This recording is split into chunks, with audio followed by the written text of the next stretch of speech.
Good morning, everybody. If we can find our seats, we're going to call this public hearing to order. It's our first public hearing of the new session. So good morning, everyone. I wish we were done in 15 minutes. Good morning, everybody. Today is a good day to have a good day. I just want to put down the ground rules for public hearings this year. Same as we did last year. Speaking order will be agencies first. Legislators will get priority, but in between every pair of legislators or for select people or anybody from your town, there will be a member of the public. We want to make sure they get in there quickly and they get their chance to speak.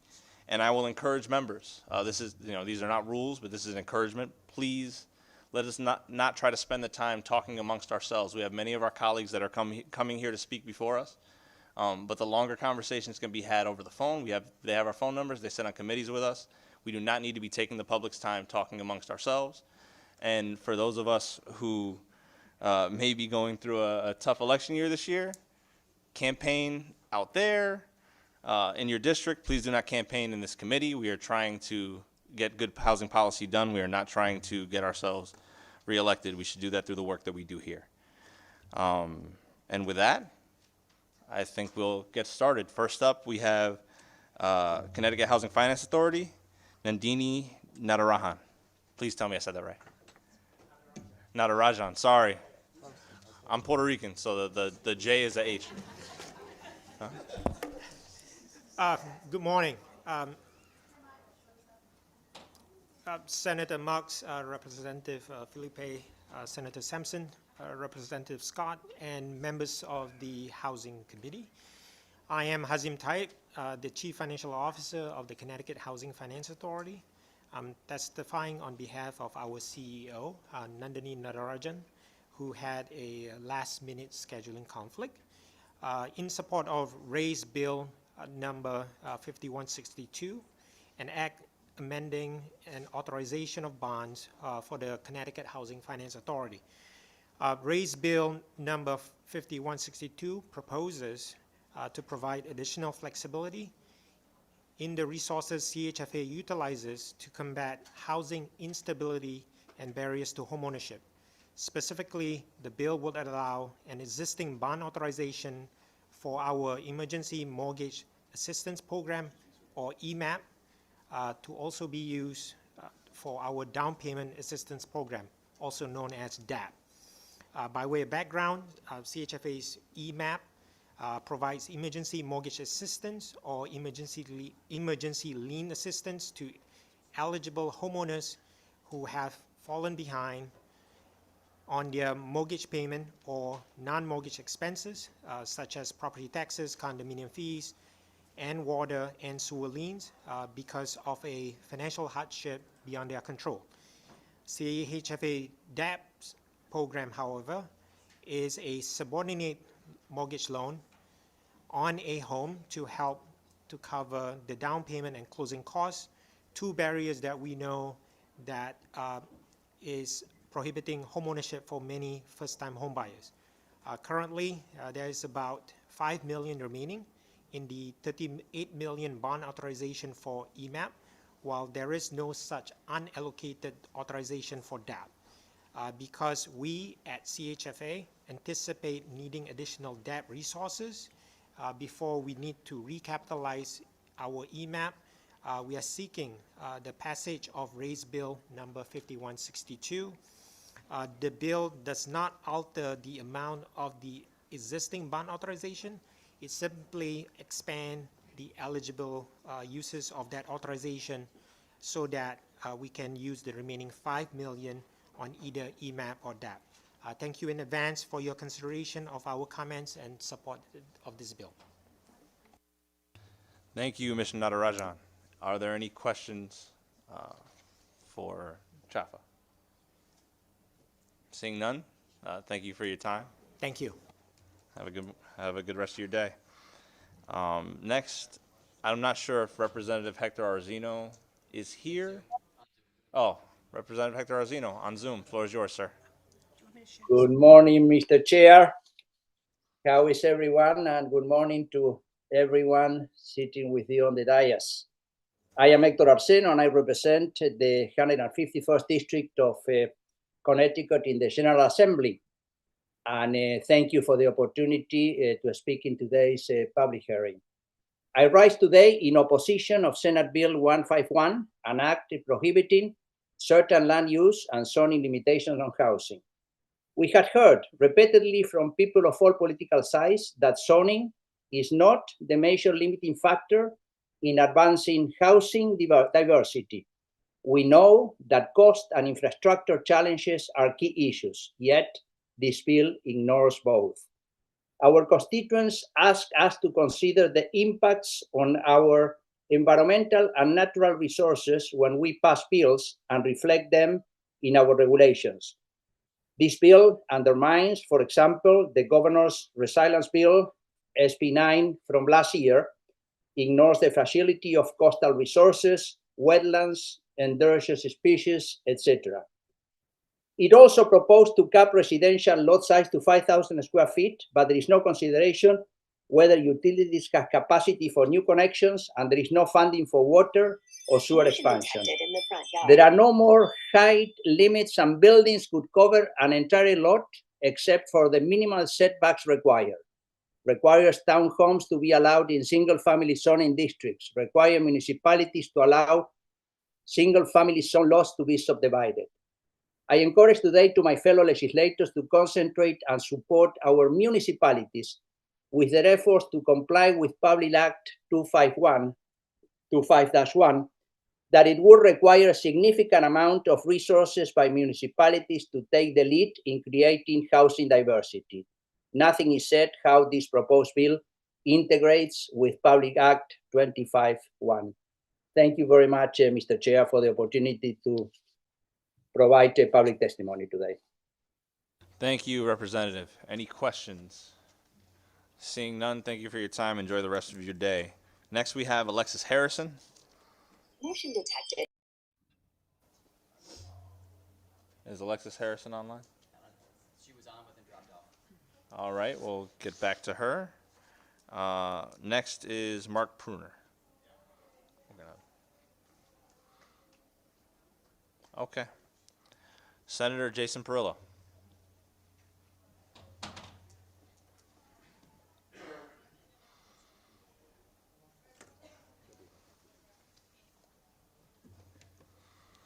Morning, Senator. Floor is yours. Good morning, Representative. How are you? Doing well.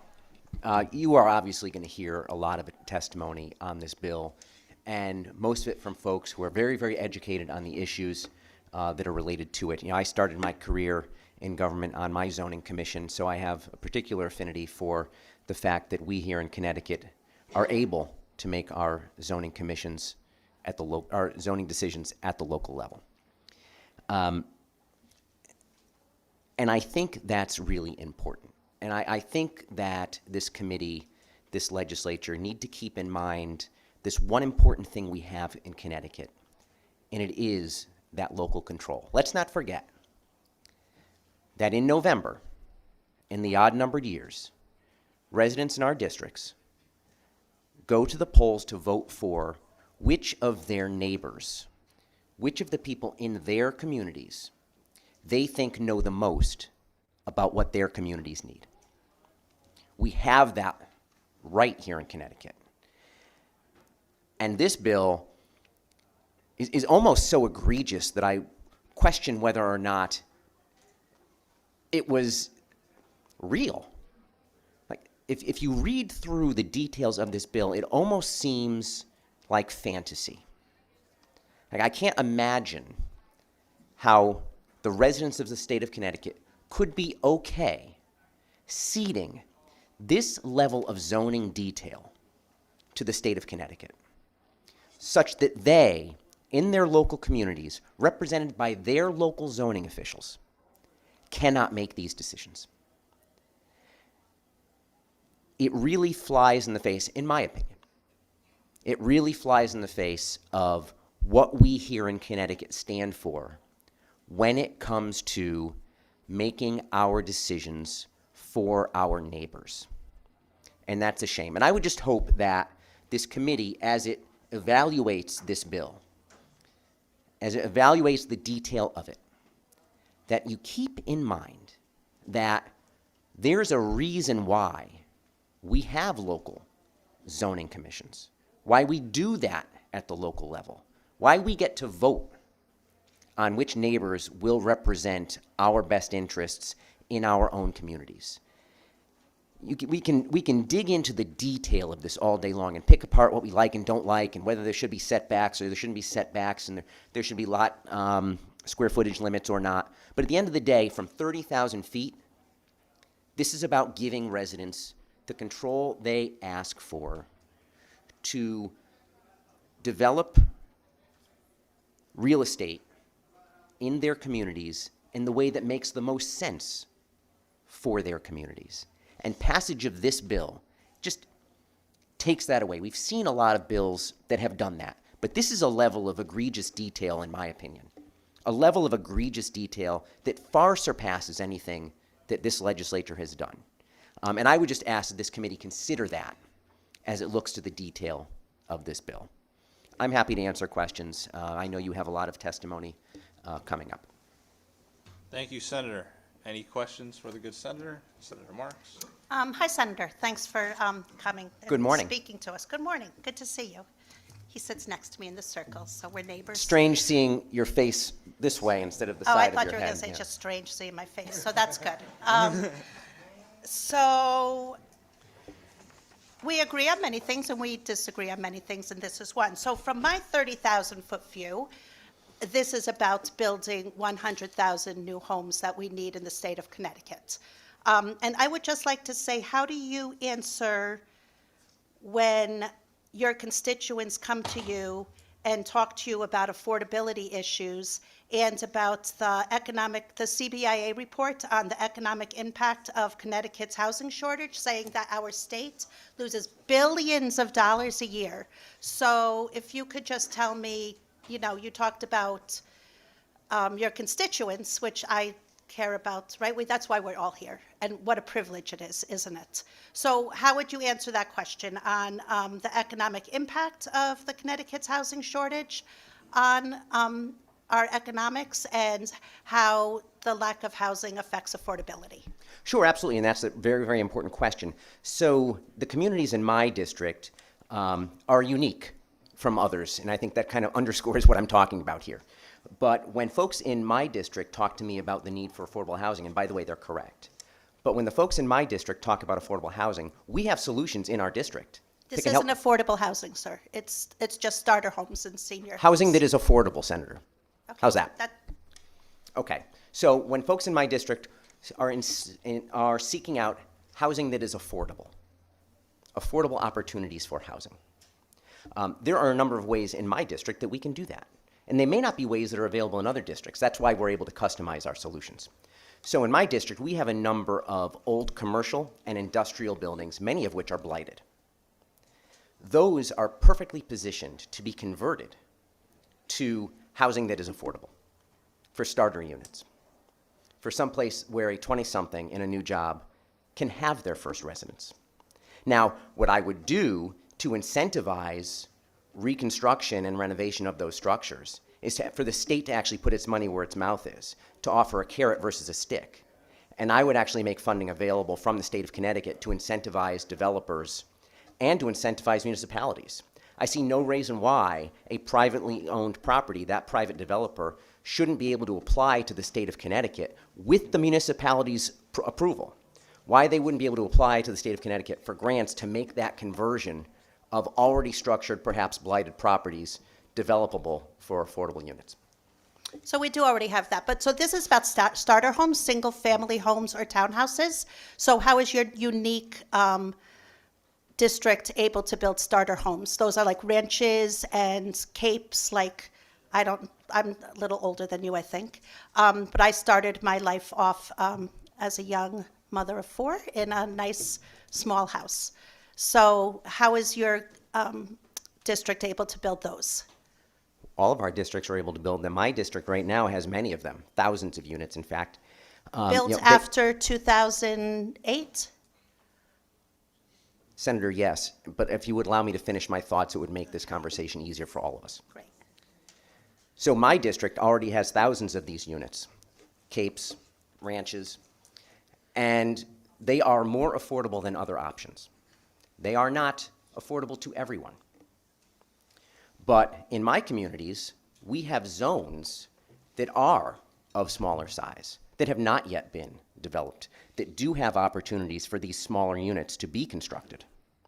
And those are local decisions that have been made by, as I referenced previously, locally elected zoning officials who have chosen to develop those zones, who have chosen to permit smaller starter opportunities, single-family homes. That is how we have responded to it. We've done it responsibly, and we've done it in a way that facilitates and, in fact, leverages local autonomy to make those decisions. Thank you, Senator Marks. Senator Sampson. Thank you very much, Mr. Chairman. I just want to take this moment to remind my colleagues that we're here to ask the witnesses that come before the committee for information to help us craft policy and legislation. This is not supposed to be a debate or an opportunity for the members of this committee to put forth their own ideas. We're trying to learn from the people that are coming before us. And I know it's been a while since this good senator made his opening comments, and I was simply going to just follow up and ask, because I want to thank the senator for his very impassioned comments and his repeated use of the word egregious, to just ask, through you, Mr. Chairman, how do you really feel, Senator? No, Senator, thanks. Look, like I said, I think unilaterally, or not universally here in the state of Connecticut, folks want to see more affordable housing units. I don't think there's any doubt about that. We've heard that from all types of constituencies. Of course, the devil's in the details, and the question is how we do that. And what I also hear from a lot of folks, not just in my district, but throughout the state of Connecticut, is that they don't want us telling them what to do. Thank you very much for that. I couldn't have said it better. Thank you, Senator. Representative Scott.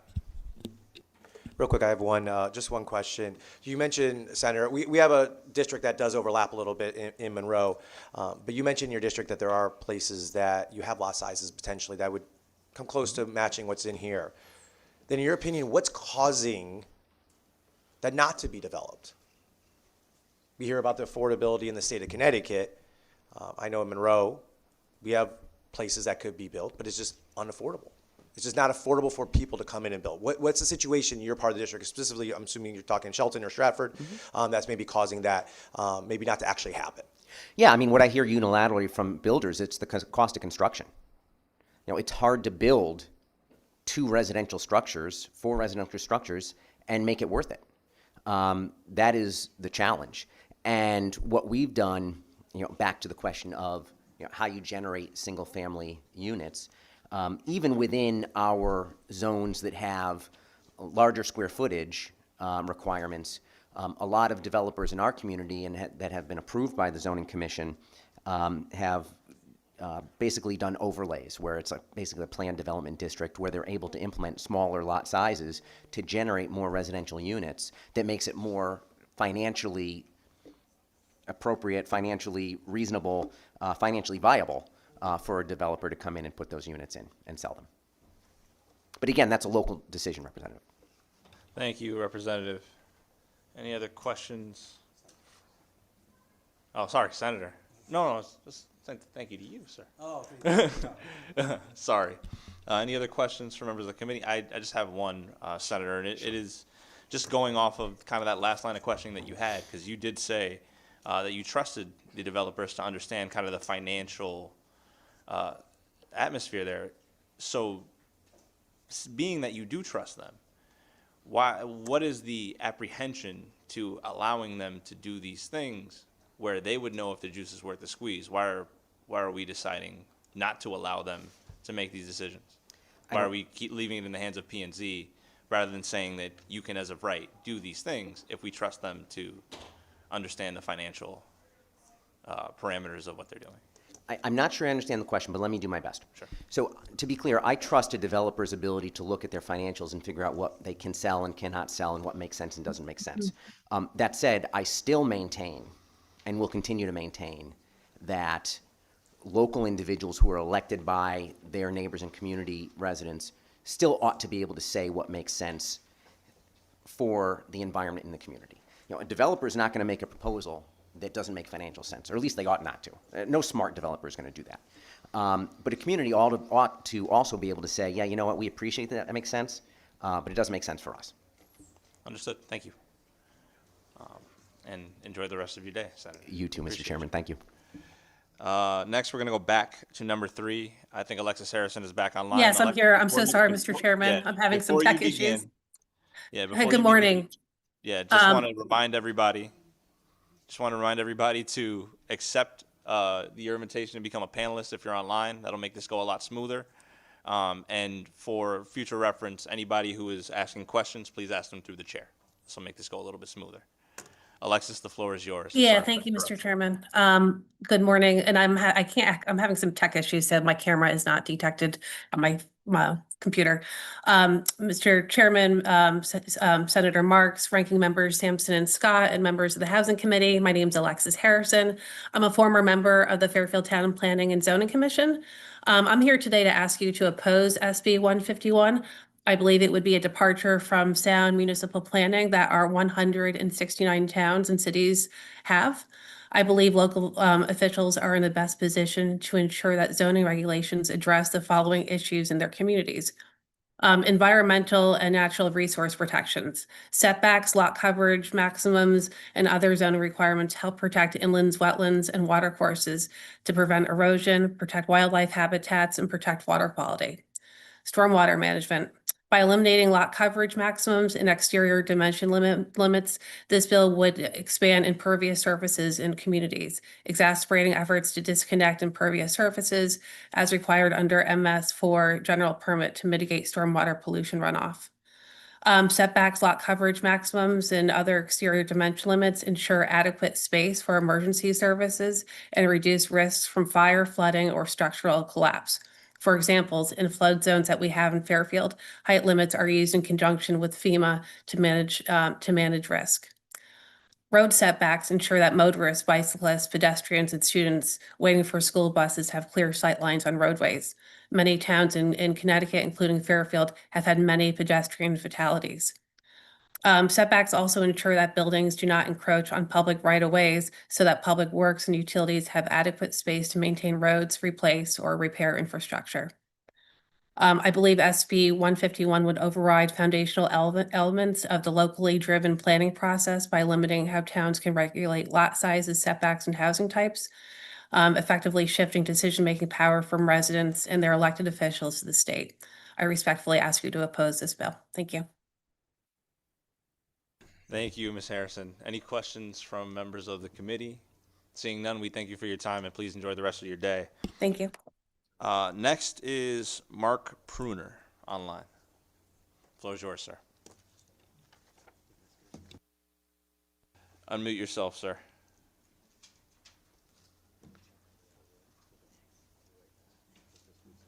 Okay.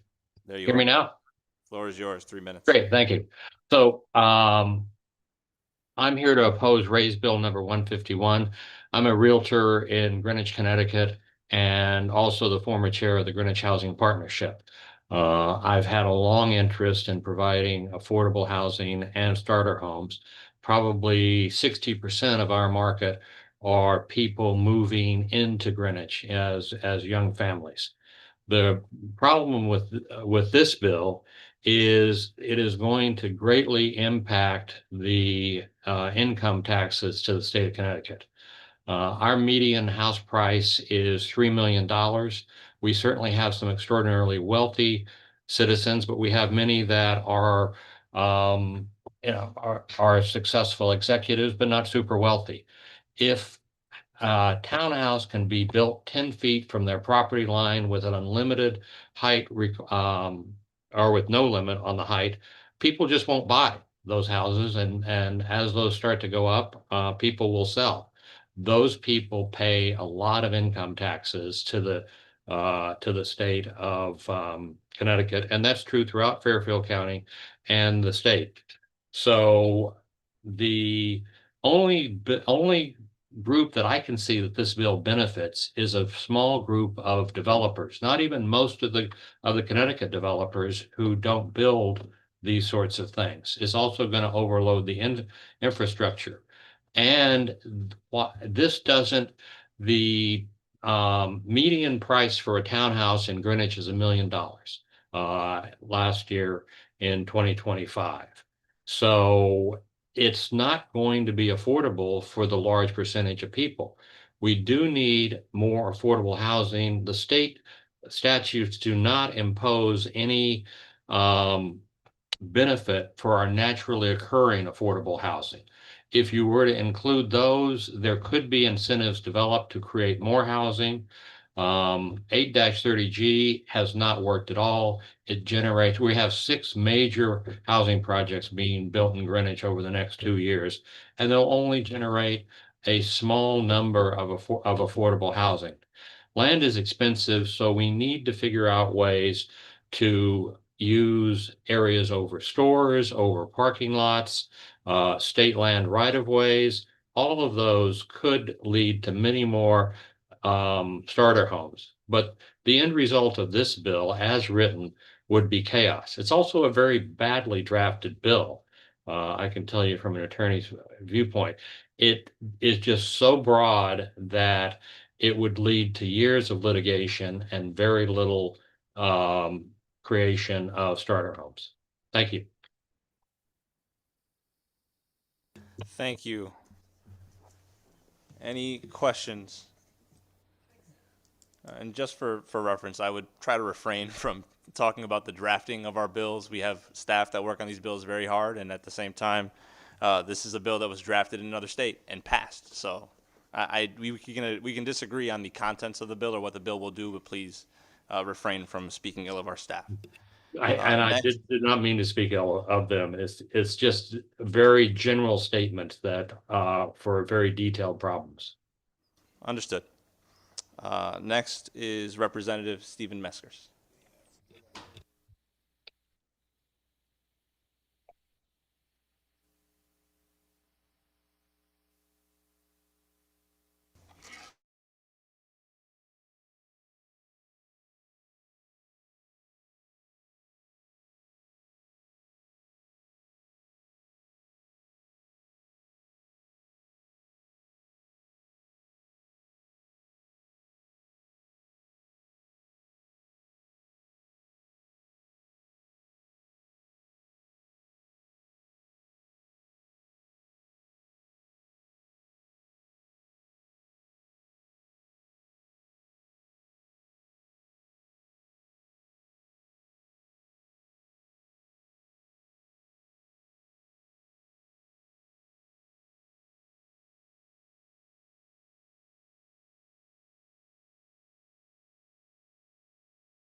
The prior bill, the housing bill that was passed in the prior session, instructed the towns to develop a housing plan, instructed the towns to move forward with the housing plan.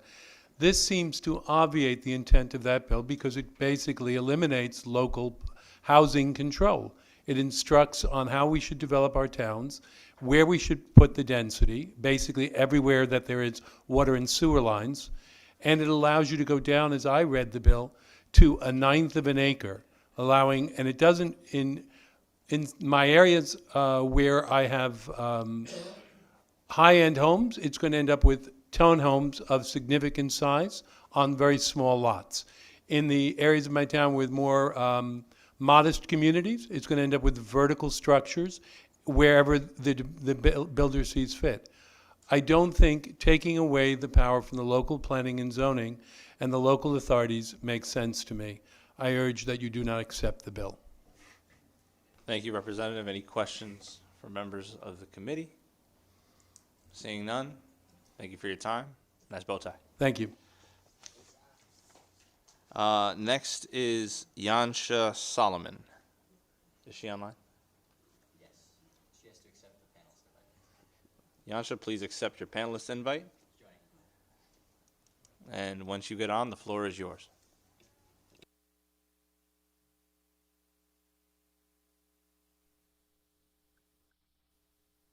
Good morning.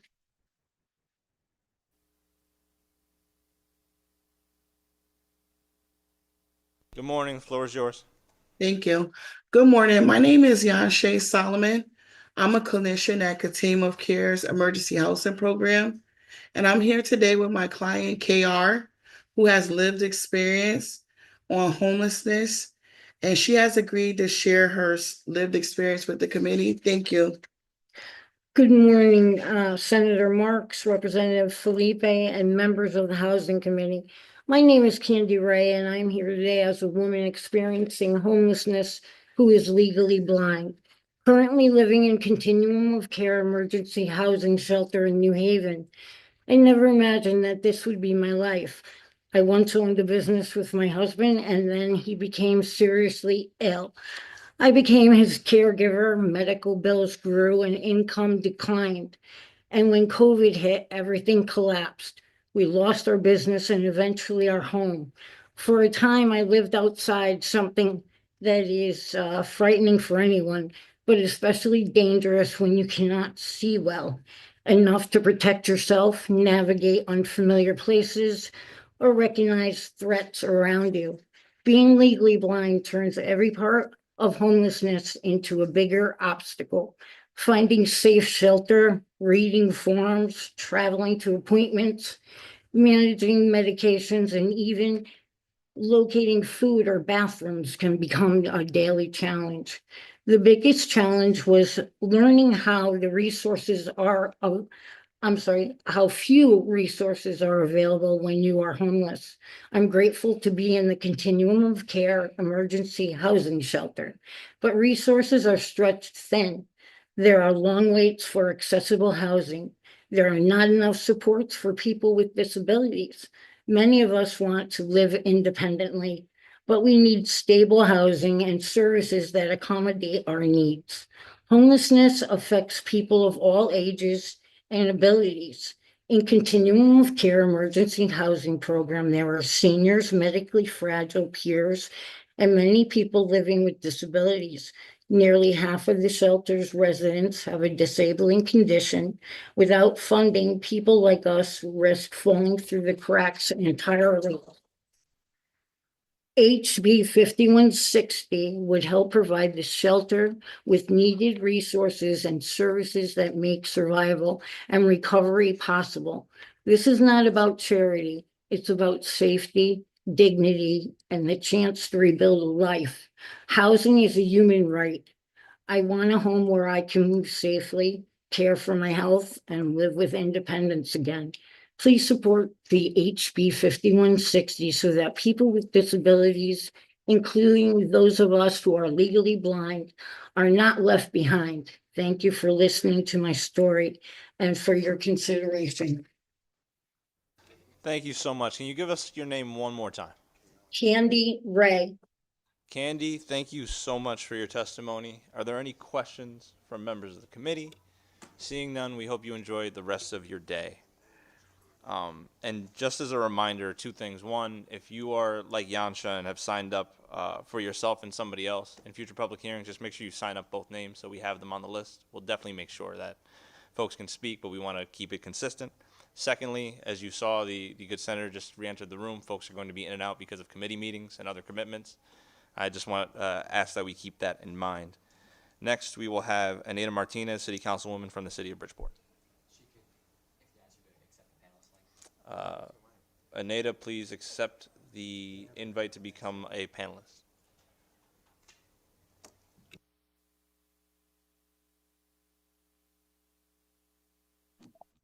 Good morning, and thank you for the opportunity that has been given to me to speak on today.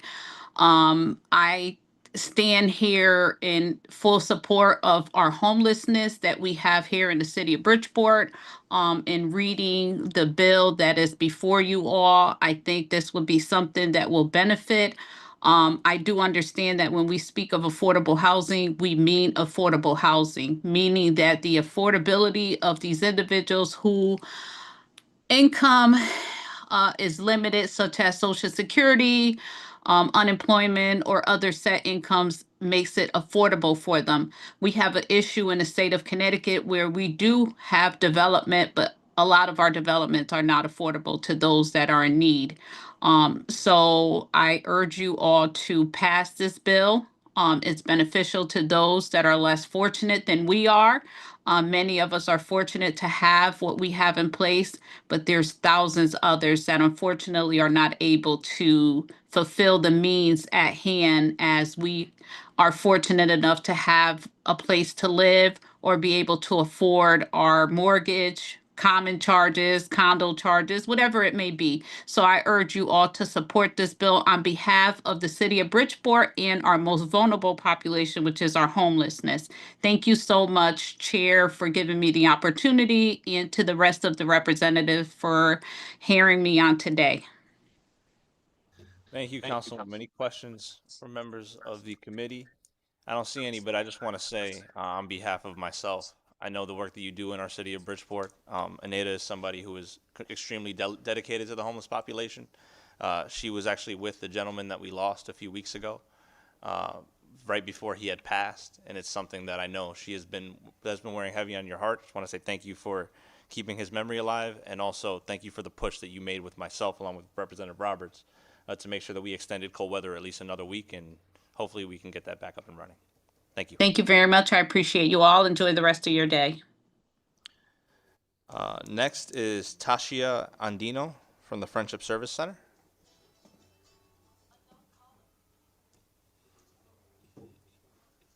Floor is yours. Push your button right in front of you. There you go. Good morning. My name is Tasia Andino, former housing search specialist at the Friendship Service Center.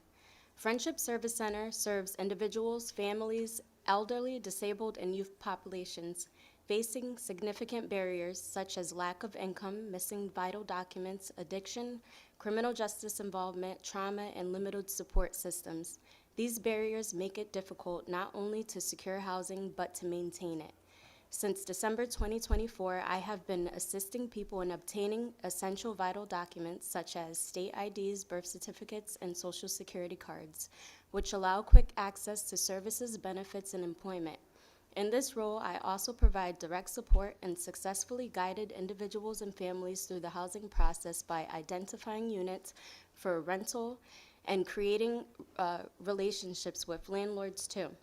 Some of my major successes were successfully housing a mother and daughter who lived in their car for a year, housing a husband and wife who experienced homelessness for more than 3 years due to the barrier of obtaining vital documents, and housing a mother with 2 children sleeping in their car after an eviction just before our recent snowstorm. In each case, I built landlord relationships, conducted housing quality standard inspections, and connected families to supportive housing services to ensure long-term stability. However, as of December 31st, 2025, the funding for this position has ending. These critical services that housed 110 households in just 18 months in Greater New Britain alone are now gone. As a mother of 4 and as someone who draws from my own lived experience, I worked to instill hope in the people I serve. I meet them where they are, show them that there is a path forward, and walk beside them, holding their hand when needed, but allowing them to remain the driver of their own story so they can build self-sufficiency and long-term stability. When I am luckily to be retained in a different role at FSC, the opportunity to house people directly from the streets or a drop-in center significantly reduce people's episodes of homelessness, and the loss of those positions is a loss to our system. Investing $15.8 million annually will help expand staffing capacity, bring people inside faster, increase placements, and improve housing stability statewide, making success possible. Included in that amount are 2 housing search specialists per can at a cost of $1.75 million to resume the critical work I once completed. I am proud to stand here today to represent the people I serve and to show what is possible when we invest in hope, stability, and opportunity. Thank you for your time and consideration of this $1.75 million, part of the $15.8 million request to expand statewide staffing to remain or retain housing search staff in our community. Thank you for having me. Thank you, Tasia. Are there any questions? Senator Sampson. Thank you, Mr. Chairman. Hi, Tasia. Thank you for being here today. Appreciate what you do as well. I think that I don't want to speak for my colleagues, but I think there's very few people in this building that wouldn't support trying to help homeless people. I think the only real concern that some of us might have is making sure that the money that we allocate for that purpose actually makes it to the people that need it. And I understand that you operate a nonprofit organization that does exactly that. You take money from the state and you find a way to help homeless people. I'm wondering if you could just speak to me just a little bit about like the amount of money that ultimately is spent for various things, overhead, personnel, et cetera, and how much of that money actually makes it to the homeless folks that are in need. Through you, Mr. Chairman. I'll help out. Thank you. Hi. Taja's my employee. I'm the CEO of Friendship Service Center, so I don't know if she'll be best able to answer that question. Not to cut you out of it. No problem. Thank you. I could also come back, but it's fine. No, it's Be my okay. guest, be my I guest. can try to answer. So you're asking how much of the money that we receive goes to? Yeah, through Mr. Chairman, I am just trying to make sure that the money that we do allocate actually makes it to where it goes. I have no doubt that it does. I'm just Sure. trying to understand the math behind it, really. Yeah, sure. So all contracts Can that you, come can from you the... just state your name on the Sure. microphone first, and then you can answer Sure. the question? I'm Caitlin Rose. I'm the Chief Executive Officer of Friendship Service Center. As stated, Taja's my employee, so here to help out. Any contract that comes from the state or the federal government has a small set aside for admin uses. That's just general operations of space that we exist in. And there's a clearly outlined budget. Any changes to the budget that's approved by the state or the feds is going to have to go through a budget modification if it's more than 10%. Most of our budgets include staffing. In these cases, it also includes flexible funding dollars. We also received from the state set aside dollars specifically for flex funding, which was why we were able to serve so many people through this grant. But that's all outlined in our state contracts. We also all are audited annually, and all of that is public knowledge through our 990s. But does that answer? I want to make sure I answered that question the way you Senator did it. Yeah, through you, Mr. Chairman, and thank you very much for that information. That's kind of high level, and I'm not looking for final details. And the reason why I asked Tasia, she just mentioned a few numbers along the way, and that's why I was like, oh, well, here's somebody talking about numbers, which is really what I need more than anything. Yeah. I get it that, it's a difficult situation, and there are only so many folks in this world that are going to be dedicated and willing to take on the difficult job of taking care of our homeless population. And also, if the funding is not significant enough, or if it is not consistent enough, that makes it very difficult to run an operation like yours. So I'm very sympathetic. Please don't understand or understand what I'm asking you, which is I'm just trying to kind of get a handle on it. Can you kind of give me an idea of like the total amount of funds maybe you received in the last year, and what the overhead is percentage-wise for staffing versus the amount that goes to the ultimate recipients? Yeah, so this specific contract, I want to say it was about $125,000. That included flex funding and staffing. So again, there was also additional flex funding that we received from the Department of Housing to be able to draw down upon.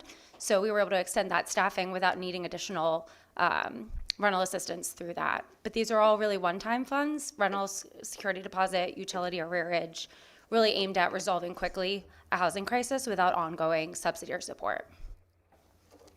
Understood. Okay. Thank you. Thank you, Senator. Representative Butler. Thank you, Mr. Chair, and thank you for coming here. And Tasia, I really appreciate people that come here and have the passion for the work they do, because to me, that actually, tells me that you're not just doing a job that you actually care about the people you're helping. So, thank you for the work that you do. I had a couple of questions about the Friendship Service Center. What area of the state do you predominantly operate in? We're based in New Britain, and we serve Bristol, Berlin, Southington, and Plainville, which is considered the central Connecticut can. Okay, thank you. And I asked that question because homelessness is a problem that we need to address all over the state, and there's no one area that's going to be the solution, but everybody doing their part in different parts of the state will actually help in this regard. Next question I had, do you actually provide services to not only provide temporary housing, but help them to transition to permanent housing? So Friendship Service Center as an agency does have the whole continuum of services, and we're not advocating for services for Friendship Service Center. We're advocating for those housing search specialists throughout the state to address statewide capacity. This specific role has been very intentional in taking people that are experiencing unsheltered homelessness or sheltered homelessness and moving them directly into their own housing using one-time assistance funds. Okay, and finally, for this 1.75 million that you're looking at, how long will that actually fund your services? Will that be enough for this coming year, or just how long can you spread those particular funds? Because it seems like there was a request of 8 million, and to have 1.7 available. I'm trying to get an idea of how long you could make this stretch. It's a lot of numbers. The 1.75 million is for 2 staff per can, so 14 staff people for a year. Okay. All right. Thank you, Mr. Chair, and thank you both for sharing the work that you do, the important, very important work you do. Thank you. Thank you, Representative. Any other questions? Representative Corpus, I will just say before we get into this, if this is a question that needs to be directed at Ms. Caitlin Rose, respectfully, I would say that we can start having these conversations offline, because Caitlin Rose was not the person that was supposed to speak today. It was Tasia. So I just want to make sure that we aren't veering off into a sidebar conversation with somebody who wasn't on our agenda today. Representative Corpus. Thank you, Mr. Chairman. Thank you for being here and for the work you do. Both of you have experience, obviously, in this issue from different facets. Where do you think that dollars are most effectively deployed to tackle this problem? Like, where do we get the biggest bang for our buck in terms of helping people? Is it to pay that first month rent to someone who's teetering on the brink of being able to finally be housed? Is it healthcare services for those that are unhoused? Where can we make the biggest impact? Do I have to press? Just have to move it closer. So from my own personal experience, I work with also the judicial system, just receiving referrals from them. So what I do is help with the security deposit, first month's rent, and then we do like a rapid rehousing. So it'll be like a 90-day program. So it's really just getting them on their feet. They don't have the funding to get in, or for me, I advocate for them because of so many barriers they have. It could be their background, maybe they need someone to speak for them. So I advocate on that. But honestly, it's just getting them in and getting them started. And then for me, I make sure that they're connected with all services if necessary, just to try to keep them housed on their own. And I'll just add quickly, housing ends homelessness. Housing that is affordable prevents homelessness. So anything that can get people in their houses is going to be the biggest bang for your buck. That is why the flex funding in this specific position that's helping negotiate with landlords to find units that are affordable is so key. Representative Corpus. Thank you. And for you, Mr. Chairman, and just to follow up, so that's the first month. Does that, when you say getting someone housed, do you also mean the attendance supports, which then allow them to get a job and to sustain that housing on their own? When you say get someone housed, you mean all of those things, is that right? Absolutely. So, like for me, the IDs, birth certificate, social security cards, you need that to get employed. So making sure that they're employed, making sure that we're doing a budget together, that they can actually afford the unit that they're getting into is like my goal, just making sure that they could sustain it on their own. So I try not to put them in just to put them in. Like, we really sit down, make sure that there's supportive services in place for them so that they can be successful. So that 90 days, really, by that third month, they could pay on their own and be successful from there. Thank you, Representative. Any other questions? Seeing none, I just have one. I know you said it in your testimony. I just wanted you to say it again. How many people do you serve? How many people do I serve? Did you? Or did I? Yeah. 118. 118. It's time well spent. Thank you very much. No problem. Enjoy the rest of your day. You too. Thanks, Deirdre. Thank you. Next, rocking the Greenwich fire gear online, we have First Selectman Fred Camillo. Thank you, Chairman Felipe. Good to see you, Chairman Marks, Ranking Member Scott, and Ranking Member Sampson, and members of the Housing Committee. Thank you for allowing me to speak today in opposition to SB 151, but also I want to thank you all for your service to our state. Mr. Chairman, I'm not going to go into the local control aspect of it. I can go on for an hour with that, but really I want to focus briefly on the environmental component with this bill. Here in Greenwich, we've spent millions and millions of dollars since 2020 to mitigate flooding in certain areas of town where there's a lot of congestion. Houses are, very, very close in proximity to each other. And right now, we're also working with the federal government and with Congressman Himes's office on a $35 million project in the western part of Greenwich to mitigate flooding issues. And this bill would add impervious surfaces to areas that just can't take it anymore, and it would exacerbate, not mitigate the issue there. So my concern is if going forward, as well-intentioned as a bill like this may be, is if the authors of the bill would just, try and work with the towns and the environmental groups and the conservation groups to pinpoint where these housing proposals could go.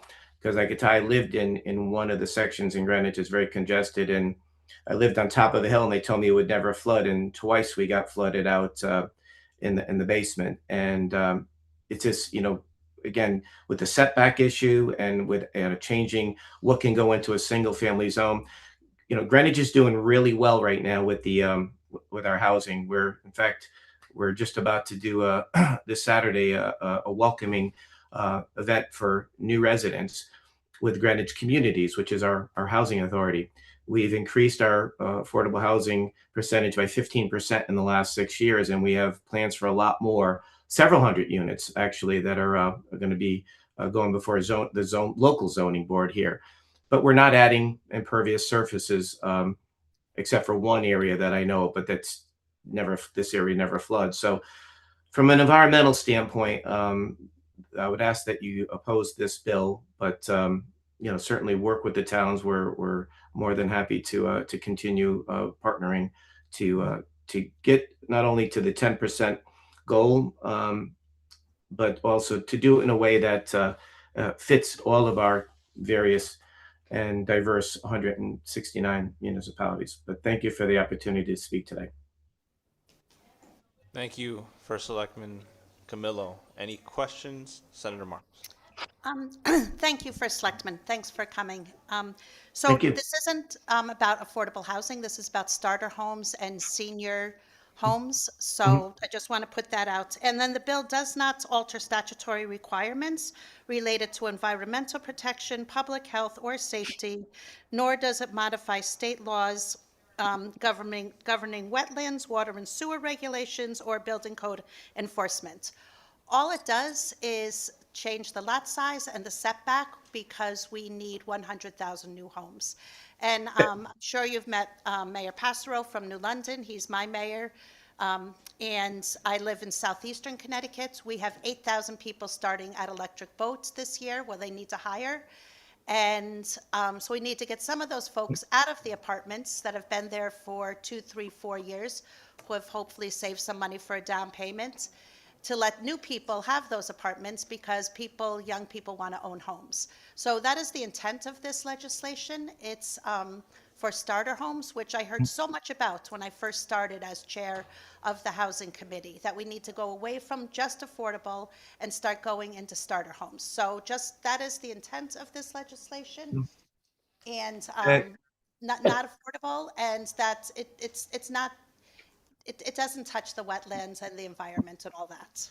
Well, thank you. With all due respect, when you change setbacks and you start to compel towns to force towns to actually put townhomes in single-family zones, again, you are actually hurting the environment because you're adding impervious surface, Senator, and unfortunately, there's no place for this water to go. So what we're trying to do is add units, but not add impervious surface, which means we don't want to touch the setbacks and allow for more. That's what you're doing. You're allowing so it absolutely is an environmental component, unfortunately. Senator Marks. Through you, Chair. So what if you built the 8 townhouses in your allowed setback? Would you be happy with that? It depends. Well, you have to look at the sewer, right? It's not just, I hate to say it, but these one size fits all, they may be nice ideas, but when you look at sewer capacity, when you look at where are you going to put these things, when you talk about building 8 units, okay, fine. We have streets, and I've lived on streets, Senator, in Greenwich, where there's few houses don't have off-street parking. So that's a problem, and it's a problem for our fire department, which has a problem getting down some streets as is. So you have to be very, very careful about jamming units in. And I got to tell you, the people in these areas of town, most, not just the western part of Greenwich, but other parts too, but mostly in the western part, are getting very frustrated with these things. And they see, there's things being proposed constantly in their neighborhoods, and it's hard for them to move as is. So we want to make sure that, we don't exacerbate the flooding situation, as well as the other issues that I'm not going to waste your time with here, but I wanted to focus on the environmental part of it. And you do have some environmental advocates and experts that are testifying against this today too. So, I'm sure you'll hear this again later today. Thank you, Senator. Senator Sampson. Thank you, Mr. Chairman. Good to see you, Mr. Mayor. Appreciate you being here today and your testimony. I was just curious about following up on what you said about impervious surfaces. I think that the good chairman thinks because the bill proposal in its current stage doesn't mention certain things, including environmental impact and so forth, that it's not part of the equation. And I appreciate the fact that you did bring it up to make it very clear that it is, in fact, going to be part of the equation. I just, if you would be willing to just explain a little bit further some of the other aspects of why, just because the bill doesn't mention certain impacts, water and sewer, environment, et cetera, that those things are definitely involved. Through you, Mr. Chairman. First Selectman. Thank you, Mr. Chair, and thank you, Senator. Good to see you. Yeah, whenever when it's handled locally, Senator, they have to go through our local zoning board, which approves a lot of these proposals, but they have to make sure that the sewer capacity is not overextended. They want to make sure, they take a lot of things in, off-street parking, things that will make it not only get these units improved and in some cases built, like we're doing with Greenwich communities, but also to make sure that we're not exacerbating a situation and making it worse. I think, having served in the legislature with you all for 11 years, and it's good to see some of my old colleagues there, I firmly believe most bills are put in are well-intentioned. And I've been up there when we've had to undo legislation in the past where, we didn't look at everything. And this is one of those examples where, when you're fooling around with setbacks and you're changing what can go into a single family zone, you're fooling with trouble. You're courting trouble. And, unfortunately, I've been, in 2 places in town here where I've had 5 floods myself, where I've been flooded out in my basement 5 times. So 5 different times. So, and there's people that are worse than me. And so again, we're spending $35 million with the federal government and the Army Corps of Engineers to work on the Byram River part of where it's, you have these houses that are on top of each other. And if you're starting to allow even more density and fooling around with setbacks, all the work that we're doing now and the millions we've already spent here on a local level, is all going to be undone. So I think instead of passing a bill like this, which is going to exacerbate, again, an already serious situation as far as flooding, and Greenwich isn't alone with this, but work with the towns and see what we're doing here. We're very proud of what we're doing, the numbers we're getting up, and how we are looking at ways to get people into safe and affordable housing, and housing that works for everybody. And certainly the environmental groups, our Conservation Commission, they're very concerned about this bill, but certainly they're open to working with our state partners. Senator Sampson? Thank you, Mr. Chairman. I appreciate that.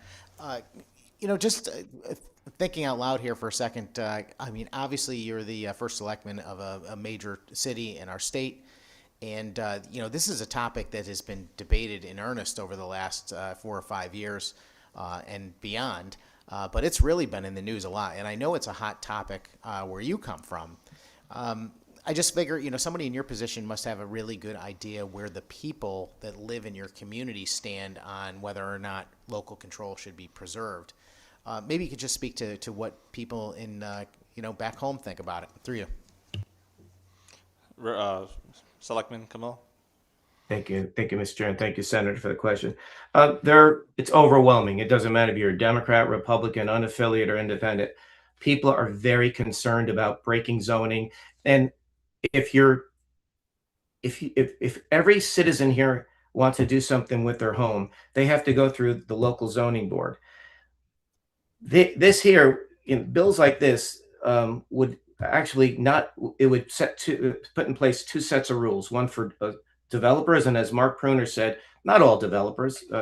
Developing is good, and it usually improves areas and properties, and makes opportunities for people, enhances the opportunities for people to live in Connecticut. But this is a small select group of developers that would benefit from it, and they're getting rights that are not there for the regular person in all of our towns. So let's remember that, again, look at the towns. We're very proud of what we're doing here and all the units that we're creating, but not really harming the environment. And that's, and making sure it fits in with the neighborhood. And if, there's a lot of other things that I can go on. And I know you have a lot of people lined up to speak, so I don't want to monopolize anything, but I just wanted to focus really on the environmental aspect of it, and how it, we're spending all this time and money, and we just don't want to see it undone by maybe well-intentioned legislation, but it's not going to help it. It's going to hurt it. Senator Sampson? I just wanted to thank you, Fred, for your contribution and your testimony today. I think it's very, very helpful to the committee to contemplate, if we're going to go down this road and continue putting forward legislation that not only will impact towns because of the effect of the policy, but just the threat of it every year upending the way local town governments operate. So I really appreciate you taking the time to join us today, and you are missed in the legislature as well, my friend. Mr. Chairman. Thank you, Senator. Any other questions from members? Representative Butler. Thank you, Mr. Chairman. And it's good to see you, First Selectman. Good to see you, my friend. Yes, it's we do miss you up here, but we know that you're actually taking care of your home, so we will excuse you for leaving us. But I miss you guys. Yes. My question is relative to this bill and talking about starter homes. You mentioned the initiatives that you have put in place for some period of time and going forward to the future about a new housing. Could you tell me how much of that housing has taken under consideration starter homes?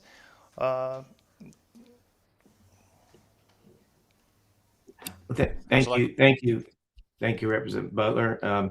Good to see you as always. Basically, we look at housing as a whole here, Representative. So, it's hard to, as you know, whether it's Waterbury or Greenwich or, in the southeast corner, northeast corner, the values of homes are very different. So what we try to do is we try to support Greenwich communities when they build all of these units, but to not do it on open space or open land because of what I mentioned before. Now, when you mention starter homes, what does a starter home cost here compared to, just up the line in another county? It's going to vary. So that would be up. We don't. What we're doing is we're trying to. We have, as I mentioned, in the queue several hundred more units to be built on top of the 15% that we've already done in the last 6 years. When I left the legislature and assumed this office, we were at roughly 5.2% of the 10% affordable goal. We're now at 6%, but with many in the queue to hopefully get us over 7% in the next couple of years. And and it's not just that, Representative. We're trying to make these units and improve the units we already have through Greenwich Communities. So even if they're not being built, they're being improved now.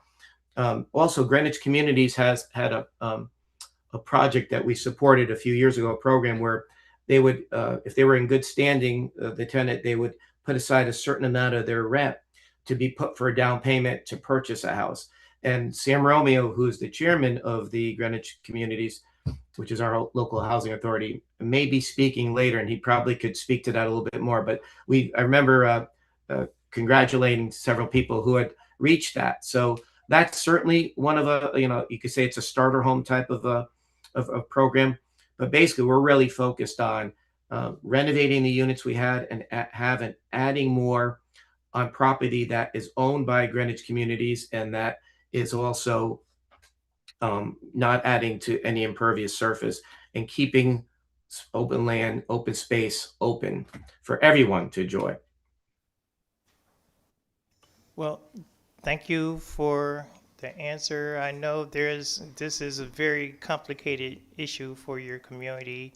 I would just ask you to keep in mind there's people especially in this committee who's looking on how to make more housing available for everyone in the state, seeing that the need is so great, and especially for say employees of your community like teachers, firemen, the municipal workers, to actually be able to afford living in the community that they serve. So just ask that you keep those things in mind, and if you keep expanding the housing at the rate you're looking at, hopefully, even if you don't hit 10%, that is the threshold that everyone doesn't have to worry about local zoning. Hopefully you could reach a threshold that actually earns you a moratorium, which would probably be the first kind of goal to actually hit. But I wish you well in your new job down there, and hopefully you can actually do what it takes to find the housing to support your community. Thank you. Thank you, Mr. Chair. Thank you, Representative. And Thank I've been reminded by my colleagues that job isn't quite that new. You've been there a little while. Thank you. And I wanted to say thank you to Representative Butler. Yeah, and that brings up a good point. We growing up here in the COSCOP section in Greenwich, the firemen, the policemen, the teachers, a lot of them lived in town. So when you got in trouble when you were a kid, you really got in trouble because everybody knew your father. And if you have a father that was a drill instructor like mine, it really was you had to make sure you were walking a straight line. But the problem we're having, Representative, is the teachers and the police, environment. In a lot of cases, they make too much money to qualify for affordable. We would love to see that, maybe reflect the areas where where the housing is and where the municipalities are because of the cost of living. We would love to see them live here. I mean, there's nothing better for a community than have those who serve it work in it and be among the neighbors. That's the town I grew up in. But as prices go, really, really high, and then also the jobs are paying well, which is a good thing. But in many cases, unfortunately, it conflicts with the goal, and then they don't qualify for those units. I would love to see some more flexibility there to do, as you said, to get these civil servants back living in all of our towns. I think that would help every single community in Connecticut. Thank you. Any other questions from members of the committee? Seeing none, First Selectman, I have two. And I want us to be brief because I think if you listen to this hearing up till now, everybody thinks that Greenwich is 98% of the state of Connecticut. So maybe we should move on. But I have two questions. Or I actually have a statement and a question. One is, just so we're clear, and I understand your concerns. I'm not saying that they're not valid concerns. In this bill specifically, stormwater is still subject to your local laws. So whatever local laws you have that dictate how you treat that, this would still be subject to that. My question for you, though, is you were talking about setbacks earlier, and then in that conversation you said that we, in those same places, want more units. Does that mean that while you are against the setbacks proposal in this bill, that you have some, at least, room for conversation or movement when it comes to minimum lot sizes? Well, again, you may run into the same problem there. We are building more units. We're doing it, as I mentioned before, Representative. When you fool around with these lot sizes and extra units, I'm thinking of the last place I lived in Byram on Church Street West. There's a couple houses there that didn't have off-street parking. Today, you couldn't do that, right? And it's for good reason. The streets get very crowded. Fire trucks have a tough time as is going down there. Again, you have the sewer capacity issue. So I think that's where it needs to be handled locally. Sometimes a bill will be put in and voted on. And then, in the past, when I was up there, we had to undo some bills. And again, I don't think people do it on purpose. I don't think people are purposely trying to make people's lives miserable. But the fact is, we are increasing the units now. You can't keep building on top of one another and putting huge lots, properties on small lots, or, building them, as Representative Mesker said, making them vertical, and you're still building units, and you're still, taxing the sewer system. So again, it's not just as simple as, well, can you afford a few more units here and, readjust these lot lines here and these setbacks. A lot more goes into it. And you could ask any builder here who has to go before a local zoning. There's a lot of boxes they have to check. It's not that simple. Thank you, First Selectman. We appreciate your time and hope you have a good rest of your day. You do the same. Thanks so much. Thank you. And now, waiting online, I've seen you waiting there, Mr. Kevin Kerseiden. Good afternoon. Yes, thank you, sir. Good afternoon to the chairs and members of the committee. My name is Attorney Kevin Kerseiden. My office is in Milford, Connecticut. I spend a lot of time representing people on both sides of development. Land use is the main focus of my practice. I'm here today to speak in favor of this bill, or at least certain aspects of it, for several reasons. The first reason is I noticed when the bill first came out is that it dovetails very nicely with Public Act 24-143 that was passed, obviously in the end of, I think, October of 2024, which amended Connecticut General Statutes 8-26A.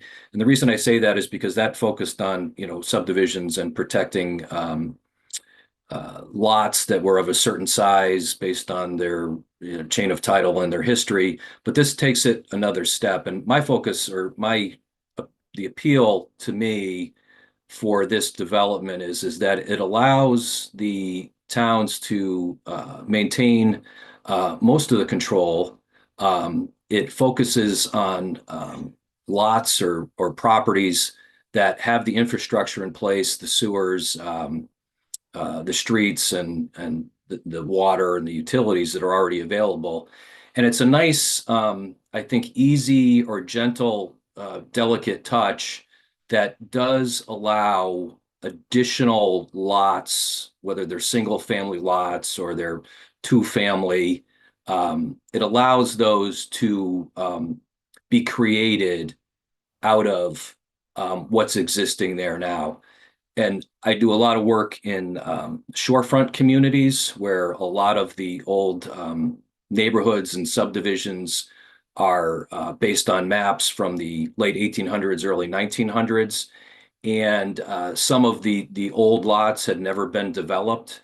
And so it's just another piece. I've heard testimony from committee members, and thank you for your time on this, about ways, a myriad of ways to try to address affordable housing and just allowing housing in general, or starter homes. So for me, I think this is more of a starter home.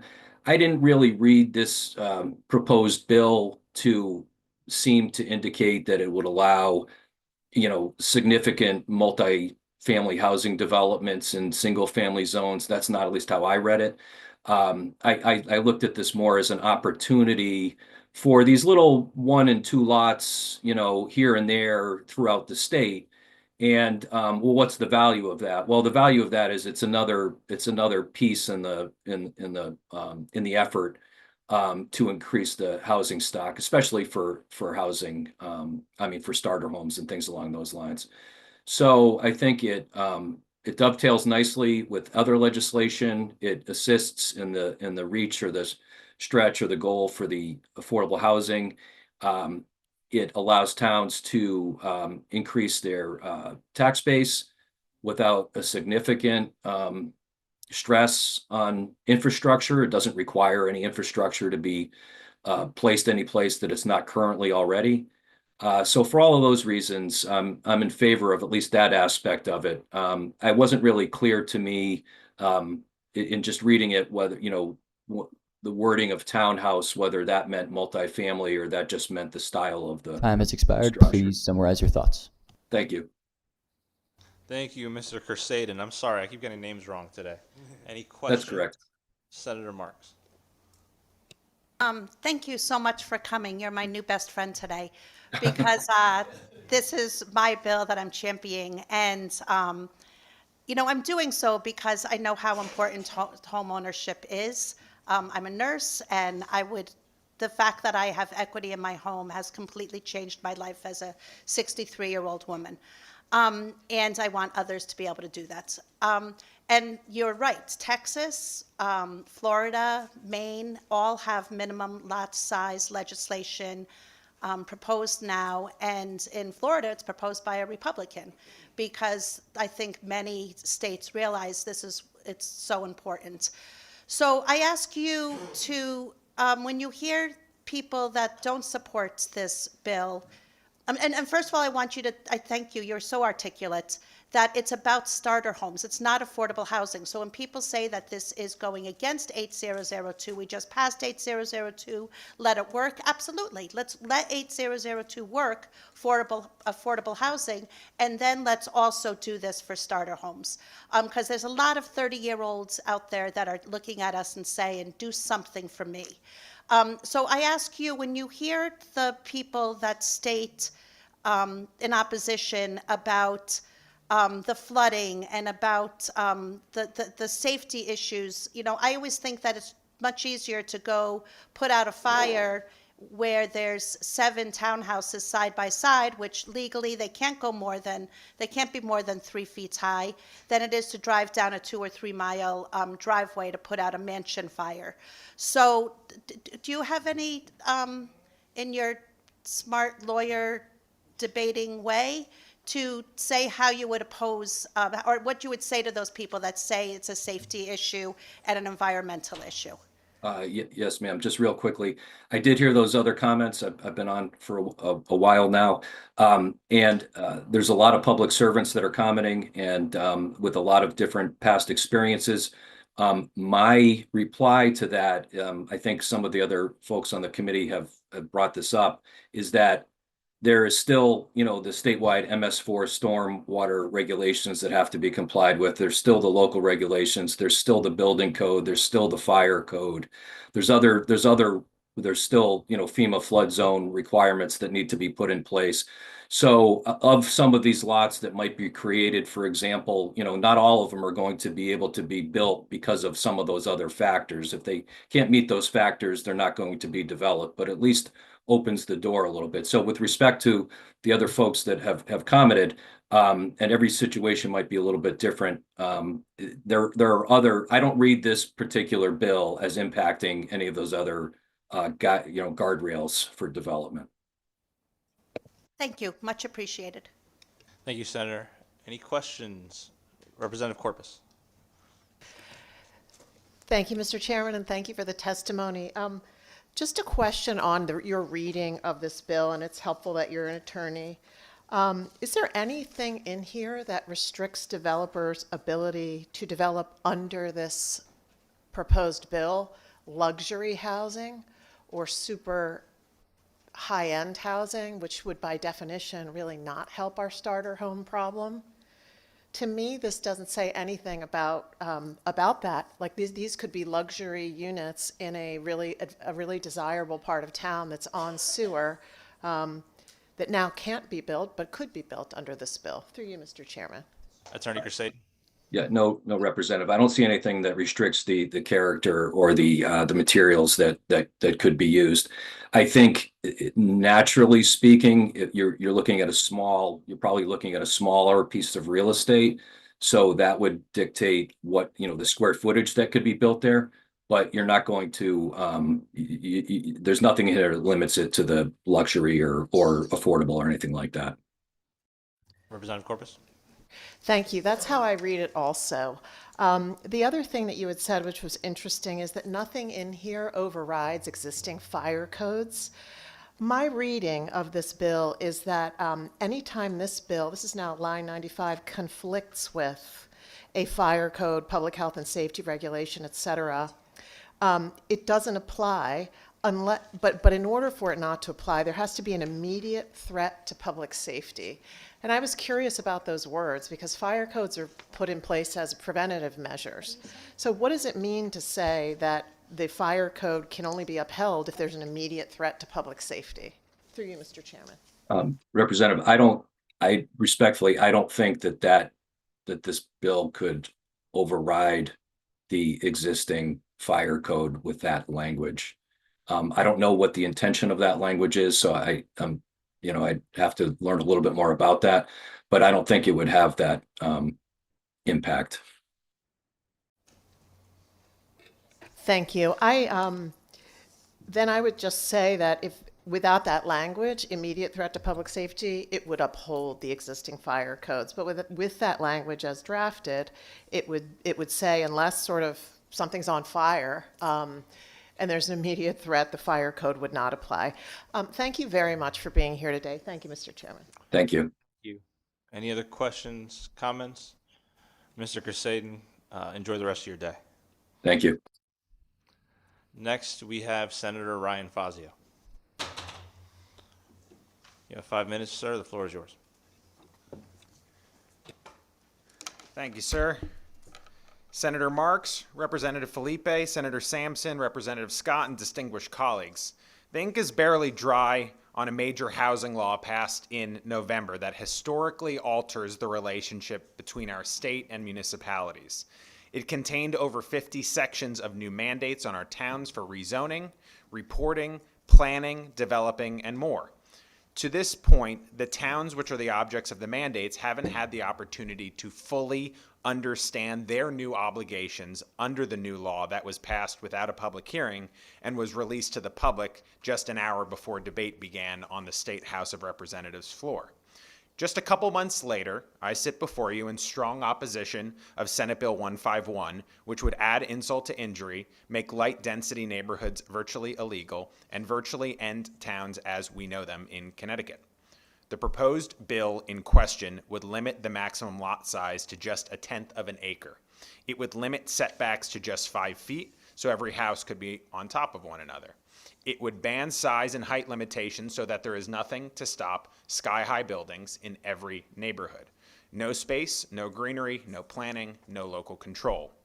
Why even bother passing House Bill 8002 if this body is going to advance Senate Bill 151? Why pretend to negotiate with towns and cities and local communities with House Bill 8002 like a cat with a mouse if you're going to advance 151? I can see all sides of the housing issue, as I have said before in front of this very committee, and I believe my record has consistently shown it. We need to have more housing and affordability in this state. Zoning can go too far, I will say it. I want to see more accessory dwelling units, residential and mixed-use areas, light-density workforce housing, and more.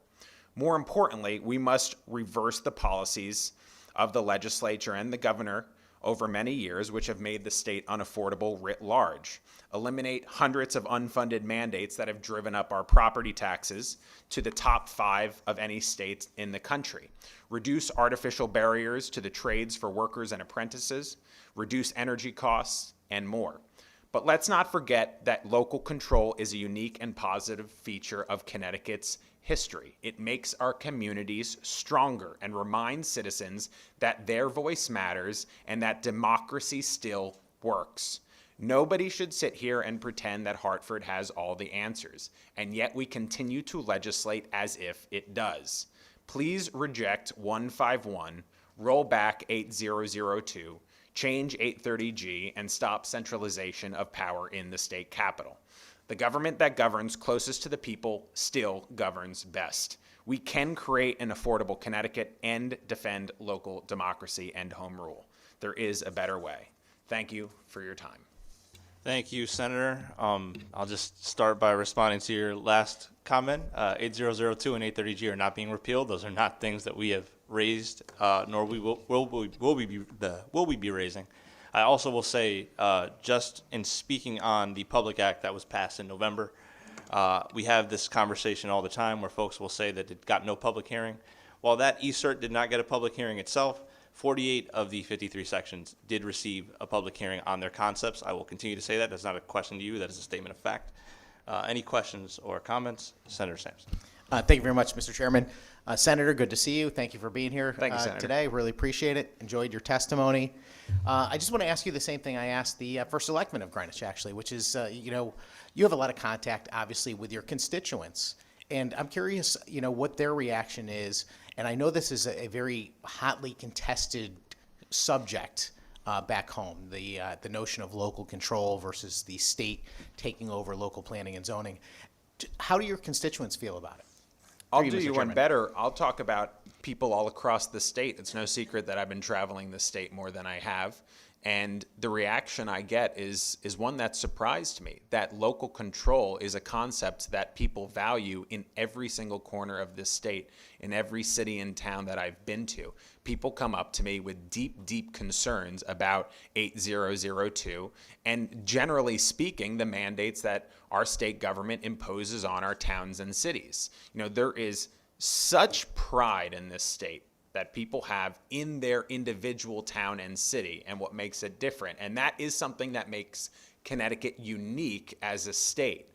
And there is rarely an issue that I have found constituents who are Democrats and Republicans agree on more than the notion that decisions about our neighborhoods and development and housing should be made locally more than at the state level. And they're allergic to this type of policy that centralizes more and more control, to the point that I would say I am more YIMBY-ish than many of the people I meet in my own community. And I do think that there are ways that we can have more affordability and accessibility in housing, and I am very open to those discussions. But everything cannot be one-sided and go in one direction as it has. So I do think there's a better way. Senator Sampson. Thank you very much, Mr. Chairman. I appreciate that point very much. I think there's a lot of us that agree that there has to be a mechanism to improve the fiscal climate in the state to make things more affordable across the board, including housing and so forth. Is it your sense, traveling around the state as you have, that people are starting to get a sense that maybe this government is overreaching and interfering a little too much in the way people operate, not just on the subject of local control, but in the sense of dictating, their housing choices, their ability to make purchases, that sort of thing? Through you, Mr. Chairman. Senator Fazio. Thank you. Very much so. I have heard so many people reach out about 151, and I don't think I've ever received more emails or messages than I did about 8002.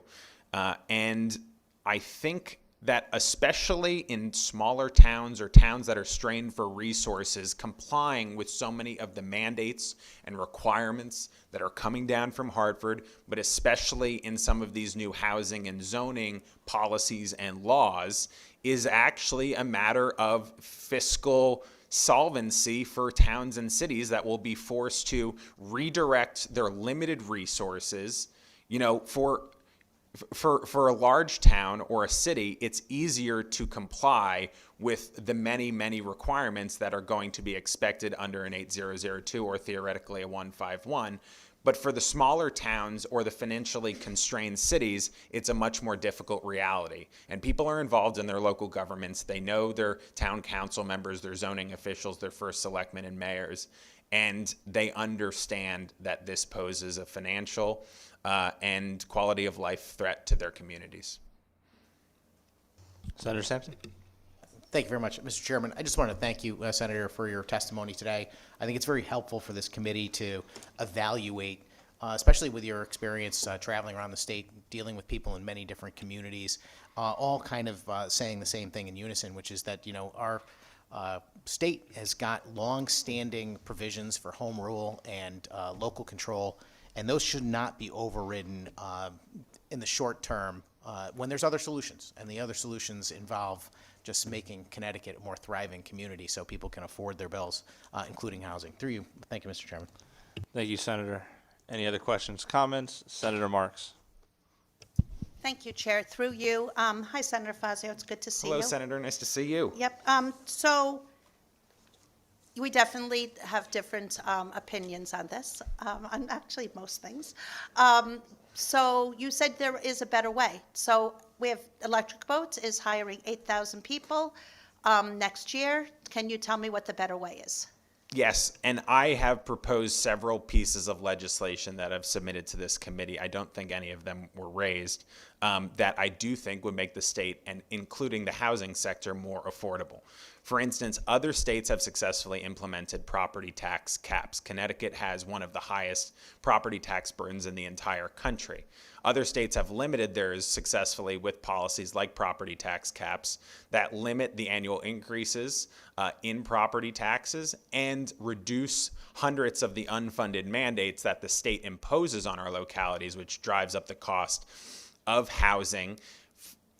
According to a New York Times study from a couple of years ago, the average Connecticut resident pays a property tax that is double what the average American pays. If the average Connecticut resident paid the same in property taxes as the average American, then our housing costs as a percentage of income would actually be below average compared to the average Americans. So government is actually driving the cost of housing up, not our local officials, but our state government and our state policies. I think there are other ways where we can have a negotiation and a compromise that would make it easier to build the accessory dwelling units, build residential and mixed-use areas, that kind of light density housing construction and development. There is a trade-off here. I actually think this is one of the issues in the legislature where there is maximum opportunity for people to come together and find affordability answers as well as local control answers because there are so many policy levers. Unfortunately, in the past few years, it's been one-sided. There hasn't been a negotiation. It's been partisan to the point that several of our Democratic colleagues repeatedly vote against many of these proposals on the House and the Senate floor. So, you know, it's with regret because I think, you know, I could probably name 10, 15 different policies that I think would help housing affordability off my head. And I would welcome the opportunity, if the deadline hasn't passed, for this committee to raise them. Thank you, Senator. Senator Marks? Through you, Chair, thank you. So none of what you said, how are we going to build more housing? So, for instance, if you reduce the cost to residents, then you would increase the supply and the ability of developers to build it. So, for instance, the property tax burden is twice what the average American pays. I'll give you more examples, though. We need to have more reciprocity in licensing for the trades so we can bring in more members of the building trades to do more construction. We should eliminate licensing fees for members of the trade so they don't have to pay hundreds of dollars per year just for the right to work in the state. We should roll out the red carpet for these folks rather than make it prohibitive for them to come here. We should increase the restrictions on apprenticeships in the trades, which is bonkers to me, that we limit the number of young people who can go into the trades in this state. There's been some very minor movement in the right direction in this state on that front. But, you know, why do we have all these restrictions on the trades and the building trades if we at the same time are saying housing is too restrictive? Why do we impose more and more unfunded mandates on our localities every year if we're saying that housing is too expensive? All these things are built into the cost of housing and restrict development where it would be welcome. And if we simply evaluate or change or eliminate these policies on the state level, we can get to a better answer. Thank you. Senator Marks? Through you, Chair.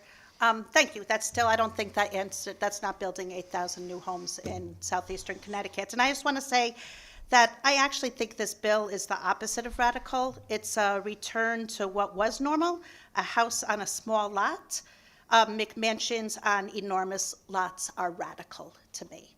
And I know we're going to disagree on that, but I want small homes on small lots so the people of Connecticut have somewhere to live that is affordable and that they can call their home. Thank you, Chair. Thank you. Any other questions or comments? Representative Zullo, followed by Representative Corpus. Thank you, Mr. Chair, and pardon my going after the good Senate ranking. But it dovetails very well into my comment or my question, which is about McMansions. And so through you, Mr. Chairman, it's my understanding reading this bill that we are eliminating the lot size requirements, right? So you can split your lot and create a lot that's 5,000 square feet. Is that correct through you, Mr. Chair? Yes. Okay. And again, through you, Mr. Chair, so then I'm also understanding that we're eliminating the coverage requirements. So you, as a town, for example, I believe in East Haven, we have requirements that say you can't take up, for example, more than 30% of the lot with your home because you want some green space, right? You want kids to be able to play in the backyard. Is that correct through you, Mr. Chair? Senator Fazio? Yes. Okay. And so then what would, and I think my good colleague got to this point, what would prevent, for example, a builder from building a McMansion or a mini mansion on a lot that they've split because there are no coverage requirements? They could essentially build out to the boundaries of the lot without having, they could essentially take up 80% or 90% of the lot coverage. Is that how you read this through you, Mr. Chair? Yes, and if you have 5,000 square foot lot theoretically, and you don't have the size restriction so you could also build up, there's nothing stopping you from building a 20,000 square foot house, which I would define as a McMansion, certainly compared to anything I am, aware of. So I read this likewise as it could result in the building of many McMansions. I appreciate that. Now, listen, I'm willing to acknowledge that the market is going to define what people can build. And I think that a reasonable builder looking at a lot like that probably isn't going to build a $2 million house that expands to 5 feet from the boundaries. I'm willing to admit that. But what I don't think is unreasonable to expect is that a developer might carve out a third of an acre lot or a half acre lot and build a McMansion on these lots that are 2 or 3 acres. Because quite frankly, they're going to build whatever they can build to maximize what they can sell it for, to maximize their profit. And so what I think that we all need to take into account, having heard consensus from the good senator, is that maybe we do need to look at some type of affordability component to this if any version of this goes forward. Because if the stated goal is to build capes and ranches, which my house is full of and which I very firmly believe in, we need to be building these types of houses. I agree with you there, good senator. I think we need to make sure that whatever passes, if something passes, actually gets that type of housing, and that we don't get builders just building everything under the sun, maximizing their profits. So I appreciate your commentary and I appreciate the opportunity. And I'll just add to that point, The zoning that's, some of the zoning envisioned in here, I actually personally like. This is very much the type of neighborhood that I live in, with very small houses and very kind of postage stamp lots. It reminds me of, where my mom grew up in Philadelphia with the row houses. Like, I actually like, this is where the type of place I like to live, but I love the diversity of Connecticut, and I like the concept of local control of decision making and different neighborhoods and different towns and cities being different. And that's the basis of which I'm speaking on today. Not that I don't, there's much of this zoning that I personally like, but I don't like one size fits all even more. Thank you, Representative. Representative Corpus. Mr. Chairman, thank you, Senator Fazio, for being here. It's nice to see you. I just had a very specific question about your reading of this. So, one of the things that towns would not be allowed to do under this bill is prohibit the placement of townhouses in a single-family residential zoning district. I know you're ranking on planning and development, so how do you read that? Do you read that, lines 80 and 81, as saying that more than one townhouse could be built on a single-family lot? Is that provision clear to you? Through you, Mr. Chairman. Well, first of all, I was ranking member in planning and development with Representative Zulu, but we both retired. So we're out of that business now. But if I am to call upon my experience, that is my read, and it was a question I had. I am concerned that as written, saying that there's no restrictions on townhouses means that also means there's no restriction on how many townhouses can be built per lot. And then you start to get into the question of, are we ending single-family zoning with a proposal like this if the section about townhomes says that there can be no restriction on any number of townhomes being built on every lot? So that's something that I would very much like to hear clarification about, because my simple reading of it was that. Thank you, Senator Fazio. Your retirement doesn't seem to be going well. You seem busier than ever to me. Thank you, Mr. Thank you, Representative. Any other questions or comments? I'll just give you a few. You keep referencing, and I appreciate it, that you like the diversity in the state of Connecticut and how all of these towns can kind of operate in their own little bubble, I would say. To that point, though, as I see in a lot of the other work that we do around here and in housing, that leads to segregation as well.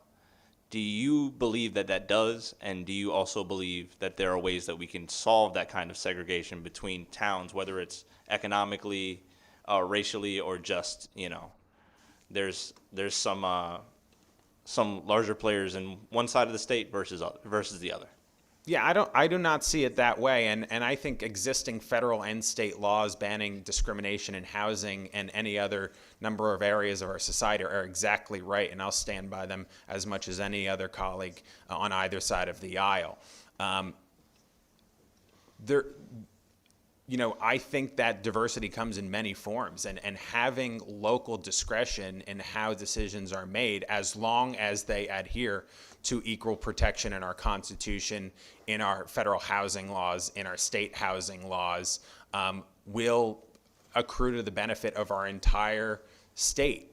One size fits all doesn't work, and there's people of all different backgrounds that prefer all different types of neighborhoods, and having those, healthy, vibrant and diverse neighborhoods all across our state, and even within some of our cities and towns in this state, is a positive. I represent in two of my towns, a diverse city and a diverse big town, and I think those are virtues and truly positive characteristics of our communities, and things that make me enjoy living there and representing there.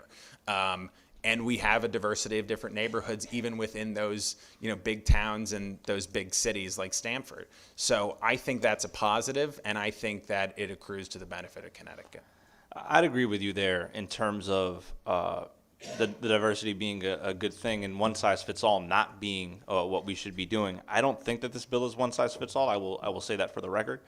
But I also feel that we need to also just loosen it up a little bit. When I said, certain people live on certain sides of the state, it applies to everything that we do. I think of education, first of all, right? The difference of the level of education of somebody in Fairfield versus Bridgeport, which we are right next door. The quality of housing that we have in certain census tracts in Bridgeport versus Fairfield right next door. I'm not saying that we should do one size fits all, and if this becomes one size fits all, then maybe we should turn the tides and do something else. But I will say that if we are going to continue to be as stringent as we are locally, we are going to be in a tough spot because the segregation is real, the segregation exists. I understand that people on one side where the grass is greener than the yellow grass on my side might not quite see it that way, but the segregation is a real thing in the state of Connecticut, and while I agree with you that our individuality is something to be celebrated, the gatekeeping and the restrictions of some people who are kind of on the lower totem pole going to those places, that's segregation, that's a problem, and I'm not asking you to answer that. I'm just saying that we should come to some solutions that are maybe not one size fits all, as you say, but also that protect the individuality of towns while also addressing the segregation that some of us live with every day. Thank you, Senator. I appreciate your time. Oh, sorry, Senator Gaston. Thank you. It's so great to see you, Senator Fazio, here today. I wanted to echo the comments of the chair with respect to the segregation of our state. Connecticut consistently ranks one of the most segregated states in our union, particularly because people are living, there's a divide between the suburbs and the cities. You mostly have black and brown folks living in places like Hartford, oversaturation in Bridgeport, and some of our larger towns, while our suburban areas are remaining mostly white. This is not just a black-white issue. This also is an access issue. People who are poor deserve to live in all of our towns. And for far too long, we have kept this state between the tail of two kinds of cities. You have a city like Bridgeport, and you have cities like Greenwich. And when you pass through there, you can visibly see, ontologically, people look different. And I'm not suggesting that that's a bad thing, but we do have to open it up and make sure that we're not keeping people from living in our state where they want to live, where they desire to live, and we need to make things more affordable. So I wanted to just put that out there and to push back on the idea that Connecticut is diverse in all of its ways and that we want to keep certain communities one way and we need to, and we're doing a good job. We're not really doing a good job when you look at the data. Statistics don't lie, but liars do statistics. But in this case, I happen to agree with the data that's out there. And I have been in this state for over 15 years now. I pass through a lot of these different towns, spend a lot of time with people, and I can see that we can do a better job. And when you go and look at other states, comparatively speaking, you can see they're doing a much better job on the housing front than we are. So thank you. You know, and I appreciate your comments, Senator. And I would say, listen, for the past 16 years, we've had one party in control of the governorship. And for the past 30 years, we've had one party in control of the legislature. And if Connecticut, after that 30-year period, is one of the most segregated states in the country, then, you know, maybe it's time for a change in leadership. Thank you, Senator Fazio. Thank you. Next, we have Adriana Negron. Is she on, clerk? Oh, you're here in person. Hi. Hi, welcome. 3 minutes. Good afternoon, Senator Marks, Representative Felipe, who I see is not right here, Vice Chairs Gatson, Roberts, and Ranking Members Sampson, Scott, and distinguished members of the Housing Committee. Good afternoon. My name is Adriana Negron. I am the Coordinated Homeless Prevention Manager at Journey Home, who is a backbone agency for Greater Hartford and Central Can. And I also am a resident in Manchester, Connecticut, and I thank you for the opportunity to testify in support of HB 5160 and SB 151. I'm here today because homelessness is preventable when we act early. Prevention is not an abstract policy, but it is a difference between staying housed and entering crisis. And today, I currently coordinate prevention efforts across Greater Hartford and Central Can. And every day, I am seeing families working and budgeting and doing everything they can, yet they are falling behind because housing costs outpaces wages. And just to paint a picture, since 2021, homelessness in Connecticut has increased 44%. Unsheltered homelessness rose 45% in just this past year, and the data is clear. The primary driver is housing affordability. Families lose housing because expenses exceed income, and they are forced to double up or they face eviction. In every region in Connecticut, more households enter the system each month than they exit out. In 2024, over 14,500 households completed Coordinate Access Network assessments, yet only 18 exited on rapid rehousing or permanent supportive housing. More than 4 out of 5 households need solutions. Up to 30% of callers to 211 are still housed when they call. With timely interventions, many could remain housed, but our system is understaffed at every very point where prevention and diversion happens. So I am asking you to respectfully urge you to amend HB 5160 to increase the appropriation to $123.9 million annually and include $15.8 million investments in expanding staffing capacity statewide. So within the $15.8 million, I'm specifically asking for $1.7 million for 2 additional specialists per can. That would mean 14 total, and $875,000 for 1 additional prevention specialist per can, which would equate to 7 total. So this investment would fund additional prevention and diversion specialists within every coordinated access network, scaling outreach and housing navigation and expanding 211 housing crisis line capacity so people can be connected quickly. Prevention and diversion are the most cost-effective tools that we have. And 11% of Connecticut adults just this year alone, which equates to about 300,000 people, have ran out of money for housing within the last year. My apologies. And that is the inflow to homelessness if we do not act. When our system is under-resourced, costs shift to emergency rooms, police stations, EMS, and municipalities.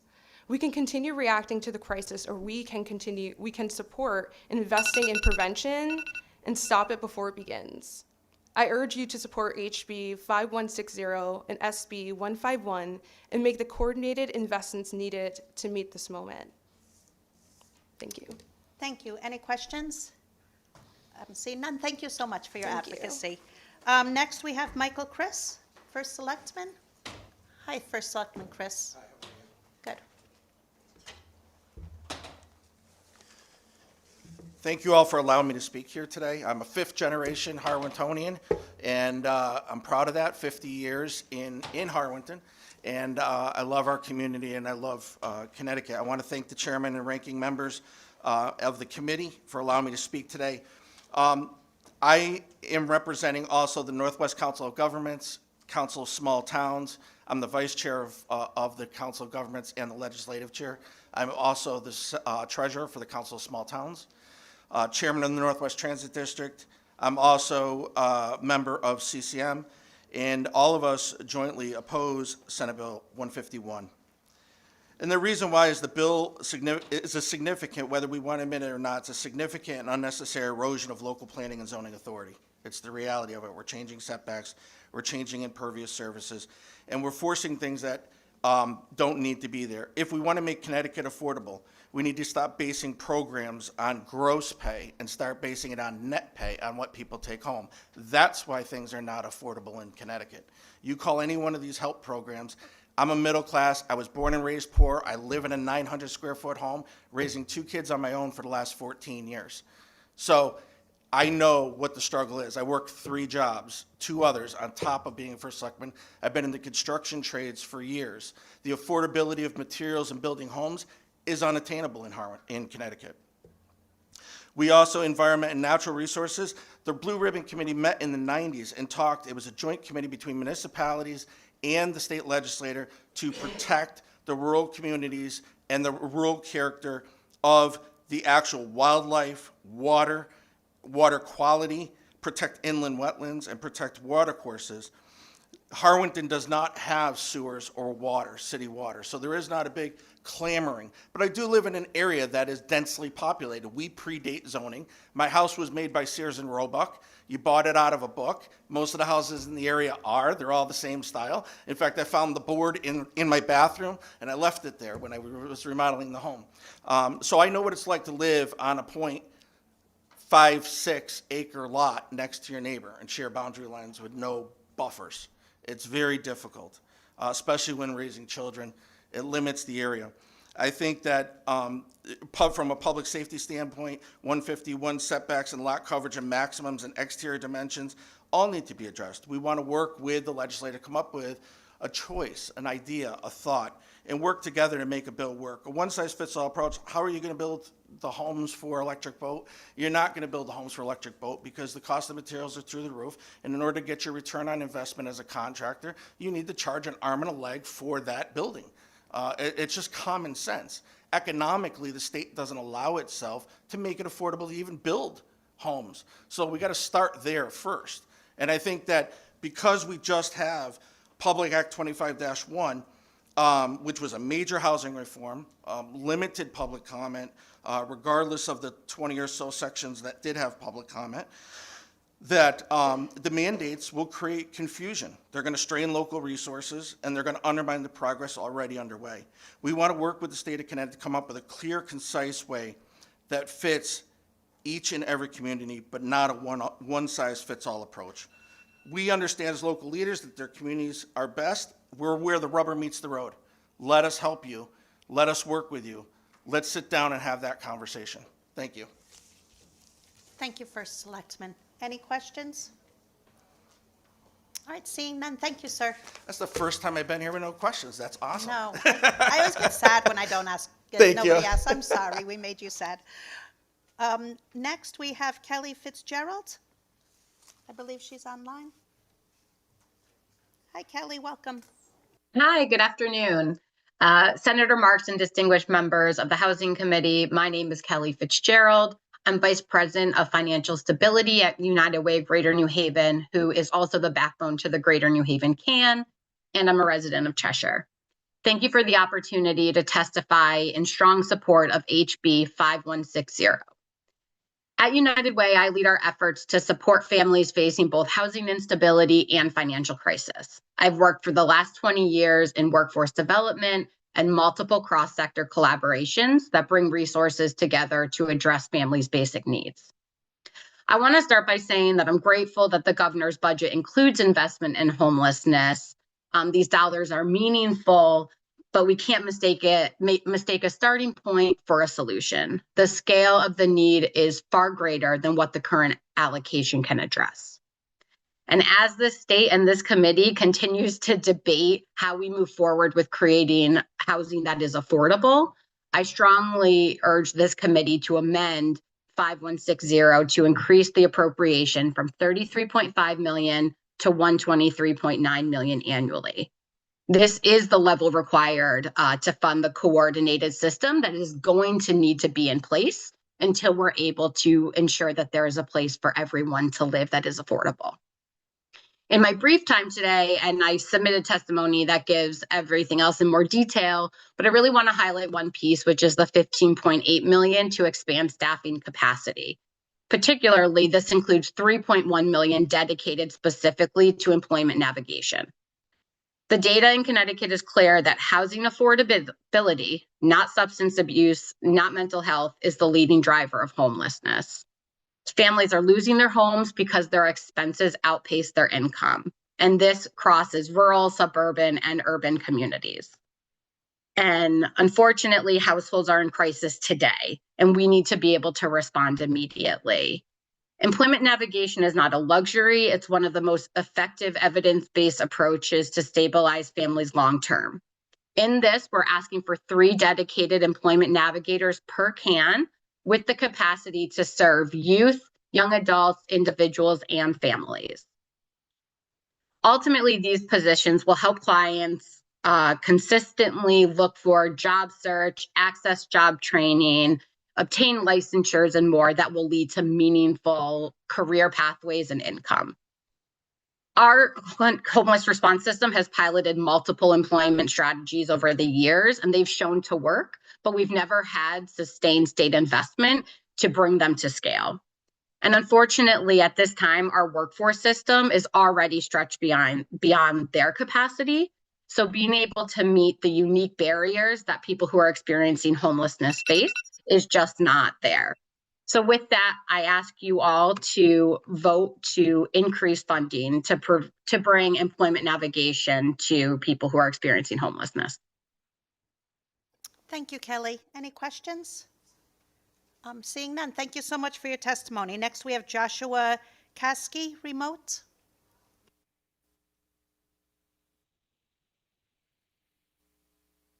Hello. I am here in support of the Senate Bill 151, the Senate Bill 152, and the House Bill 5160.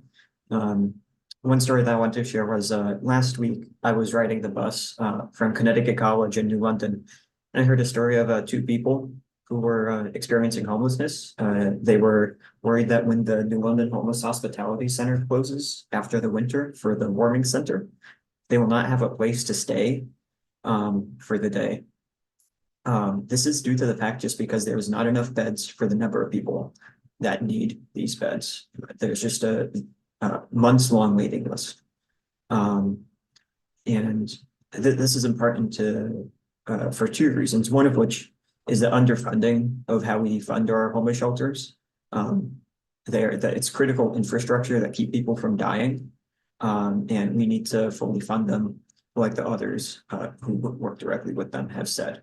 The second part is the lack of affordable housing itself. And this is all levels of affordable housing for the very low income people, for workforces, for those on fixed incomes, for those ones just starting out the home buying process. It's for all of them.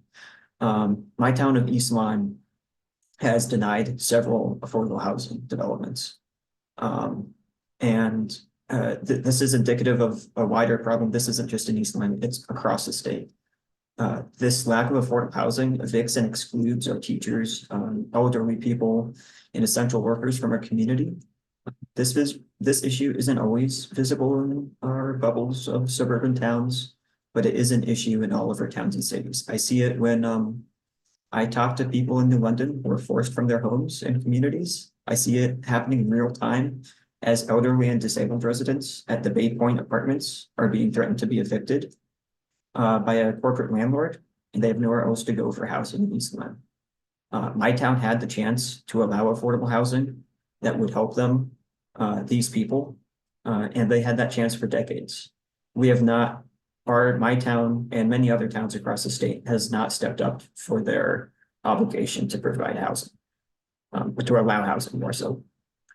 This is because it intentionally limits these towns, intentionally limit affordable housing, as was found in the Blue Ribbon Commission on Affordable Housing in the 90s. Senate Bill 151 is one way to help reform this. It would simply allow housing that would work as starting homes. This was allowed before, and then zoning outlawed them. This state legislature has the power, and it delegated that power to these municipalities with the understanding that the municipalities would allow diverse housing that meets the needs of the community. That includes starter homes. And I would just like to share some names of some people. Abdullah Conchero, Francisco Diaz Aquino. These were people that local control killed in its current form. And that's why we need to be reforming how we build housing in Connecticut. We need a more affordable housing and to fund infrastructure. Thank you, Joshua. Any questions from the members? I'm seeing none. Thank you so much, Joshua, for your advocacy. Thank you. Bye-bye. Scott Hobbs.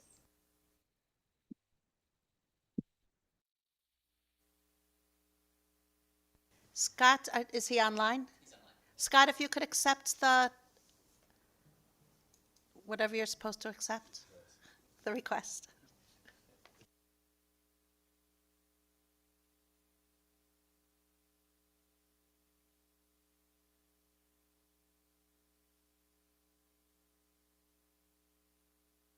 Ruben Flores, are you here? Oh, Ruben? Oh, oh, there's Scott. Hi, Scott. Floor yep. is yours. Sorry. Great. Super. Thank you. I'm Scott Hobbs from New Canaan, Connecticut. I'm in charge of the Housing Authority in New Canaan, Connecticut. Um, I always find it, and I appreciate you letting me speak on Senate Bill 151. Towns like New Canaan and several others have put a lot of effort into going ahead and creating affordable housing over the years. We've done several hundred units. Our community has put up a lot of time and money and effort in order to do this. And it's important to remember that all of this affordable housing has a tremendous expense. And that expense is really, it's taxpayer funded is the only way to have this happen. So when we talk about having, towns need to do more, what that really means is everybody needs to pay more money in order to help with affordable housing. And with SB 151, a big problem with that is that there's a whole bunch of downstream effects that have been well documented that, like in New Canaan, our schools are full. And if you were to take one of our cul-de-sacs with, let's say, 20 houses on it, and all of a sudden allow 180 houses, that's going to have an impact on everything, on parking, on streets, on police, on fire, on schools, everything. And so not only would there be, and again, developers may be the ones that end up footing the bill for the affordable housing, but all of the downstream developer effects would just be massive. I didn't even mention sewer, which is yet another one, and water, and just a whole series of things that you can easily overwhelm the communities in which this would be allowed. This is one of the reasons that local control is allowed, is that each community understands the needs of its community. And as soon as you start taking that away and doing one size fits all and saying that New Canaan, Canaan, and Bridgeport should all be zoned the same way, you're going to end up with a whole bunch of fully predictable consequences that are not good for the communities. In addition, with how 151 is set, you're really incentivizing that if you're the first mover on the street to sell your 1 acre property and 9 units go up, all of a sudden the next people are incentivized and then the next. And again, you'll end up with what will probably be affordable, but which could end up being 9 luxury units. I mean, there's no requirement for affordability inside of these. But so in the meantime, though, again, you'll very quickly go from 20 units being 180. And if you take a built out community such as New Canaan, trying to go ahead and say, well, that built out community is now going to go up in population by 20, 30, 40%. There's a lot of implications there. So I strongly urge that bill be reconsidered. And I would, at the barest minimum, beg that the bill actually be fully written and fully discussed in an open forum before it gets passed. It's unfair to have these things come out at the last moment. A 5-line bill becomes a 500-page long, a 5-line proposal becomes a 500-page long bill that we only get 24 hours to even respond to. Thank you. Thank you, Mr. Hobbs. Any questions or comments? I would just say, Mr. Hobbs, that you insinuated that by building starter homes, it's going to put too many kids in New Canaan schools, and that's actually against the law to restrict any kind of housing due to the number of children that would be enrolled in schools. So just be mindful of that. My main concerns are dealing with the overall infrastructure situation, and it's just a hard reality that this is what will end up happening. I'm not trying to restrict kids coming into the school. You kind of said that, but that's okay. And I would also say that you say the infrastructure, but 5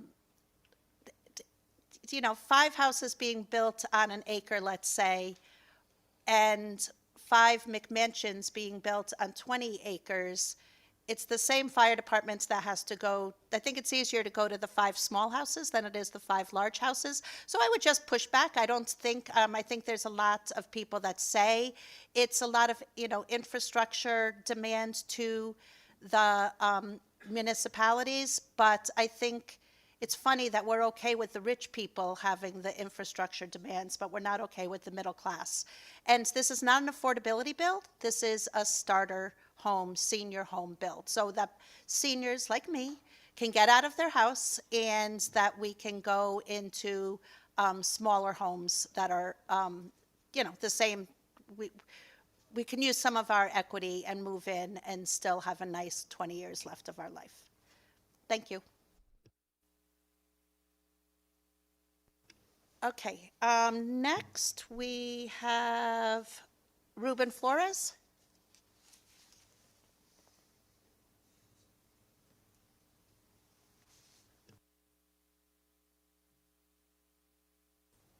Can you accept the request, Ruben? And Zachary Oberholzer, if you could get ready as well, and Robert Hill. So we're all ready and we don't waste time waiting to get online. There you go. Oh, no, we're going to go to Zachary since Zachary's here. Welcome, Zachary. Thank you. Thank you to the members of the Housing Committee for holding this hearing. I'm here to speak in support of SB 151, and I think it's important to set the stage. Connecticut has a massive housing shortage. This isn't news to anyone. In this entire state of 3.6 million people, I looked yesterday, there's only 3,300 homes for sale in the entire state. I think that kind of just sets the stage for where we're at in terms of our housing shortage. This bill is really good. If we want homes, if we want home ownership opportunities, which many people say they want, we have to build those homes somewhere. And where should we build those homes is the question. We can do one of two things. We can either destroy more of our remaining forest and farmland to build those homes, or we can do infill development where we already have homes and infrastructure existing. To me, that's like a very easy choice. So just to run through a few of the good reasons to support this bill, I think the permitting of lot subdivisions is really good. I believe Senator Fazio earlier was talking about property tax burden. So this is great because it allows homeowners to reduce their tax property burden by reducing their property and selling off unused land. And then other people can live there. So we're not actually depriving these municipalities of the much needed tax revenue that they need. But it still adds up to property tax savings for homeowners. And that also just allows people more flexibility to how they can organize their lives. If they have adult children or elderly family members, they would like to maybe build a small home close to their home for, so that they can keep their families close by. Limiting minimum lot sizes is great. Sprawling large lot sizes are environmentally destructive. Density is inherently environmentally more friendly than sprawl. We're going to be making use of already existing infrastructure, which is better than having to build new infrastructure. It also increases the viability and efficiency of mass transit networks. As a brief thought experiment, you could fit the entire population of Stamford in 2 square miles at Manhattan densities. And at New Canaan densities, it would take 135 square miles to fit that exact population. I think not that everything has to be built to Manhattan densities, but I think this just illustrates how destructive sprawl is and how destructive these large lot sizes can be. Also, limiting aesthetic requirements is incredibly good. A lot of these setbacks and minimum square footage and dimension requirements, they create unnecessary expenses for developers and homeowners, which translates into costs for homeowners. And these requirements also can render some perfectly fine lots from being unbuildable due to the odd dimensions or shapes of those lots. Again, it also just allows greater flexibility in the types of homes that are built. A lot of people talk about one-size-fits-all zoning. A lot of the one-size-fits-all zoning that we have are these large minimal lot sizes and these aesthetic requirements that require you to build a certain type of home. Also permitting more housing topologies like townhomes. Again, townhomes are more affordable than single-family homes for the simple fact that they share a wall, and that also makes them more energy efficient. That's all I had, so thank you for your time. Thank you for your advocacy, Zachary. Any comments from anybody? Seeing none, thank you, Zachary. Ruben Flores, Robert Hill, Paul Palmer Sr., Federia Sheets. The first one that gets on can go first.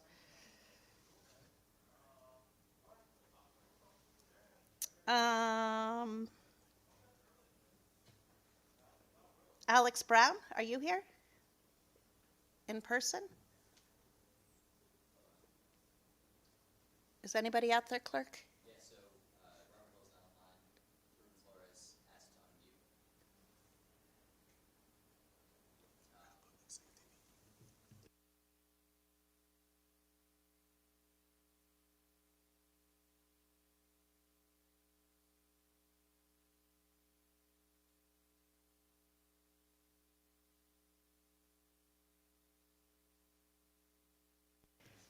Okay, please, people that are out there that are testifying remotely, we need you to accept the request so that we can go one right after the other.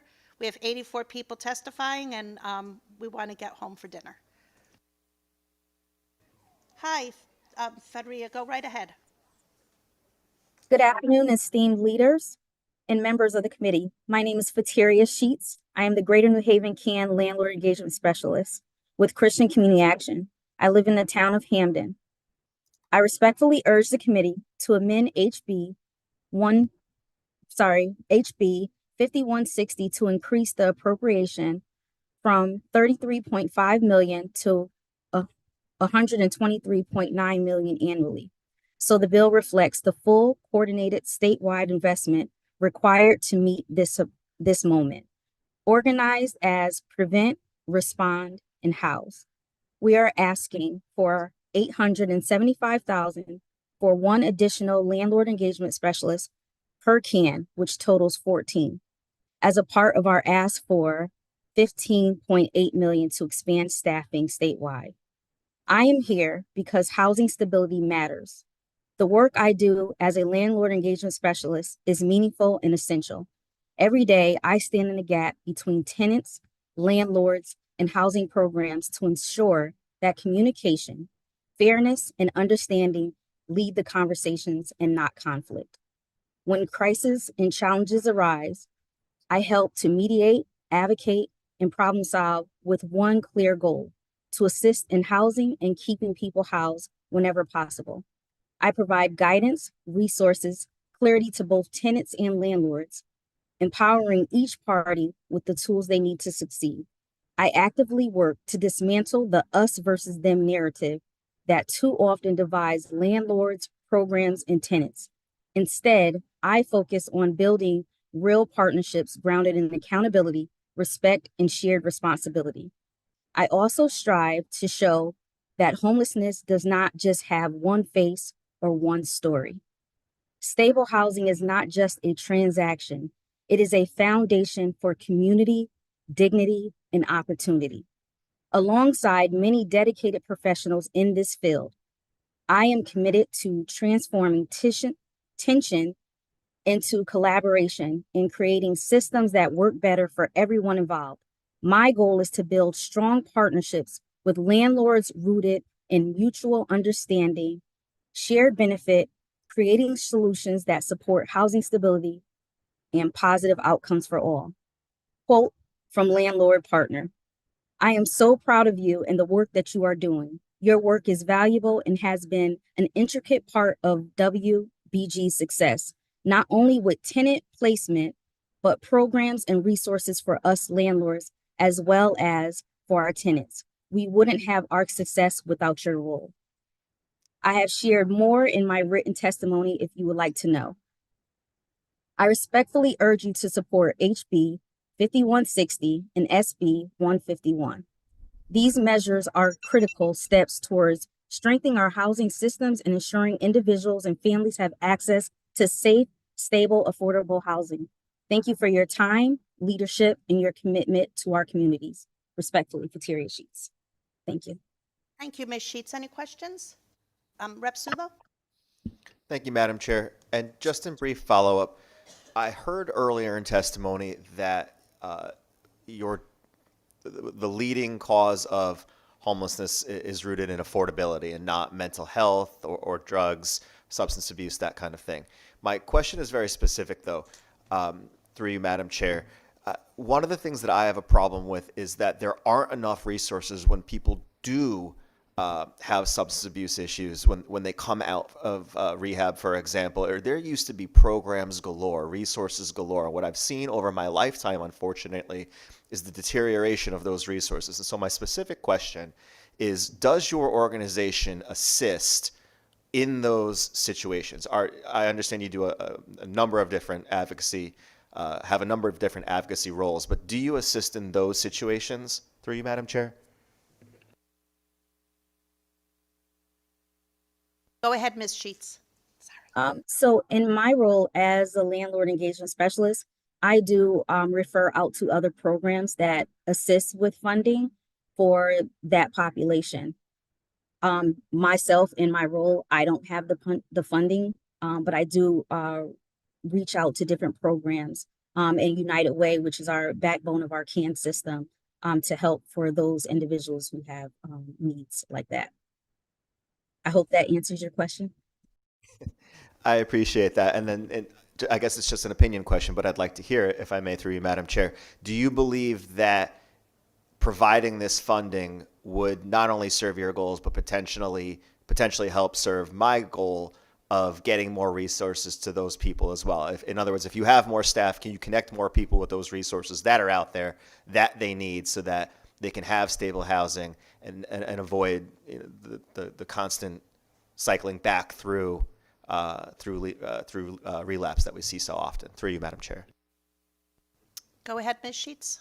Yes, I completely agree that with this funding, that it will allow for people that are in my role and other staffs to have that extra help to be able to refer out into community, to be able to provide those resources for individuals in need.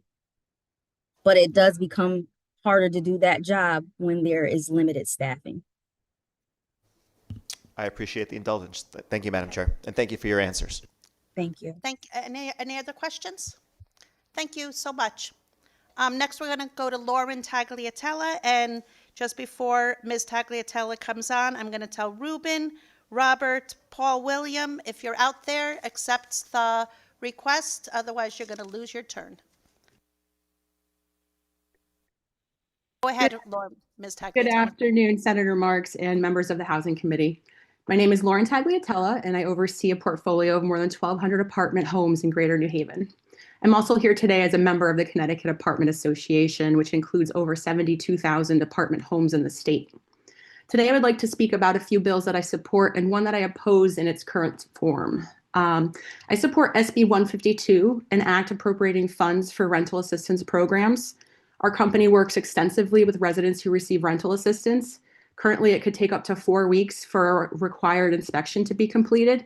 This delay makes it operationally difficult to hold an apartment for an approved applicant that can result in missed housing opportunities for a qualified renter.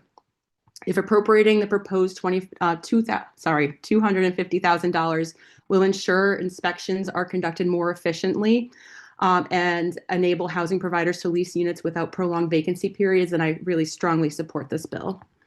Additionally, I'm here to support SB 151 because it takes thoughtful and necessary steps to remove some of the most common regulatory obstacles, like minimum lot sizes and minimum square footage.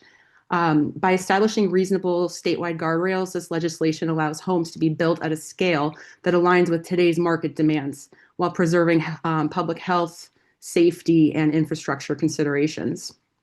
This bill does not eliminate local zoning. It simply sets boundaries to ensure zoning is not used to unnecessarily restrict housing opportunities. SB 151 establishes reasonable statewide parameters to ensure that zoning supports rather than restricts housing opportunity. We want a stronger workforce, a competitive economy, stable rents, expanded homeownership opportunities, and more vibrant communities. Then we must make it possible to build more housing for every age group and every budget. Lastly, I'd like to speak about HB 5161. We don't support HB 5161 in its current form. However, CTAA generally does support the goals of reaching accountability and transparency in rental housing. Municipalities should absolutely be able to identify and contact responsible parties for rental properties in order to address health, safety, code compliance issues. Responsible housing providers share that same goal. We want effective enforcement tools that address bad actors and protect residents. We do have an issue with the ask of the license, driver's license, and the 20-day reporting requirement of an address change. We think that's too strict. We do hope that there's written warning before a violation happens. CTAA supports a thoughtful and streamlined rental registry, one that identifies the clear, responsible contact. Ideally, this would be someone like the property manager, someone who is empowered to make a quick decision without having to go up the chain of command. We also support that it facilitates communication with municipalities. We hope that it will target bad actors and protect residents' health and safety. We respectfully ask the committee to amend HB 5161 to remove excessive personal data collection requirements and provide reasonable compliance timelines. I have provided longer testimony for these bills online, so we've tried to condense this. Thank you for your testimony. Any comments questions from the committee? Seeing none, thank you so much. Next, we have, I missed my place, Alex Brown. Is Alex Brown here? No? Okay. Linda Delicio, please accept the request sent to you, and we have Mark Davis online.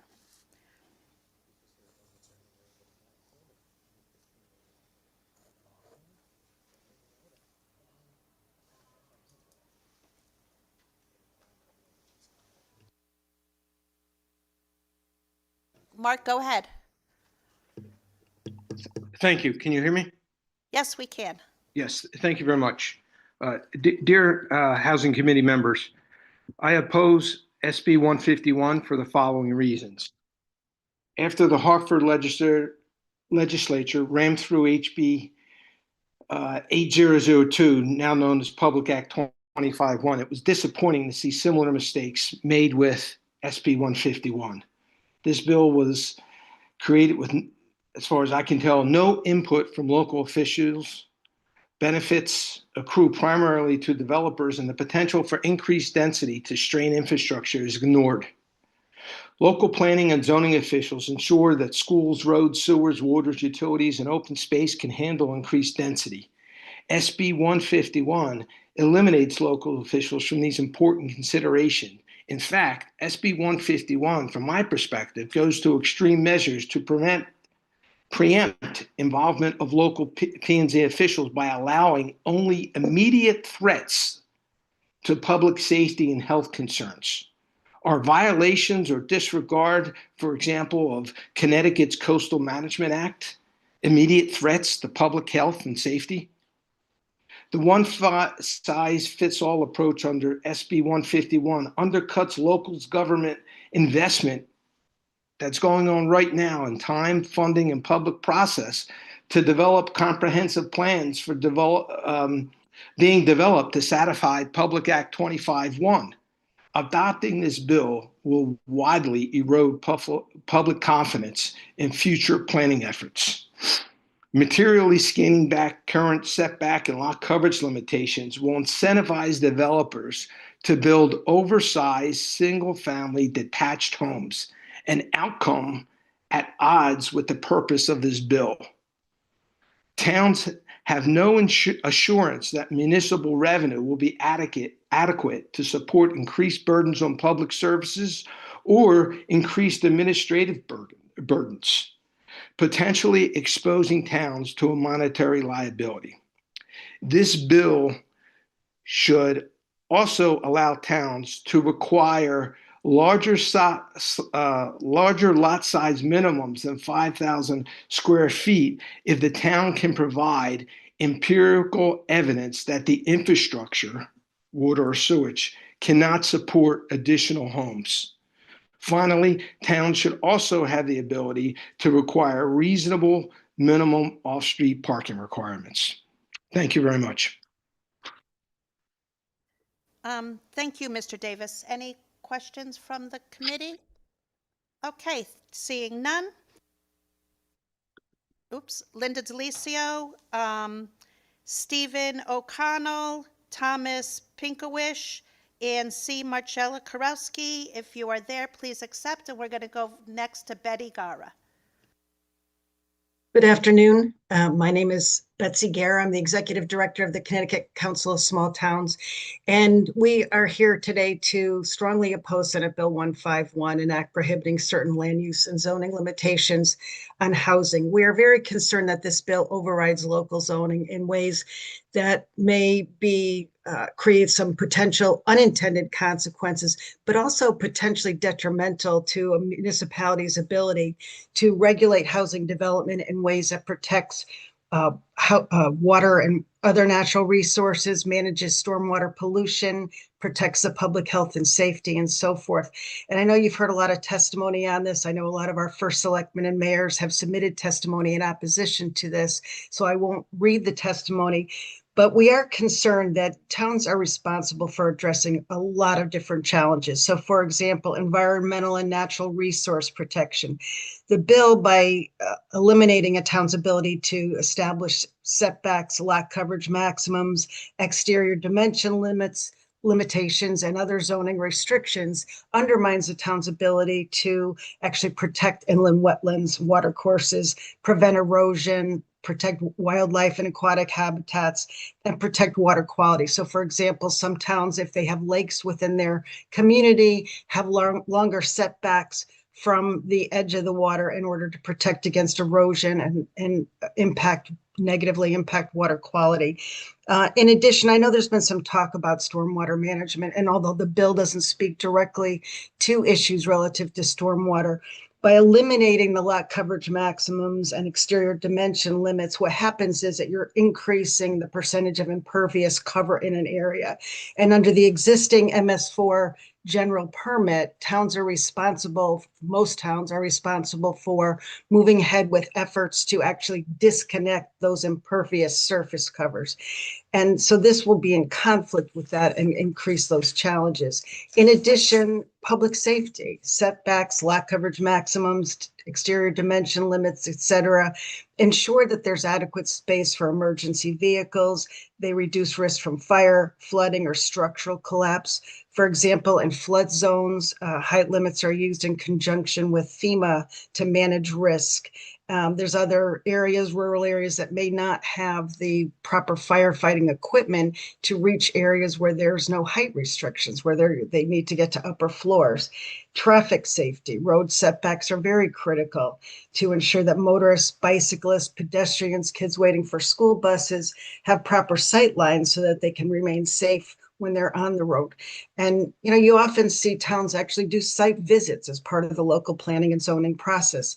And that's how important it is. And I think that's what this bill takes away, is that ability for municipalities to exercise that local zoning authority that is so critical to shaping a community in a way that is orderly, that is safe, and that, again, protects natural resources and other areas.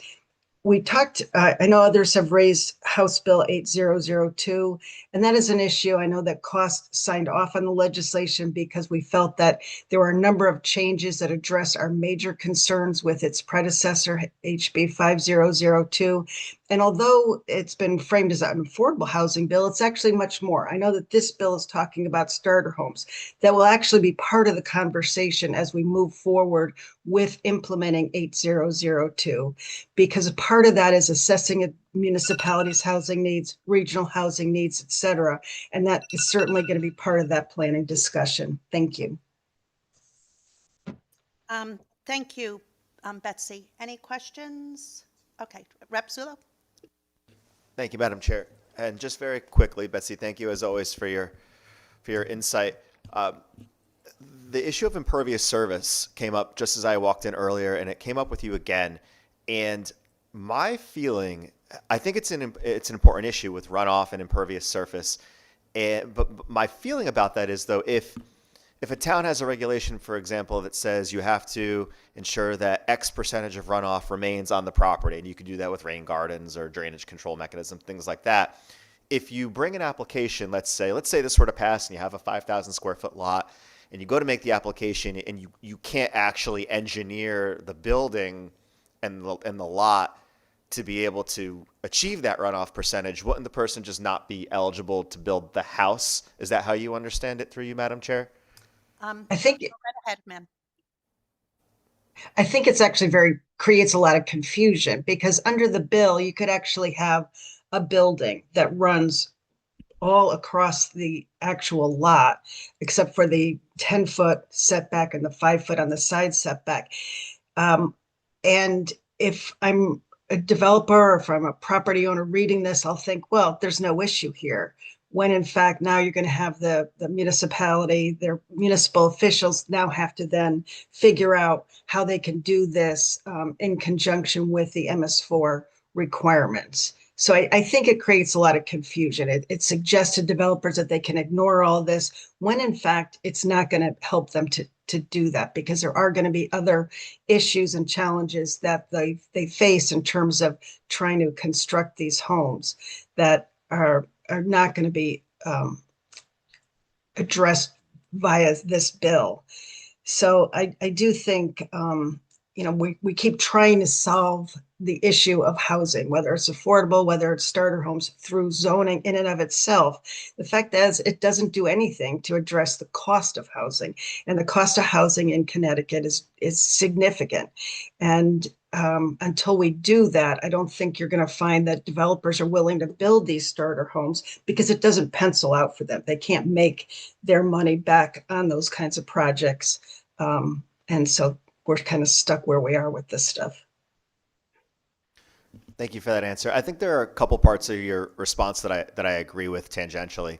And I think I saw the good senator nodding a little bit, because I do think, and I'm willing to concede that there are some practical limitations if they were passed. I don't think a developer would build a mini mansion straight to 5 feet from, and I don't think they could, because I think the runoff provisions in towns would prevent that.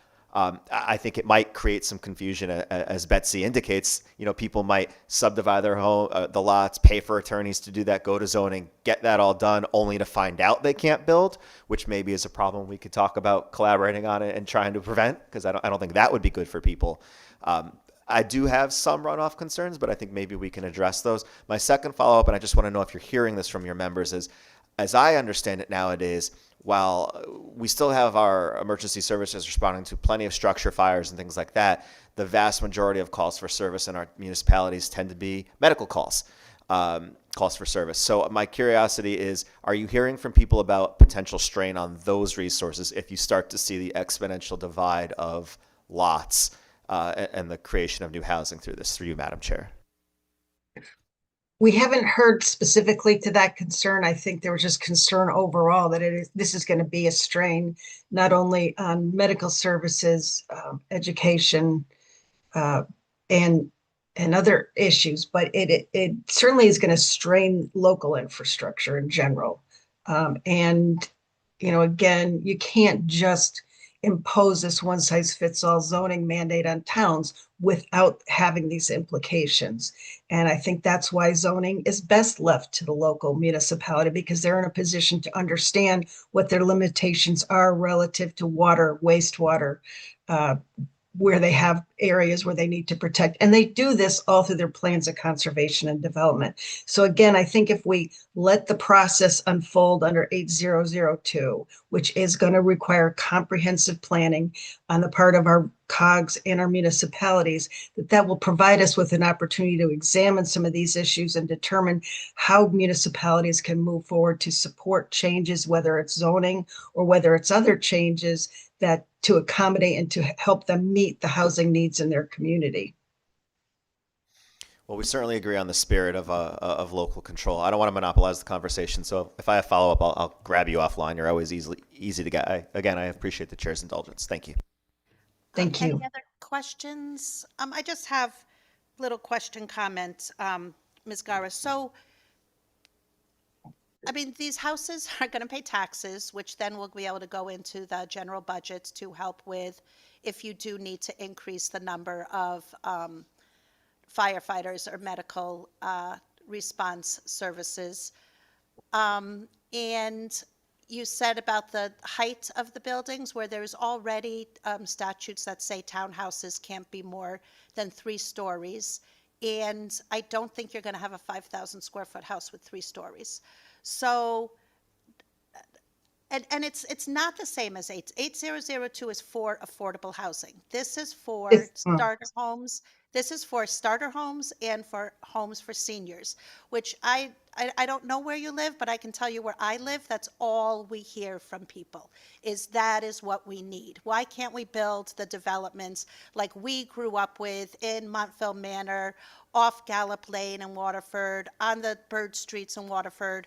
So do you see what I'm saying, that how it's very different from 8002? I do understand your point, and I grew up in Meriden. There were homes there that were built after World War II, not my time, but they were still there. They're probably still there. They were very well built, and they were supported by the federal government to provide returning veterans with an affordable option, and not the big A affordable housing, but an affordable way of owning their own home. And we've gotten away from that. And I don't know, you go into a home today and everyone wants granite and hardwood floors. They don't have the linoleum, they have tile, and that adds to the cost of these. I don't know how you get back to having those starter homes, but I will say even those existing homes that would be considered starter homes, the price for those has increased significantly over time. And so we'd have to address affordability in a larger sense. And I will just point out that 8002, although it's primarily focused on meeting affordable housing needs, it's much broader than that. And it will involve looking at all kinds of things, including housing for seniors, housing for people with disabilities, addressing homelessness, things of that nature. So it is going to be a very comprehensive planning process that will take into consideration all of those issues and hopefully provide the technical assistance and resources town needs to be able to figure out how to meet those needs within their community. Thank you. I still have Formica countertops, and I love them, and I think granite is very overrated. So thank you for your testimony. Next, Steve O'Connell. Yes, hello. Thank you for allowing me to testify. A couple of things. I'm sort of just going to jump around a little bit because it seems that's what all these bills do. And I consider this bill and the other bills that came before it to be all the same thing. So I know you're concentrating on affordable housing, but they're all connected. Now, this particular bill and all the others I see as undemocratic, unconstitutional, and lacking due process. It erodes local control. We have no public input. And this bill actually should be in the Planning and Zoning Committee, so it's confusing that housing is dealing with it. But so it is, and I'm going to testify. Now, when I look at this bill, I see it ignores local control, of course. It's going to have a negative effect on inland and wetlands. Lot coverage, which I'm dealing with in my own backyard, is going to be a big issue because it's going to cause more problems and more density, and therefore it's going to increase the need for services. And speaking to that, if you have the same lot size and you're allowed more density, obviously you're going to need more services. And if you need more services, you're going to have to raise taxes. And it's kind of funny that you've got an affordable housing bill to build units for people who can't afford right now to buy a home in a town. And then you're going to have to raise taxes on them to pay for the services to move into the affordable housing. Well, where's this money coming from? Now, I'll finish with overall, I'm looking at Connecticut, a state that's $40 billion in debt. And I don't know where this money's coming from. We're kicking the can down the road. You're just going to create more debt, and you're going to create more burden on the people that are living in the particular towns. I just can only ask you, give more control back to the local towns and the boards and the zoning commissions, because we know what's best for our towns.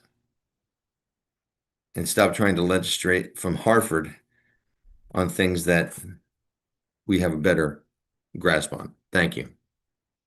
Thank you, sir. Any questions? Chair Felipe? Thank you, and I appreciate your testimony. I will say you were the second person to say that we're legislating from Hartford. Sure, we do our work in this building. I come from the city of Bridgeport.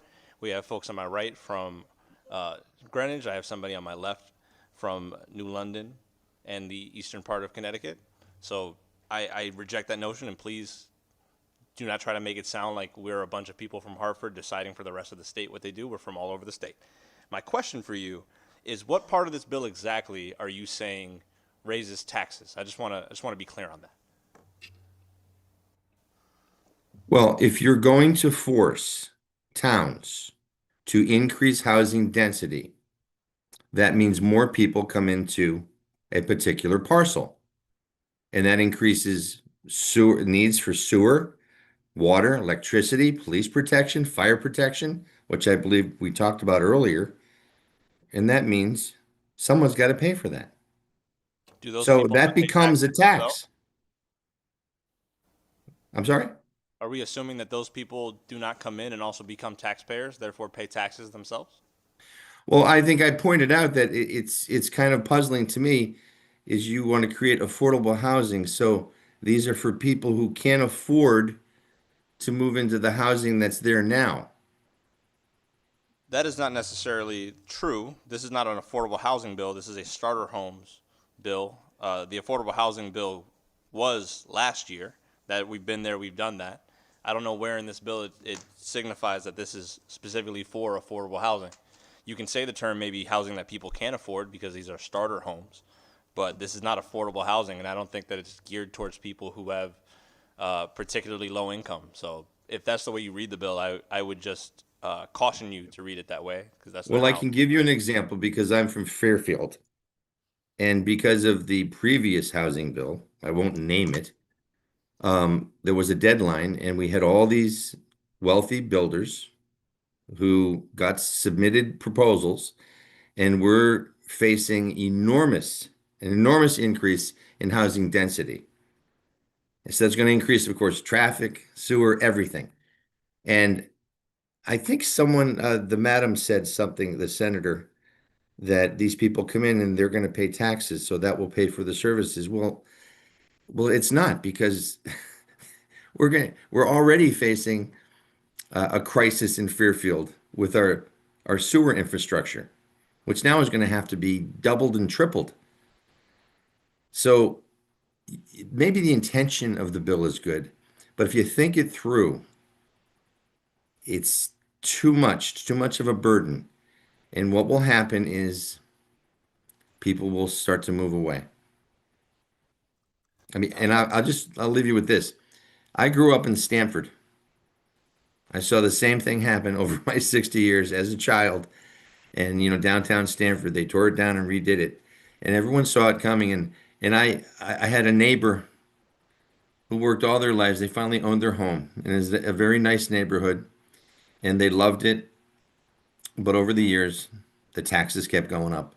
And they had to move. A house they outright owned. So this is what's going to happen. If you keep pushing this, sometimes folks, you got to go somewhere else. I've done it all my life. If I can't afford to live somewhere, move on. I'm not going to make anyone else pay for it. Thank you, sir. And this is a comment. This isn't a question, so don't feel a need to answer. But I will say that while I agree with you, taxes in the state are a problem, and the way that we distribute taxes might be a problem as well. I understand that you feel that this would create the stringent need for more sewer, and maybe that is true.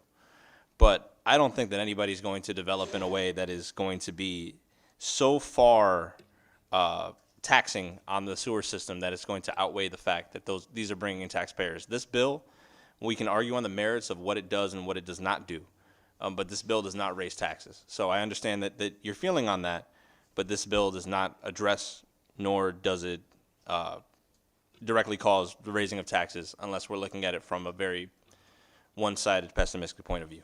Thank you, Madam Chair. No, can I just respond to it? Yes, you may. That was not a question. I just, I guess I could assume I might be twice your age, Mr. Chairman. And I can just tell you, I've heard this line before, and over time, that's exactly what's going to happen. Just look at California. Thank you for your time. I have a question, sir. Are you still there? Yes, I'm here. Okay. Any other questions, though, from the rest of the committee? No. thank you for your testimony. So I was at a roundtable meeting, the majority leaders roundtable meeting, and the planner from Fairfield, I think it was the planner, but I may be wrong with that. A leader from Fairfield was at the meeting and said that the 3 apartment complexes that they've built have made up for the tax loss after GE left. Is it GE that left Fairfield, right? After GE left Fairfield. So housing does pay for itself. They do pay taxes. And I'm probably, I don't know how old you are. I'm 63. I bought my first house in 1988 when interest rates were 13%, and we still bought a house because we were going to have a baby and we wanted a house with a backyard. So we bought the house because it's a house, right? It's a home. And then 6 months later, my $114,000 house was worth $70,000 with the crash. And we stayed there, and we had 3 more babies. And it was a great house until 20 years later, we could sell that house and go to a bigger house. And yes, taxes go up because the cost of firefighters go up and the cost of teachers go up. But my house is also worth twice what it was 6 years ago. And so my wealth has also gone up. And so I feel it is my responsibility to be able to pay for the people that in New London, we have the fastest response rates than any other municipality in Connecticut. And so that was always gave me great comfort when my kids were little. And, you know, there are always 2 sides to every story and 2 sides to every debate. And I just think that owning your home, even though I did live in a home for 20 years without having any equity. So, you know, we can't promise that you're going to have increased equity.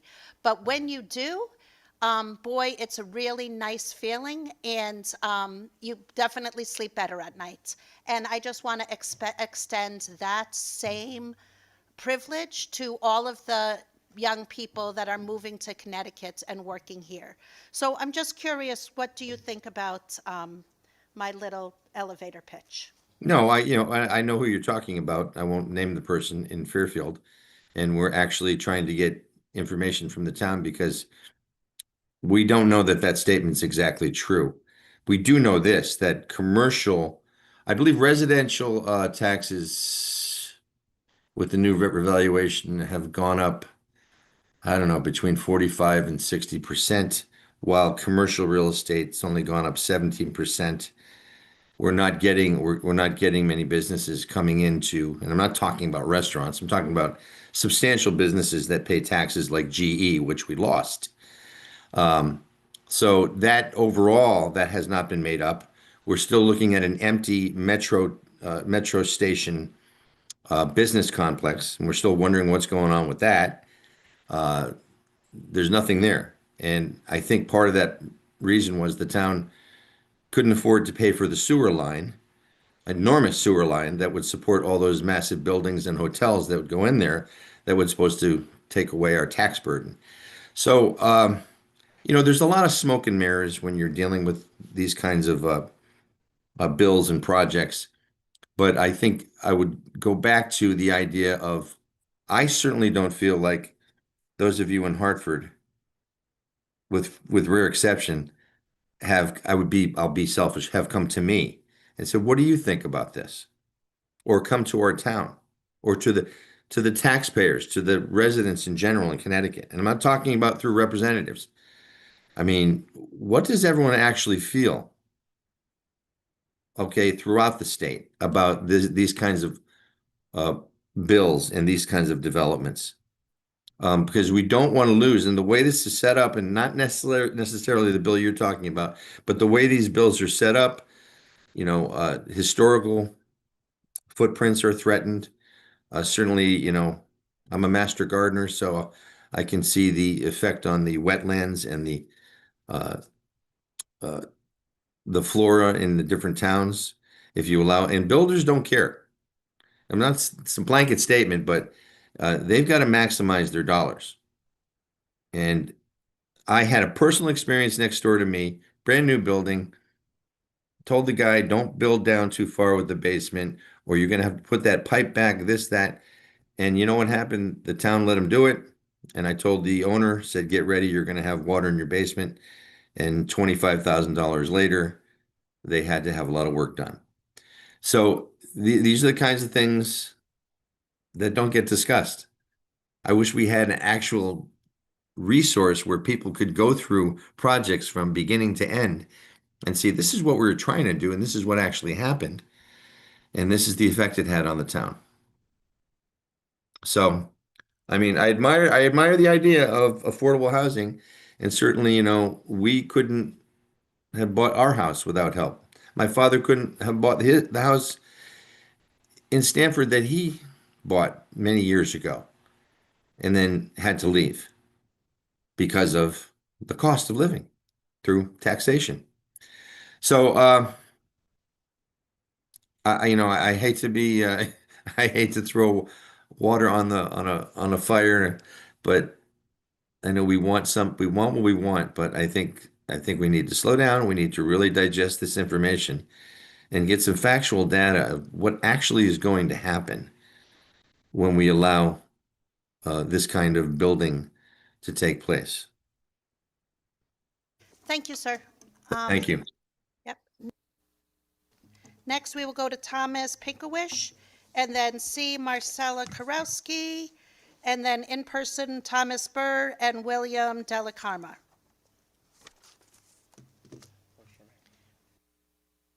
Thomas, you may go, sir. Hey, thank you. Oh, my camera's not working. I apologize. Unless it pops up. Anyway, thank you both chairs for allowing us to testify, and thank you to the committee for all your hard work. I do appreciate how difficult it is and how much you've done. I, however, don't think that this is a bill that should move forward. I think it is one that needs a lot of rework. There are a number of reasons why, and you've heard a whole bunch of them from different people. I just want to ask two questions of clarification, if I can. Senator Marks, one of them is, and you can answer these in different orders. Number one, when you say starter home, what exactly do you mean, and how is that different from an affordable house? And the other question is a clarification on the legislation it's proposed itself and its lines regarding historic homes from 88 to 91. In that, when I read it, I can read it and say you're sunsetting the exemption for National Register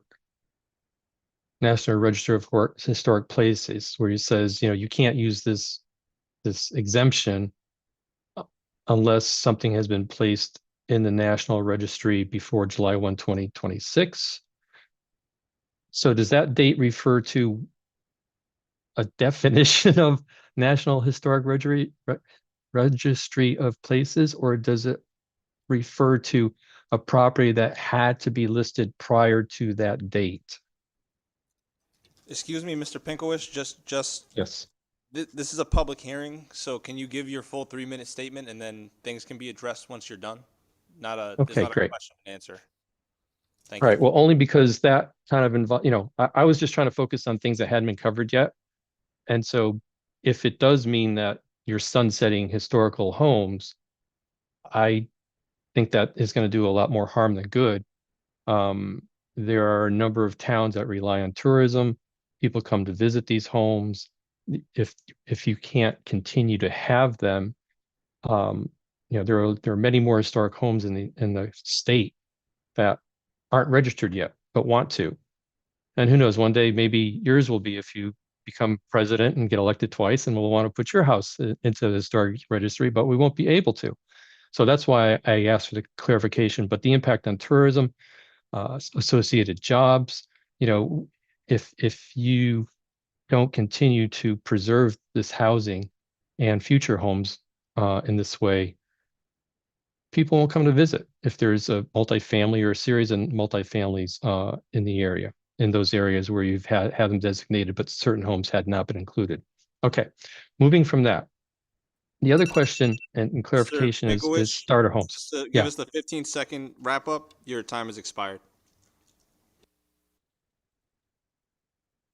okay. I implore you folks to engage experts before you start writing additional legislature. I implore you to use the river cogs and let them give some feedback and understand what you just passed that you gave them the job to do. Because I also serve on the regional housing committees. I'm speaking as an individual, but they need time to digest what you've done. And if you want them to do plans and make recommendations, let them do it. Please use UConn. You've got one of the best real estate schools in the country there. Have them do research for you because this costs towns money. Do you know how much it costs each town to employ to do all the things you're asking them to do per town or even by region? Is there an estimate there? Do you have any idea what the impact is on social services in the areas? All that stuff needs to be Sir, your done time first. has It's a expired. difficult question. Thank Thank you. you for your testimony. Any questions? Senator Marks. So I have feedback for that. I live in, my house was built the same year I was built in 1963. It is a humble raised ranch that I absolutely love with my Formica countertops. And I believe I'd better not go into the historic district because that means I'm going into the historic district. So, but I do live alongside a historic district. It's called the Pequot Colony in New London, and our little subdivision lot does not do any harm to the, we still have the beautiful historic district, right? We share a road.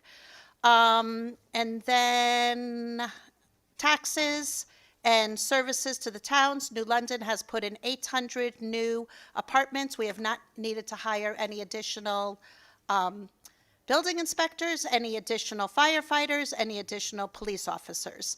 And our grants list has gone up. So I do believe that housing increases grants list. And we're going to, 8002 is for affordable housing. I thank the governor for passing it. I loved 5002, but we got 8002. So that is what we have. That is for affordable housing. This is for starter homes. You said, what's the difference? Starter homes are single-family homes. So it's to build single-family small homes, not McMansions on small lots, the same way it used to be back in the good old days. I'm going to sound old now, but that is what I want. Neighborhoods like we used to have, where the teachers, the nurses, the police officers, the mechanics, the machinists at Electric Boat can buy homes and live in a wonderful neighborhood. And I think it's what this state needs, and it's what I have heard from many, many, many people. Go out there and talk to the 30-year-olds, and they are going to say, this is what we need. So it's a starter and silver home, starter homes, silver for people with silver hair, seniors that need housing, and that is what this bill is about. It's not affordable housing. Not yet. Any other questions from members of the committee? Mr. Pinkowicz, thank you. I'm feeling very youthful today, everybody. I'm half people's age. I don't remember the good old days. It's a good day. Next is Marcella Karowski. Members of the committee, I'm Marcella Karowski. Thank you for the opportunity to speak today. I oppose SB 151 because this is state government overreach that would uproot the duties of officials that were voted in by each municipality's citizens. Zoning must remain local for Connecticut to accommodate families, businesses, and farms. I do applaud efforts to assist the needy, and I would encourage individuals to do so according to their own means. Thank you for your time. Thank you. Any questions or comments from members of the committee? How economical. Thank you so much. My Enjoy pleasure. the rest of your day. You too. Thank you, Representative. Next is Thomas Burr.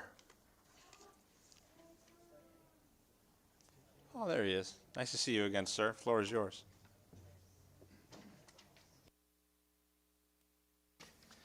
All right. Good afternoon, Representative Felipe, and members of the Housing Committee. My name is Thomas Burr. I'm the Public Policy Manager of the Connecticut chapter of the National Alliance on Mental Illness, otherwise known as NAMI Connecticut. NAMI is the nation's largest grassroots mental health organization dedicated to building better lives for the millions of Americans affected by mental illness. NAMI Connecticut and its 9 local affiliates provide support groups, education programs for people with mental health conditions and their loved ones, provide public awareness events and activities to communities throughout Connecticut, and advocate for policies to improve the lives of people affected by mental health conditions. If you are unfamiliar with us, there's additional information at the bottom of my written testimony. I'm here today in support of HB 5160, an act appropriating funds to assist homeless persons. NAMI Connecticut has been working in conjunction with other advocacy organizations like the Connecticut Coalition to End Homelessness to end homelessness for the past 20 years at least. We've been in this work. We care about this issue because 30% of the people who experience homelessness are people with either mental health and or substance use issues. My own son was homeless for a time when he was in the grip of a serious mental health condition, so this issue is personal to me. In fact, it is the reason I became an advocate and started testifying up here in the Capitol back in the mid-2000s. The good news is that after receiving treatment, my son is doing fine. He is working full-time and paying taxes, owns his own business, owns his own home, and he's doing great. People can and do recover from serious mental health conditions, but they cannot begin a solid path to recovery when they are homeless and focused only on where they can safely sleep every night. Again, you have my written testimony, which echoes the data and the monetary ask of the Connecticut Coalition to End Homelessness, so I'd just like to emphasize the following. Connecticut is facing both an urgent crisis and a long-term challenge. Since 2021, homelessness has increased 44%. Homelessness affects people of all ages and abilities. Older adults make up a significant share, and children are also impacted, as well as many people who are living with a disability. These are some of our most vulnerable citizens here in Connecticut. Connecticut data shows that affordable housing is the main driver of homelessness. Less than 50% of Connecticut's homeless response funding comes from the state, which forces providers to fundraise for life-saving services and makes it harder to keep up as the need rises. Connecticut can prevent homelessness, meet today's needs safely and humanely, and help people move quickly into housing, but only with a coordinated statewide investment. And I should add that the dirty little secret here in Connecticut is that frontline staff at a lot of these nonprofit providers work 2 and sometimes 3 jobs in order to do this critical work. No one's getting rich here doing this stuff. We appreciate that the governor's budget includes investments in homelessness and housing stability.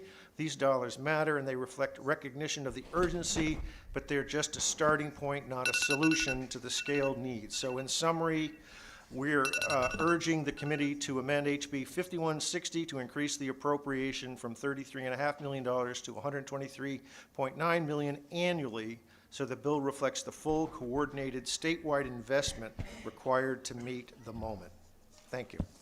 Thank you. Any questions from members of the committee? Representative Butler. Thank you, Mr. Chairman. And thank you so much for your advocacy. Actually, I met you at a NAMI meeting in Waterbury, and that's right. I was really impressed with the work that you do and the organization does, but also in terms of, I'm very familiar with a lot of aspects of housing, but one of the aspects that you shared with us was the peer-to-peer. The peer-run respite, yes. Yes, and I think that's a very important aspect that we need to include more of. So I was glad to hear of the experience and how that was effective. And I just want to look at the numbers we're talking about here. We talk about asking for increasing funding from 33 to 129 million. Could you just give a brief overview of what can be included that isn't included in that 33, that little delta between 33 and 129? I can't get to the specifics of the delta. I can tell you the breakdown, but I know my good friend Sarah Fox, who I've known for 20 years, is going to be speaking at about 5 more people, and I imagine she could probably answer this question. But just from an overview perspective, it's $10 million annually for the Housing Crisis Response Fund, $31.6 million annually to bring people inside, stabilize services, and expand capacity, and $82.3 million annually to expand the wraps and accompanying case management services. Again, as far as the delta from where we at now to there, I don't have that level of detail, but I bet you Sarah does. Well, thank you very much. And I know Ms. Fox so well, and she's been a longtime homelessness advocate. And I'm sure she's going to be able to share what's within that delta that can be brought to bear to actually have a more effective result. So thank you for your testimony and for your hard work. All right. I appreciate that. Thank you. Thank you, Mr. Chair. Thank you, Representative. Any other questions? Seeing none, thank you, Mr. Burr. Thank you. Appreciate you coming to visit with us today. Next is William Della Camara. And please correct me if I didn't say that right. Oh, it's Della Camera, but that's okay. You know, you've probably been through it a lot in your life with mispronounced names. Anyways, thank you. Good afternoon, Chair, ranking members, and Vice Chair. My name is William Della Camera, and I'm a farmer in North Branford. I grow food for my community. I employ local residents and a steward of the land that has remained in agriculture for many generations. Let me begin by saying I support a need for housing. I support redevelopment. I support building housing where infrastructure and planning support it. But I do not support policies that accelerate the conversion of working farmland into development, and I do not support shifting zoning authority away from local municipalities that understand their communities the best. Local planning and zoning commissions understand infrastructure capacity, rural character, environmental constraints, and agricultural needs in ways statewide mandates cannot. Rural towns like North Branford are uniquely vulnerable. We have limited sewer and water corridors surrounded by active farmland. When state law increases density in serviced areas, development pressure does not stop. It pushes outward into agricultural edge lands. That is where farms operate. Connecticut has already lost roughly 1/3 of its farmland in recent decades. Today, less than 6% of our state remains in active agriculture. Once farmland is developed, it's gone forever. I operate on land protected through the state's Purchase of Development Rights program. That preservation is what allows me to farm today. Without it, development pressure and land values would likely have made farming impossible on this piece of land. The PDR program works. It keeps land in production and keeps farmers farming. When development reaches farm fields, the impacts are real. They may create water runoff problems, land speculation rises, fields become fragmented, nuisance complaints increase against these farmers, normal farm operations become conflicts with the neighbors, and farmers face pressure to sell instead of farm. Many farmers who sold their land in the past relocated to more agricultural friendly states. Others depend on selling their farmland as their retirement plan, which is wrong. When farmland disappears, farmers disappear with it. Farmland, or PA 490 land, is working land. It is not idle land waiting to be built upon without safeguards. Zoning preemption combined with development pressure risks turning PA 490 and farmland into a temporary holding pattern before it's converted. Connecticut can build housing and protect farmland at the same time, but the solutions must respect local planning, protect working lands, and direct growth where it truly belongs. In rural towns like mine, farmland is not vacant land. It is food production, it is environmental protection, it is economic stability, it is community identity. If we pave over the land that feeds us, we cannot get it back. Thank you for your time and consideration. Thank you, Mr. Della Camera. Is there any questions for the speaker? Seeing none, I have one. Oh, sorry. Representative Zullo. Sorry, thank you again. Just very quickly, so can you just speak to just a little bit again? I thought I heard you intimate to the potential for development close to farms. like yours and the impact that could have. Could you just speak to that just a little bit briefly? Well, I'll speak to it in the way that in the past that our town has tried to implement some rules against like on-farm activities, which aren't farmers' only way to survive now besides producing food to feed people, which is the key of why we farm, but that can't pay our bills now in our current economic climate with, you know, labor and all. So a lot of us have turned to like on-farm activities to bring people to our farm to showcase our farms. Not only that we have stuff to sell to them, but what beauty it brings to our towns and what we have to offer. So with that, they wanted to start to regulate on-farm activities. Well, we're not out there to be enemies to our neighbor or cause any problems, but some of us have large area where we maybe have to include 60 or 70 property owners in any hearing that's had, when a person on the complete opposite side of the farm could have a say at what happens on the other side of the farm. We're not out there to harm our neighbors. We're just out there to try to survive. And their houses may be placed with setback rules against the property, where now we can't have something here where the land deems it to be the right spot because we may not farm it. Where are we going to put it? We can't put it anywhere else on our farm. So because farms have been laid out and residential areas or industrial areas have been laid over them, but we can't lay our farm out. We're not a cookie cutter. It's not, we can't place everything where we want it. We have to place it depending on where we can put it. That's one of the problems. The other problem is, you know, you go through a farmer goes out at, you know, maybe out early in the morning or late at night. If the lights are on a tractor going across the field, they may assume we're doing something wrong. And then they start calling, you know, other government agencies to see what we're doing, and we might just be out there farming, making noise. We have the right to farm, but they don't understand that. There's a lot that goes, you know, with being close to a farm. Thank you for the indulgence, Mr. Chair. I just want to thank you for your perspective. You know, I don't have a lot of farmland in my town. I have some, but probably not as much as where you are or some other towns, and so I appreciate that perspective. Every town had farmland once upon a time, and if you drive around any town, you can see where the development started. Our first development started on Mill Road. You could tell that's where it is, and you could tell every farm, because at one time they left the farmhouse and built the houses. Now they completely knock everything down and build the houses to maximize the usage. I understand it. It's the way it went, but we have to be very cognizant as to where we go from here on how we develop any more land in any town. And I understand we need it, and we do have places to put it. Thank you again for the indulgence, and thank you for letting me squeak in before you.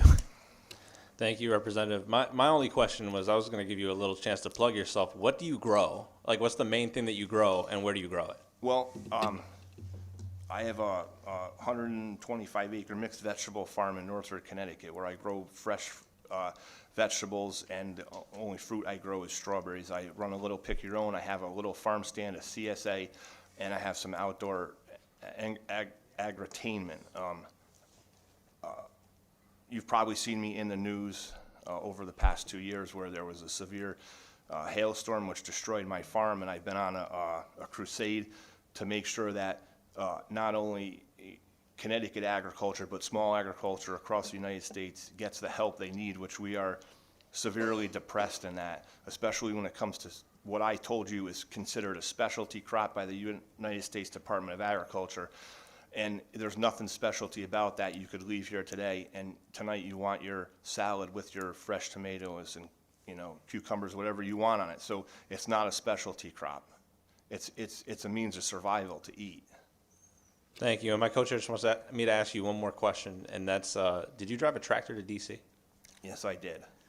That's awesome. I drove a tractor around the state of Connecticut for 7 days. I went to 55 farms. Everyone had the same sentiment, whether they were generational farms that have been here for 7, 8, 9 generations to myself.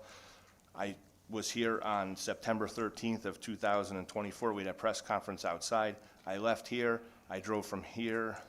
I stopped in Southbury. I stayed in Southbury. I drove from Southbury to Bethlehem, Pennsylvania in 1 day, which was like 19 hours of driving. Then from there, I went to Lancaster, and then I went to Washington, D.C. Thank you. Thank you for your time, and we appreciate all that you do. Thank you very much. Next online is Casey Moran.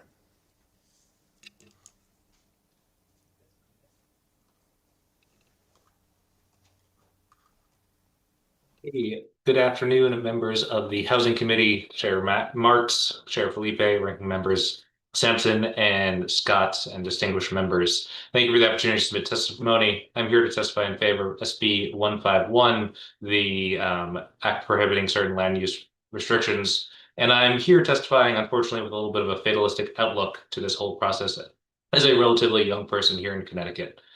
We've unfortunately buried our heads in the sand for, I don't know, a few decades now, and I cannot tell you all of the conversations I have with people who are roughly my age, who are in precarious positions, who are unable to buy something, who have been looking, who have been outbid, who have kind of given up hope on staying in Connecticut.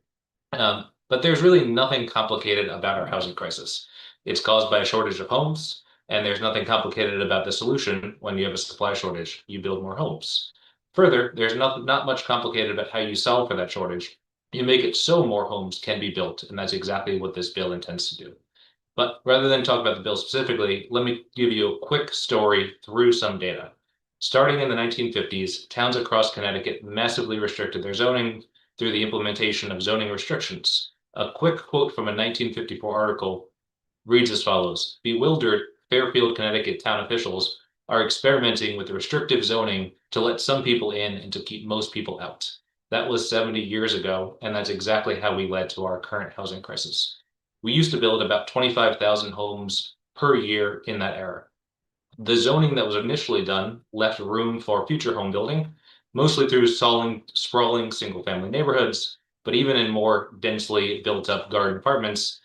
So that level of building continued for the next 20 or so years. However, that extra allowance has been completely built out and has been built out for going on 50 years now. We now build just 5,000 new homes in the state of Connecticut per year on average.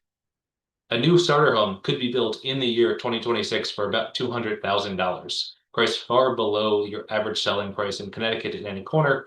10 years ago, we used to have about 20,000 homes available for purchase at any given moment in the state. Today, as of this exact moment, there are under 4,000.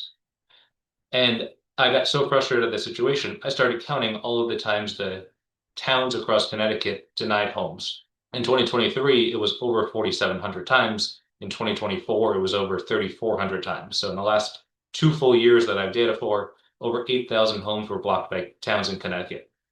But think just what that extra 4,000 homes would do to a market. Sorry, extra 8,000 homes would do to a market that only has 4,000 homes available. So this is a well-settled issue from a policy perspective. It's unfortunately not a well-settled issue from a politics perspective. So I encourage the committee and everybody here listening along to think critically about giving some hope to those struggling in our state, to those looking for housing unable to secure it. It's a numbers problem. It's a housing problem. Allowing more starter homes to be built is a solution, and it's the solution we need. 2 states did this in the last 2 years. 10 more states have a very similar bill pending. Connecticut would be well within the mainstream of legalizing smaller lot starter homes again. Thank you all for your time. Thank you, Mr. Moran. Any questions from members of the committee? Seeing none, we thank you for your time. Next is Mr. Kirk Carr online. Chairs Senator Marks and Representative Felipe, ranking members, Senator Sampson, Representative Scott, and esteemed members of the Housing Committee, thank you for this opportunity to speak in opposition to SB 151. My name is Kirk Carr of Ridgefield. My complete written testimony has been submitted separately, which I will not repeat here. Before I testify, I wish to object to Representative Felipe's rebuke of Mark Pruner's testimony and instruction not to criticize the drafting of proposed legislation. As chair, his disagreement should be restrained, and he should never lead or rebuke a witness. Representative Zullo was exactly right. SB 151 is the antithesis of towns take the lead. Proposing this legislation just months after HB 8002 was negotiated to replace HB 5002 is an act of particularly bad faith. It demonstrates that attempts to appease the developer-manipulated anti-zoning activists and state legislators by meeting them halfway is an exercise in futility. Betsy Gara of Cost and Rudy Marconi, Ridgefield's first selectman, have also submitted written testimony in opposition. They helped negotiate HB 8002 and were vocal public supporters. After the political drama of the veto of HB 5002 and the intense negotiation of HB 8002, does the Housing Committee want to light the political fuse so soon in this short session and an election year? So far, I see no legislators' names on the proposal, although I understand Senator Marks has expressed her support. So it can be withdrawn or tabled with little or no loss of face. You have heard and will hear from many about the toxic consequences of this legislation, its fallacious assumptions, and explosive interaction with 830G, which I will not repeat. But 830G is a disincentive to building naturally occurring affordable housing and starter homes. You will find more in my written testimony. On the topic of segregation that was previously raised, it is a widely accepted myth that Connecticut is highly segregated. According to the National Institute of Minority Health and Health Disparities, Connecticut is ranked 27 out of 50 states with a dissimilarity index of 62, just below the national average of 63. Cities are ranked by census scope. Out of 318 cities, Bridgeport is 51st, Hartford is 62nd, and London, Norwich is ranked 174th. Stamford, Norwalk, and New Haven don't even make the list. According to the Farmland Trust, residential property taxes do not cover the cost of municipal services. Adding residential housing without balancing commercial development has adverse consequences to property taxes, which are the most regressive tax paid by Connecticut taxpayers, according to the Department of Revenue Services tax incidence report. Thank you for your time and attention. Please summarize. Thank you for your time, and I would welcome any questions. Thank you. Does anybody have questions for the current speaker? Seeing none, Mr. Carr, thank you for your time. Before we get to the next speaker, in light of a comment made by the last speaker, I will apologize to anybody who is offended by anything that we say rebuking their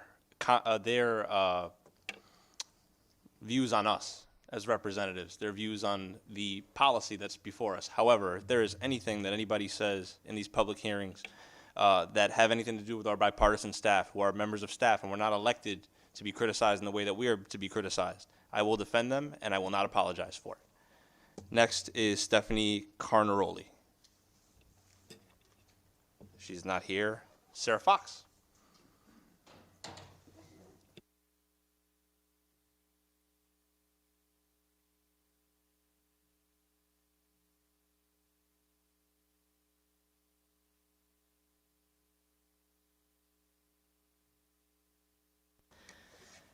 Good afternoon, Senator Marks, Representative Felipe, and members of the committee.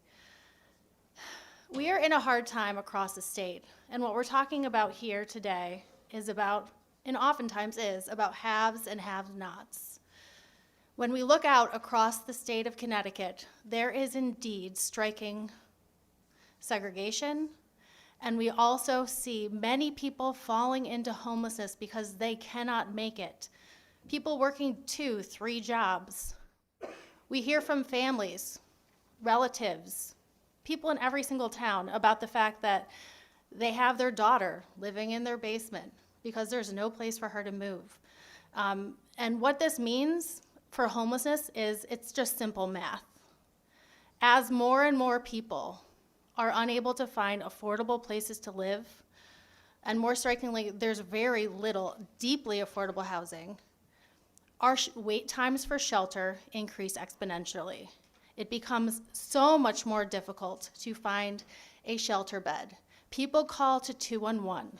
The wait times for 211 go on and on and on, not because we don't have staffing, but because the sheer number and volume of people who are housing insecure across the state is increasing farther and faster than we can ever meet the need. And so Representative Butler, you asked, why is there such a delta between what we asked for last year and what we're asking for this year? The reason is simple. We've had a 45% increase in unsheltered homelessness last year alone. We've had a 44% increase in homelessness over the past few years. We're seeing homelessness in every single community across the state. And what we also know is our providers are working every single day, nonstop, in every coordinated access network across the state to meet this demand with dignity and humanity, when often the people experiencing homelessness are not afforded that themselves. And so, for your question, sir, last year we asked for $5 million for annualized cold weather. We are in winter now. The snow is still on the ground, and we have had more than 20 people that I know of freeze to death. We have exceeded the $5 million that we've asked for, and we are greatly appreciative of the governor's $5 million that he put forth in his proposed budget, but our need has far exceeded that. Beyond that, there are many other portions. We asked for eviction prevention last year, and we have $5 million that is going towards eviction prevention and the CAN hubs, all critical services. But we need $10 million in flexible funding to prevent people from becoming homeless. Flexible funding saves lives. It helps kids stay in their homes. We can prevent homelessness before it begins. And I can go on if you ask me another question in a moment, sir. But the fact is we are in a moment where we are not scaled to meet the level of need that's in front of us today. And we have families, we have children, we have youth, we have seniors, we have all of our neighbors who are housing insecure or experiencing homelessness. And the reality is anyone could experience homelessness. And you want to have a system in place with providers and staff to meet that rising need. Thank you, Ms. Fox. Any questions, comments from members? Representative Butler. Thank you, Mr. Chair. And thank you, Sarah. And I know you've been working on this for what seems like forever. And for a while there, it looked like we in the state of Connecticut made some great progress, and all of a sudden it seems like this whole initiative we had has fallen by the wayside. So, I, as well as members of this committee and all of the legislators want to do something. I just don't think we know exactly how to put all the various variables that can be brought to bear to actually solve this in a effective, meaningful, and right now kind of way. So having said all of that, I just wanted to, you started to enumerate some of the items that was in that delta between the 33 million and 129, but you start speaking of some of the initiatives, and I think that's helpful because when you break them out, it gives us an area to actually advocate for, even if we can't get all the funding, areas that we might be able to go forward and convince some other people that these are the priorities and these are the things that we need to bring to bear right away. So I guess I said all that to ask the question, what in that delta do you see as the priority areas that we should look at immediate consideration and what we should prioritize?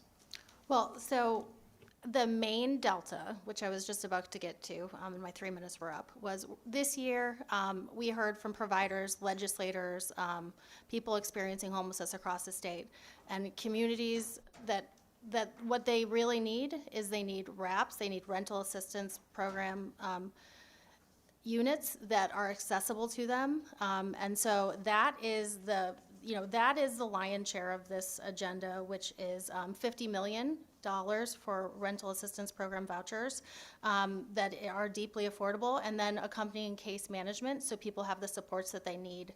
Also very critical is what we're moving towards from cold weather. People are dying during the entire year because they're outside in the heat, the cold, and extreme weather. And so $10 million for, $12.3 million for extreme weather, and to allow us to expand capacity as the need grows and meet the sheer number of people outside. We're also asking for an increase in our staffing, and you've heard today from many people doing this work day in and day out. And we did not ask for that last year. But this staffing means that we have the ability to meet the needs of all of the people coming into the system. And it is critical, and it needs to be reflected in dollars. So we've made some progress in terms of the dollars, but we're still at a time of incredible federal uncertainty. 50 to 70% of our shelters are funded through federal funding. We are concerned about those funds every single day. We still do not have certainty around what's going to happen with our COC funding, which is over $100 million that comes directly into the state to keep people housed and our neighbors.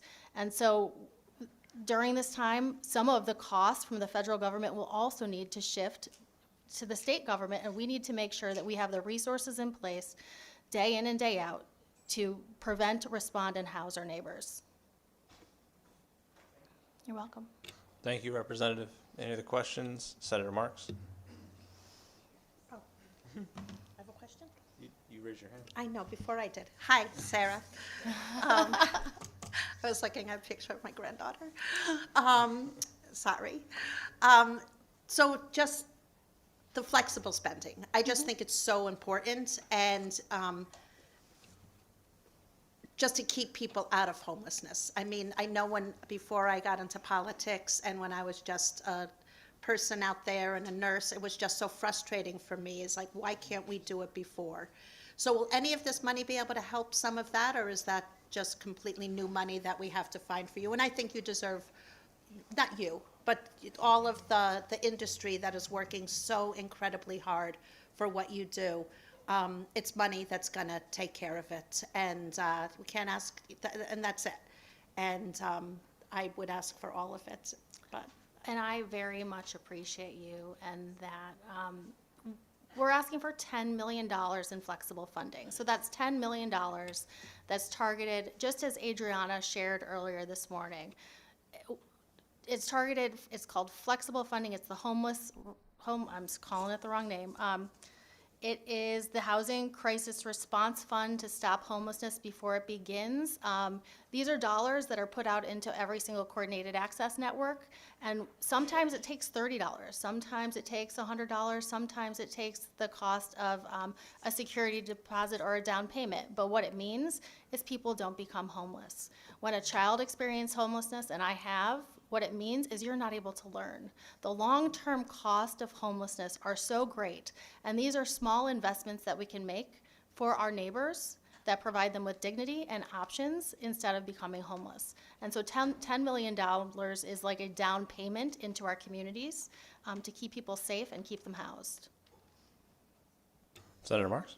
Through you, Chair.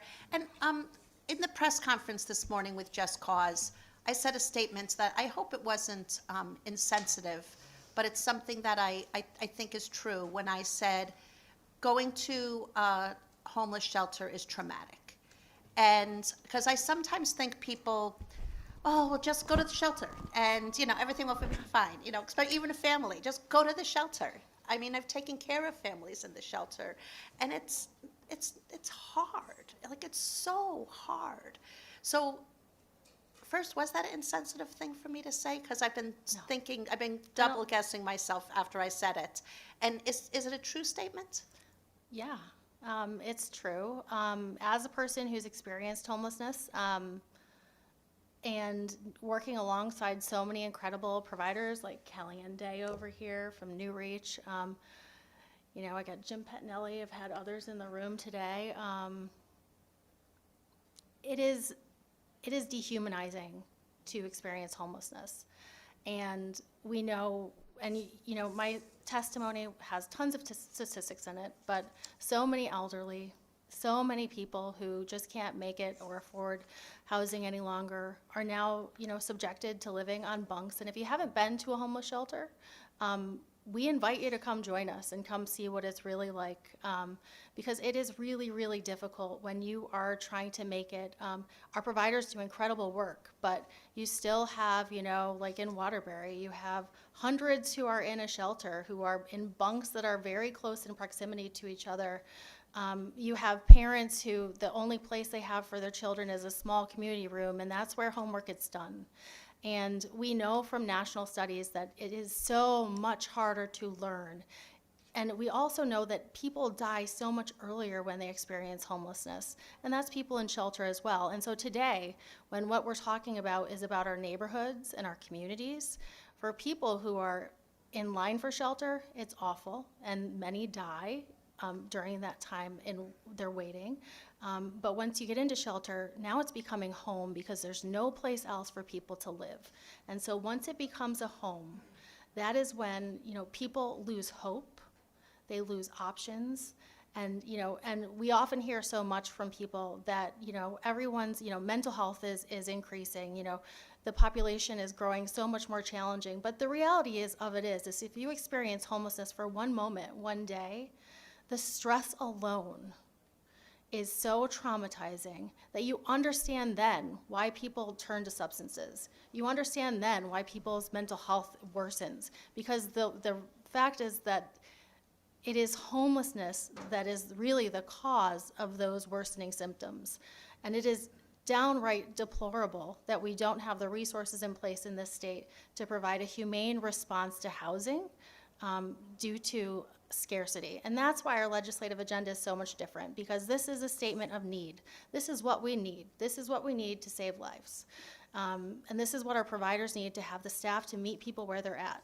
Every single person in every single organization across the state that I work with, they love their jobs. They love the people they get to serve. But the fact is that we don't have the resources to meet this escalating need. And so we are seeing people dying. We are seeing trauma on the streets, and it makes it really, really hard to do this job, to wake up day in and day out knowing that we don't have, in one of the richest states in the nation, we have people, we have elderly, we have children who just can't make it, lose their housing, and are outside. A very long-winded answer. Senator Marks? Yeah, thank you, Chair. I knew once I started asking questions, I wouldn't stop with you. And the seniors, and I know in New London where they're trying to put an elevator now because so many of the seniors that are homeless and in the shelter can't get up the stairs. And so how much has the senior, if you know it off the top of your head, and I'll just say, I did have a patient who was homeless because his rent went up. His wife had died 6 months earlier, George, and he was sleeping outside in, where you wait for the bus next to the train station because he couldn't do the shelter. He just couldn't. He had a, insulin-dependent diabetic, such a kind man. And I did an 1.5-hour assessment with him. He was in a motel. But, not getting the great food, get food delivered here and there, but not 3 meals a day. He couldn't go to the grocery store.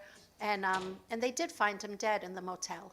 And I will never forget him because I was working hard on trying to help the homeless hospitality get him shelter. And it just takes so long, right? And it's just, and the senior, people try sleeping on a wrestling mat one night, and I don't know, I get up 3 times at night to go to the bathroom. So, and then you have to climb over people to go to the bathroom, right? If you're sleeping on a wrestling mat. So how much has the senior homelessness increased? Well, so in 2025, there were 8,172 people who experienced homelessness across the state. 23% of them were elderly. So elderly is just over 55 in the homeless response system. And 27% of our clients served through outreach are elderly. So over the course of the year, we're looking at more than 2,323 senior citizens from across the state. We hear from organizations across the state that provide services to seniors, just about how many people are falling into homelessness, how many people can't make their rent. And you know, it is a cascading issue when we're talking about cuts to Medicaid, we're talking about cuts to SNAP. Seniors are not able to make it, and housing is one of the you know, they're choosing between medication, housing, food. And, you know, when you go, if you were to go to Mercy Housing just a couple blocks away from here, you would go into their soup kitchen and you would see many, many people with walkers, many, many people who have gray hair. You know, literally, if you go to any shelter across the state right now, you will see a very rapidly aging population, what is often called a tidal wave of senior homelessness. And it's happening here in our state. And it's so much more costly to have people become homeless who are senior citizens than to have, you know, housing for seniors. And the cost, you know, oftentimes far eclipse anything, you know, when we talk about taxpayer money, you know, it is so much more costly for someone to become homeless than it is to have them housed, and this accounts for seniors as well. You're welcome. Thank you, Senator. Any other questions from members? I just have one. It's going to be a question with an easy answer, but it's going to be a hard question. I know that we have conversations in these circles, and you spoke earlier about how you're scared for the federal funding. I just want to level set for everybody that this is not the similar conversation where we have say something about, oh, Democrats don't like what the administration federally is doing, and some other folks might like what they're doing. This is about the difference in models between what HUD is doing or trying to implement and the housing first model that we have here in Connecticut. So here's the hard part. Briefly, explain to me the difference between what HUD is trying to do with homelessness services and what the housing first model here in Connecticut is. Housing first is really supports and services, and so we've done really well with supports and services across the state, but housing first, and I think Jim Pettinelli would say something to me if I didn't raise this, is it's in Connecticut and across the nation, it's never been fully funded. So what it means when we say housing first, it's really providing supports that people need at the level of need that they need it, and wraparound services. And so doing that right and doing it well is something Connecticut has always aspired to do. And so that's why we're asking for case management with our RAPs. But what the federal government has sort of, and what HUD has moved, and this is a completely bipartisan issue, and it has always been, but what HUD has sort of made the recommendations to do is to completely change and alter the way that they fund housing at the national level. So Connecticut has received sort of $100 million, and we've been guaranteed 90% of that. That tier, it looks like, is moving to 60%. So that is a direct cut to the amount of resources that are coming to our state.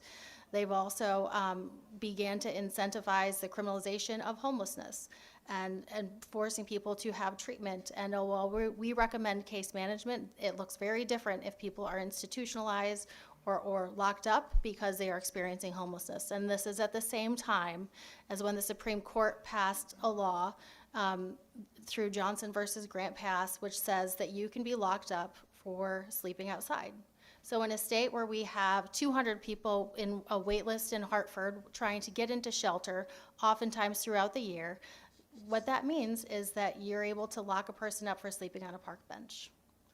And so those are some of the policies that are coming through and things that we're resisting and trying to figure out at the state level, because we need funding. The federal funding is critical, and we need to have the supports and services to match across the state to do housing first well and to give people the dignity of housing. Thank you. And I think that's it for our questions. I'll just say thank you for all the work that you do. And I just want to signify that this committee has done this before. Right? 3 years ago, when I first got here, we passed $50 million to fund this, and it didn't get through the rest of the legislature. There are some folks who didn't think that we needed it at the time, and that compiled with all of the tragic and insurmountable need that we have in terms of affordability here in Connecticut and in this country over the last 5 years plus has put us in this position where I don't know how other people feel about it, and they think that this is a large insurmountable number. I will tell you, as somebody who sits and talks to you a lot, who deals with these folks who are giving these services in my city of Bridgeport, It's a statement of need. It's what people have needed for a long time, and we passed $50 million unanimously a few years ago. Money doesn't get, these things don't get cheaper. So thank you. Thank you. Next is Eli Sabin from Connecticut Voices for Children.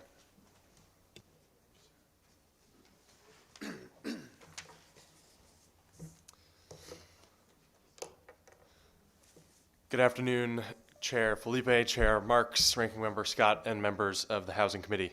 My name is Eli Sabin, and I'm the Legislative Coordinator at Connecticut Voices for Children, a research and advocacy organization working to ensure that Connecticut is a thriving and equitable state where all children achieve their full potential. I'm here to testify on behalf of CT Voices in favor of HB 5161, HB 5160, and SB 151.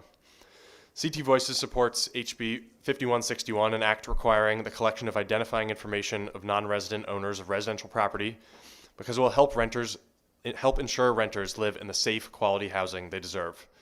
Many landlords across Connecticut are violating local and state housing laws and failing to provide good quality housing to tenants. As a result, families are suffering from mold, broken appliances, water damage, pests, and worse. These conditions hurt the health of our state's children and turn homes from what they should be, a safe haven, into an unhealthy environment that families have to endure day after day. Criminal neglect of housing conditions happens in part because city and state code enforcement officials do not have enough information about many absentee landlords to file criminal warrants against them for housing code violations. Right now, landlords often give their name and put a P.O. box as their residential address, and then with no residential address on file, the state cannot write a warrant to hold those absentee landlords accountable. Complaints pile up on the desks of prosecutors with no relief for families who the law is meant to protect. This impunity means tenants going without heat in the winter, mold and rodent infestations getting worse, and smoke detectors not being replaced. This is not acceptable. That's why we support HB 5161, which will make ownership disclosure requirements mandatory statewide in towns with more than 25,000 residents. By requiring landlords to submit contact information for the real owners of rental properties, HB 5161, which will give city and state officials the tools to issue warrants and enforce the criminal housing code. This change will help hold absentee landlords accountable and make sure maintenance and safety issues at rental properties are addressed quickly. Importantly, this legislation includes privacy protections so that the information is available only for the purposes of enforcing the housing code. CT Voices also supports HB 5160, an act appropriating funds to assist homeless persons, because Connecticut needs stable statewide resources to prevent homelessness before it begins, bring people inside safely when they have nowhere else to go, and move people rapidly into housing so that homelessness declines across our state. Due to a disinvestment in rapid response and affordable housing development writ large, we've seen a growing number of people suffering from homelessness in Connecticut. We worry with the rapidly changing economy that even more residents will experience homelessness, which is why we respectfully urge the committee to amend HB 5160 to increase the appropriations for emergency response and rental assistance. By prioritizing investments in cost-effective strategies, the state can meaningfully respond to the homelessness emergency and ensure that homelessness is rare, brief, and non-recurring. Lastly, CT Voices supports SB 151 because it will expand options for missing middle housing, the kind of naturally occurring affordable housing that our state desperately needs. The bill will make it possible to build more smaller houses that can be starter homes for young families or an option for seniors looking to downsize.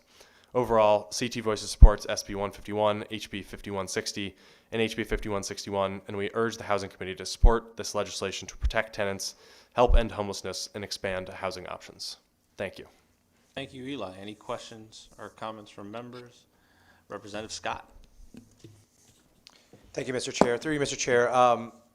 Thank you, Eli, for coming up and speaking. I have a couple questions. So the one is about, you mentioned in your testimony that there are things that are happening illegally that are not being taken care of. I remember sitting here next to Senator Moore at the time, hearing a lot of different folks, especially who happen to be coming out of New Haven, but just coming out of the cities for the most part, and having this conversation, look at each other like, how is this continuing to keep happening? I think the advocacy needs to get our butt in the Judicial Committee and have them take care of this problem. The problem exists. We hear it from you. We've heard it for years from public hearings that we've had for many, many, many hours. Our Judicial Committee has decided not to take action. They need to take action. They need to stop this from happening. And I can tell you, I can get a bunch of landlords up here right now and stand up here all lined up behind you and say, yes, let's get taken care of. Why? Because that gives them a bad name, right? There's a lot of good landlords out there. We need to do that better. We, as a legislature, and we need to put more pressure on the Judicial Committee to do that. So I'll be working with you on that if we can. When we walk out of this room, we could talk about how we can do that. Because I think that's where the problem is. There's the form that you have about getting the address. My understanding, and I'm going to ask you the question, my understanding there's a form already that's required by landlords to give out when a new lease is signed that has all that information, literally a phone number, literally an address, and literally a name of that person. Are you aware of that actual law? I think it was about 2 years ago it was passed.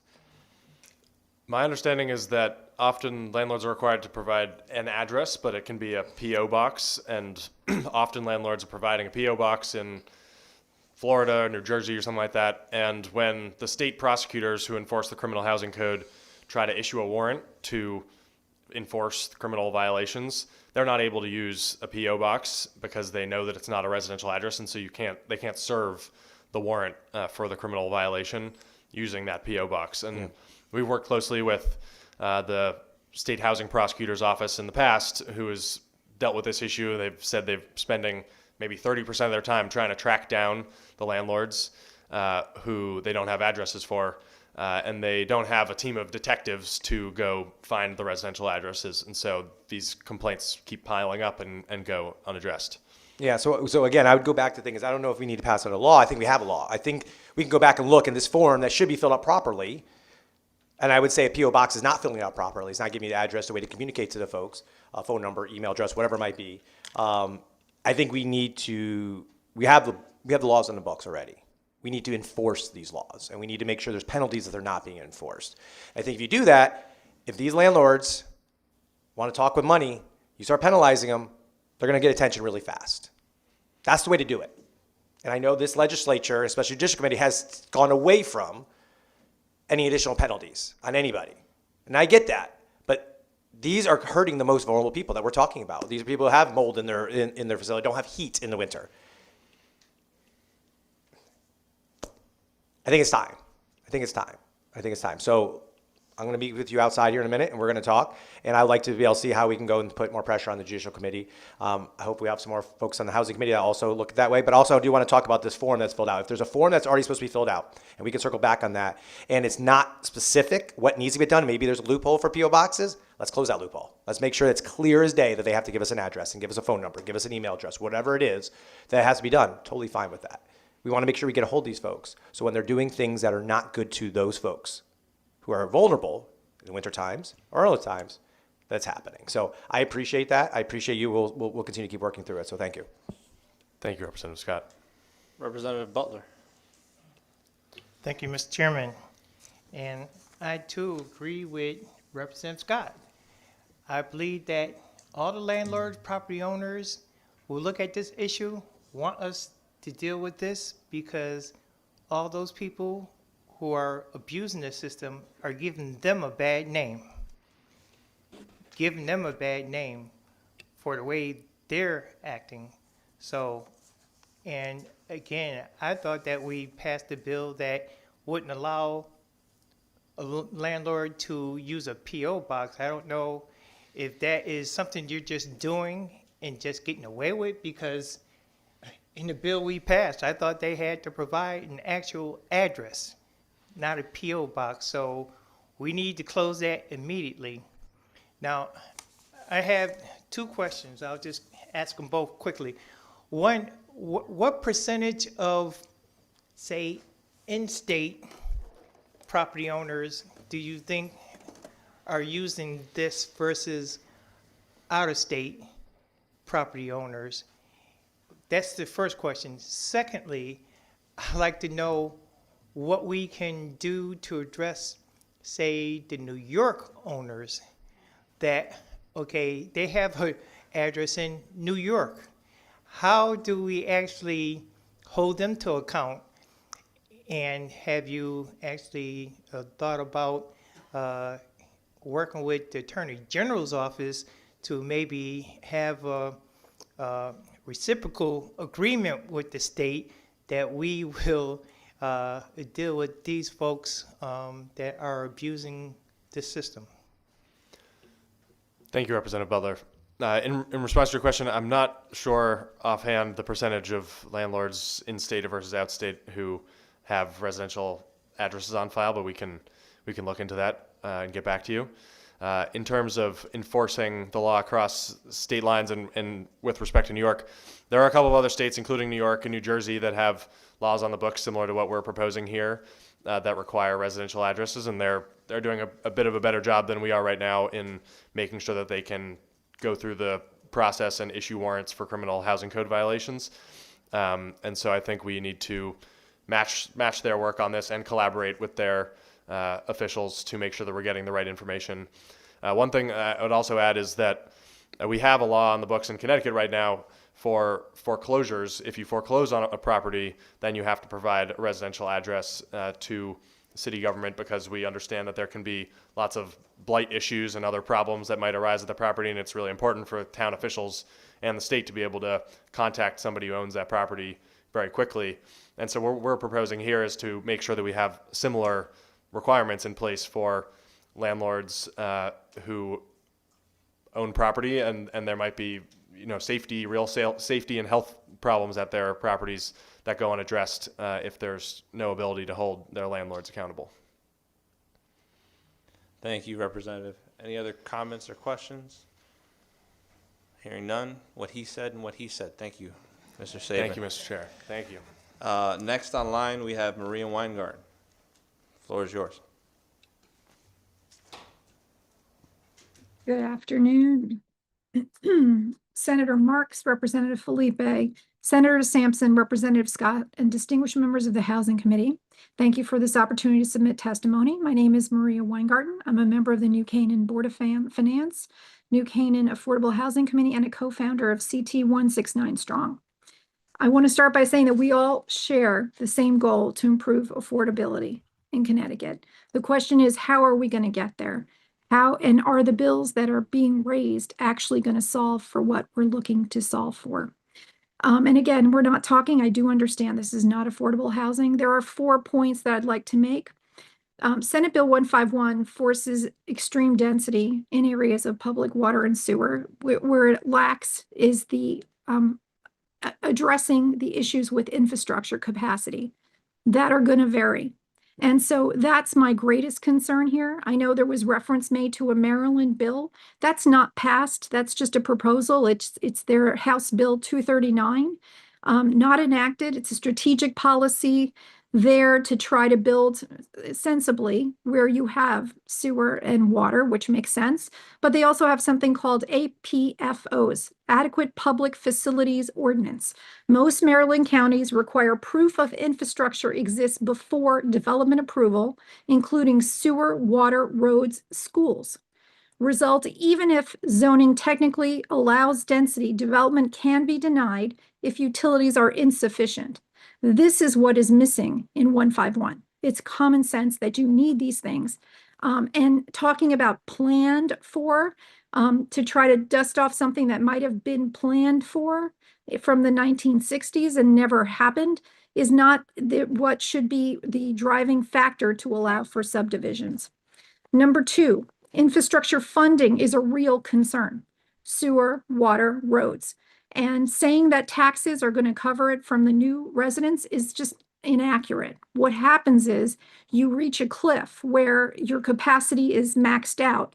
The next dollars that you have to spend to create an entirely new system or expansion are astronomical.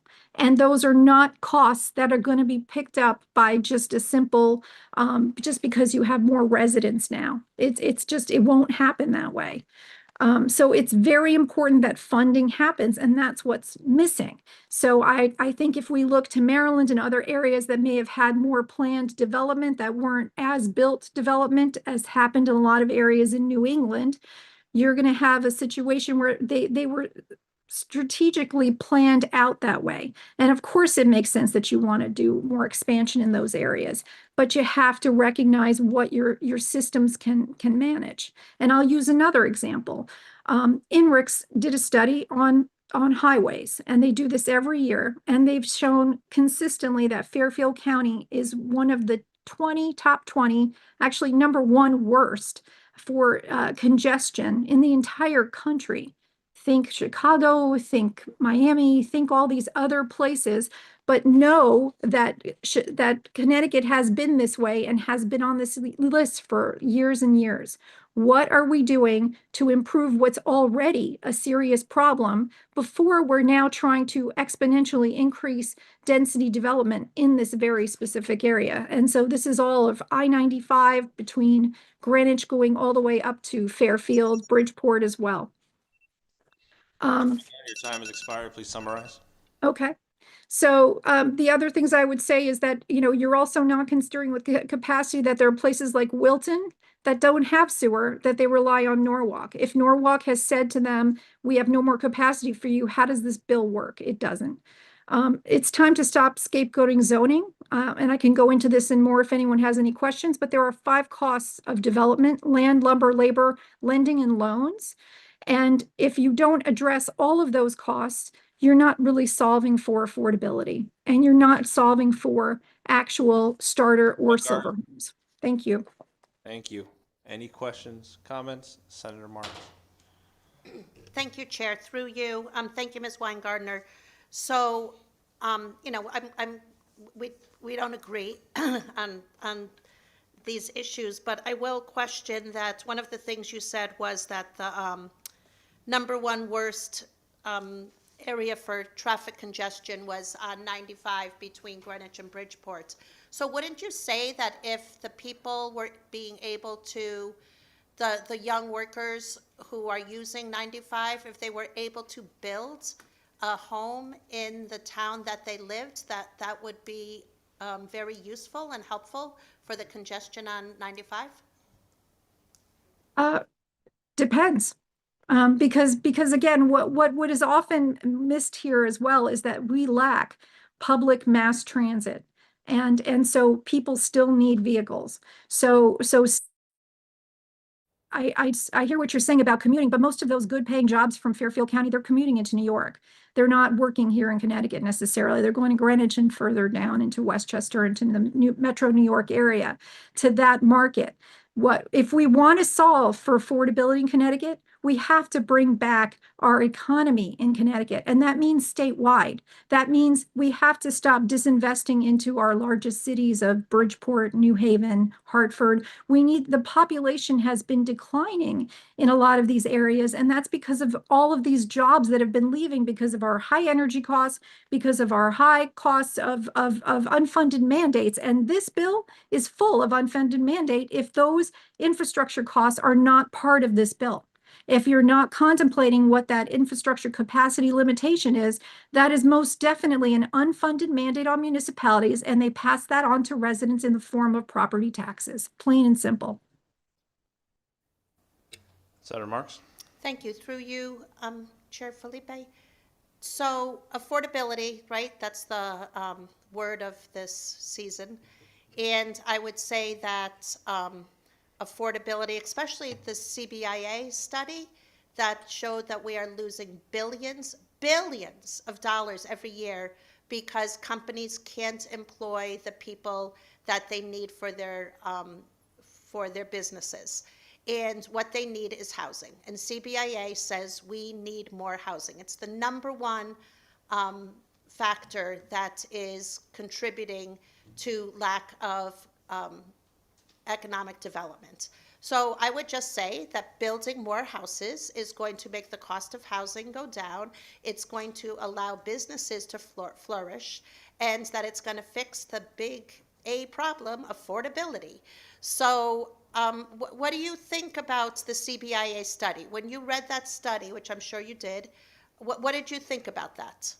I did read that study, but I also more recently read the Federal Reserve, which I will be sharing with all of you. I'm glad you brought this up. The Federal Reserve of San Francisco recently came out with its own research, and what it showed was that adding the supply is not going to necessarily drop the price. It's just not. So especially, and this is where, again, when you have a one size fits all policy, that's the problem. Where there are people, maybe in areas, some other areas of the state, if there is development and subdividing, you might have some starter potentially, and silver homes. But I know as a realtor, and I work in New Canaan as a realtor, and we have condos that are just being built, townhomes, $6 million. We have two of them that have just are closing on a postage stamp property, $6 million. It is shocking. So, this is the problem. You're going to take naturally occurring affordable, which we do have even in New Canaan, and these homes are going to be torn down. They're going to be subdivided, and they're going to then build out to that max that you've provided and to the heights that you've now eliminated, whatever height they want. So if they couldn't get it wide, it's sort of like Malibu, I guess, where you just have these high, big, dense luxury developments happening. So I would love to see starter home development. I would love to see that. But the reality is that developers are motivated to make profit. Right. And so that's the issue here. So you're going to have people who are going to seek to make profit. How do they make more profit in a communities in lower Fairfield County that are going to attract people with higher salaries who work in Manhattan? They're going to build bigger homes for them. And that's not necessarily going to solve what you're looking for. And I agree, it's a wonderful goal. I would love to see where we have 830G recognize senior homes at the same level of development as regular homes, because I would love to see seniors being able to downsize into that so that they can give, let go of their larger home. That's an easy fix. It was a policy that used to be in place, and it should just come back again. It doesn't cost the state anything, and it really is a good opportunity here. And it's a way to incentivize communities to consider that population is, because of the baby boomers, population is aging. And so it's a really good way to get them to move out of their homes, to downsize, and to get built what needs to get built, because I think the market is not going to do for you in Fairfield County what you're looking for it to do. It's not. It's just not going to do it. Thank you, Senator. Any other questions or comments? I was asking members. I just had one more thing. You had mentioned. Wait, hold on. I have questions for you, and also, just for everybody on the public hearings, not just you, Maria. If we don't ask you a question that doesn't entitle you to speak, we let people speak. But if we don't ask you a question, I apologize. It was yeah, the no problem. ASML. I just want to. It was ASML that she had Can I asked ask about my question, please? employers. Sure, I was just responding to her question. That was about employers looking for people and making sure that they have housing. I agree. They want housing, but they also want single family homes. And so maybe, that's the other thing we have to consider about this, is that some people don't want to live in tiny postage stamp built out to the max properties. That's why they're coming to Connecticut. So if you want them to keep coming to Connecticut, you have to think about that as well. Sorry about that. I apologize. Thank you. Just a few things. One, just to the congestion on 95 thing, I understand your point. I understand the senator's point. I live in Bridgeport, and I live around a lot of people who are in my area. They can't afford to live anywhere further down county. So if there was more affordability across the board down Fairfield County, we would be able to have less congestion, because you could drive from Ridgefield or New Canaan instead of driving from Bridgeport to your job in New York, your job in Stamford. That's number one. When you talk about taxes don't cover it, I agree with you to the extent of what you're talking about. But would you agree that not every single time that we are creating more housing and putting more strain on these systems, we're not doing it to the point of requiring a new system every time, correct? Sometimes we're just increasing capacity. You know what? I would agree with that, but that's where you've eliminated. Hold on. That was a yes or no question. I have another question. You'll be able to get this in because it's along the same lines. Okay. So my question for you is, if that is the case, then if we were to figure out a way in this legislation itself to solve for any language issues that folks have that may seem to conflict with my understanding of the bill, which is that your local laws would supersede when it comes to sewage. And if we were able to figure out a way to put that plainly, then what else would your objection be? Because the objection that you had so far was just about that particular infrastructure, infrastructure overtaxing. If we were to figure that part out, there are more objections, correct? That's not your only issue. Well, it is infrastructure. So yeah, it's all of the infrastructure. Are your roads too narrow? You've created now 8002 where towns cannot deny any project that has a lack of parking. You may now be spilling, you're now exponentially 9 times increasing roughly. If it's 1 acre, you're 9 times increasing the density, and you've eliminated parking, and and a road may be too narrow. So where are people going to park? This is still Connecticut. People still need cars. We do not have local What about public transportation. 151? I know we're talking about 8002 right now. 8002 passed last year. What about 151? Well, but that's in one fit. That's part of it, because infrastructure is what this is. The heart of this is the issue, and it's the heart of it. Whether it's stormwater, whether it's how narrow your roads are. Because I've traveled, as I'm sure you do, but I travel all around the state with 169 strong, and we see streets that are very wide, and Hartford has some very wide streets where you can have on-street parking and these different areas. But there is no infrastructure funding from state or federal or anywhere else coming necessarily to accommodate all of this one size fits all exponential development. That's the issue. So where 5002, 8002 is looking at ways to provide funding resources and smartly, strategically thinking about trying to put them in areas where you want to see development, that makes sense. But you can't just say everywhere, all and no matter what. It has to be like Maryland, that bill that you were referring to, that this all came from, that you have to consider, do you have capacity? And if you don't have capacity, it shouldn't go forward. So my question was, if we are to figure out capacity, do you still have objection to the bill?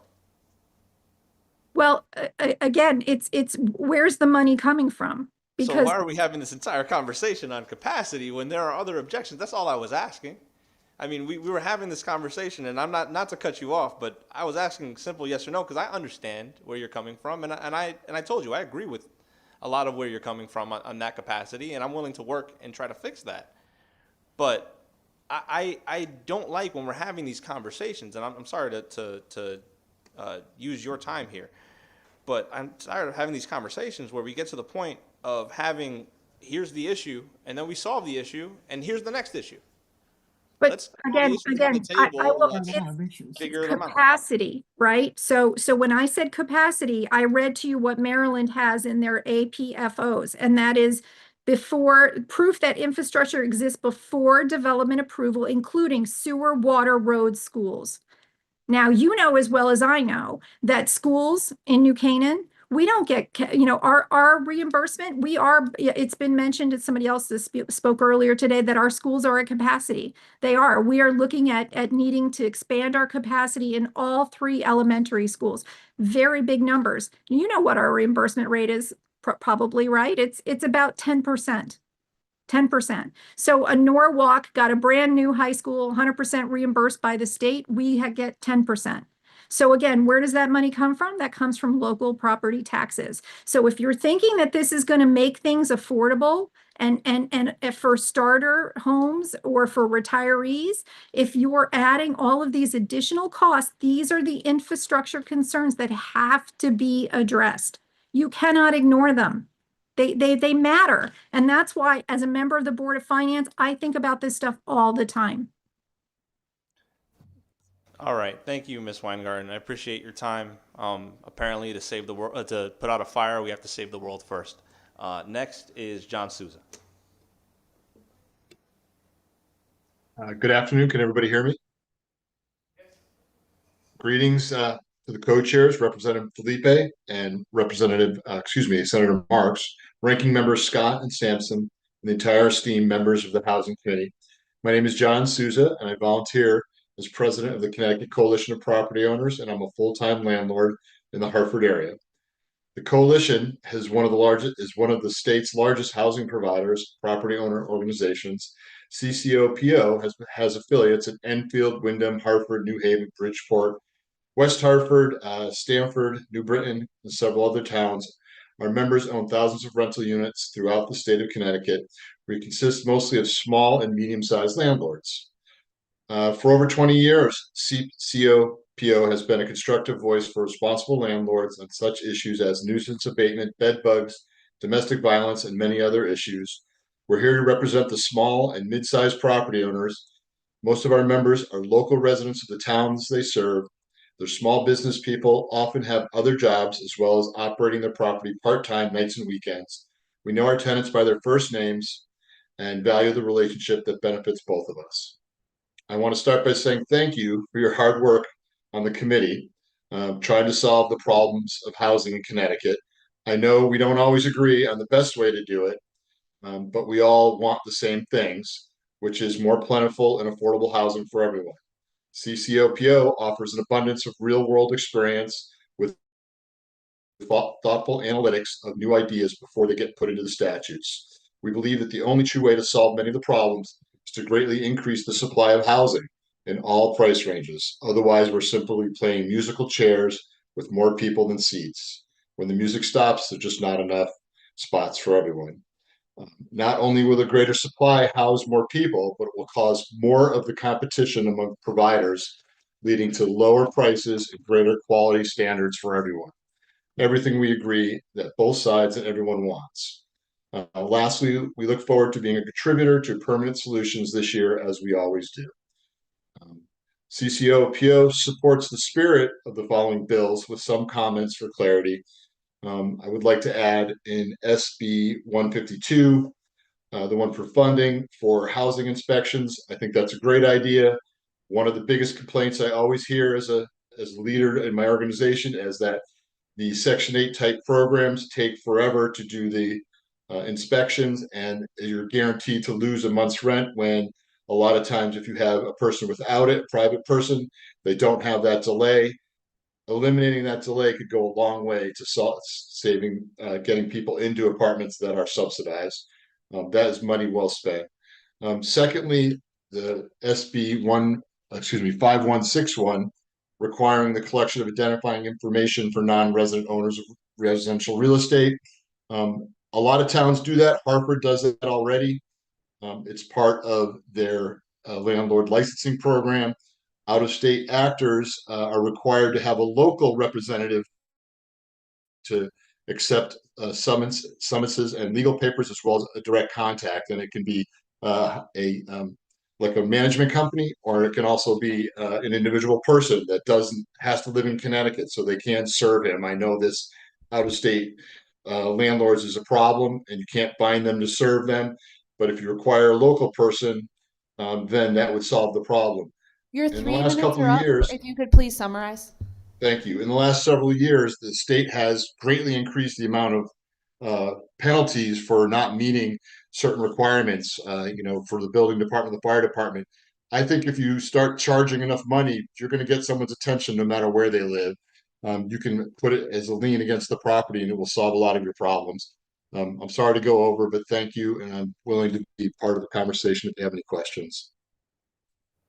Mr. Souza, I think you got like 30 seconds more. Oh, okay. Those were the two bigger ones that I was concerned with. Obviously, I know we need to build more housing. 151 has some controversial. I understand that.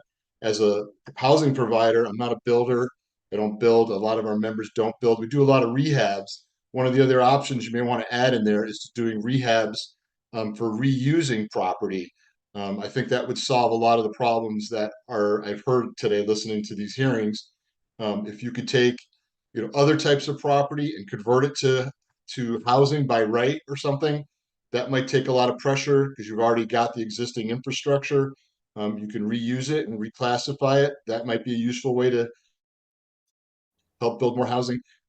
In Hartford, we've had in the past, I've run rooming houses, which generally have a bad reputation, but I have to tell you, I've run them very successful, very low cost housing, no extra cost to the state. And people are All so right. grateful just to have a place. So it's an option, something to consider as well. Thank you. Thank you, Mr. Souza. Any questions from members? Hearing none, I just want to say, Representative Butler. Thank you, Mr. Chair. And thank you, John, for your advocacy and your support of quality housing for everyone. I know you've been a strong housing advocate, and especially for landlords, property owners who like to provide the kind of housing everyone would want to live in. And it was stated earlier that there's property owners, management teams that would pretty much love to have us pass 5161 for the non-resident owners because there's some bad actors out there that make people in your industry look bad. And I guess I heard you actually echo that same sentiment. I just want to actually have you speak to that again and how the people in the industry that you actually deal with feel about this. Thank you, Representative Butler. I appreciate your work, all of you. Yes, absolutely.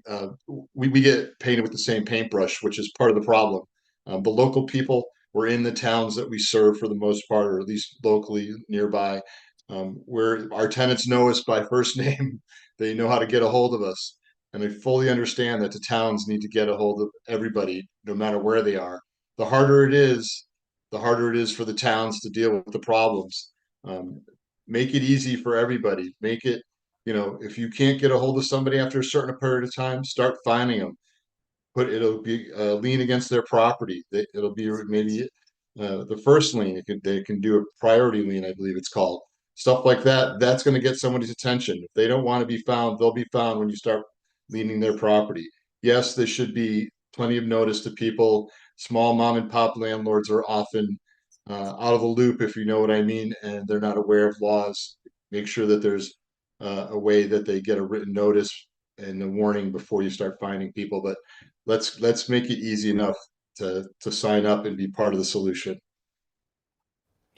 Thank you, and thank you for some suggestions that we could actually target the bad actors, and that is the aim and goal of legislation, or what it should be anyways. Thank you, Mr. Chairman.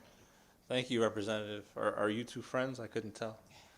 Representative Corpus. No, I respect his good work, though. Thank you, Mr. Chairman, and thank you for testifying today.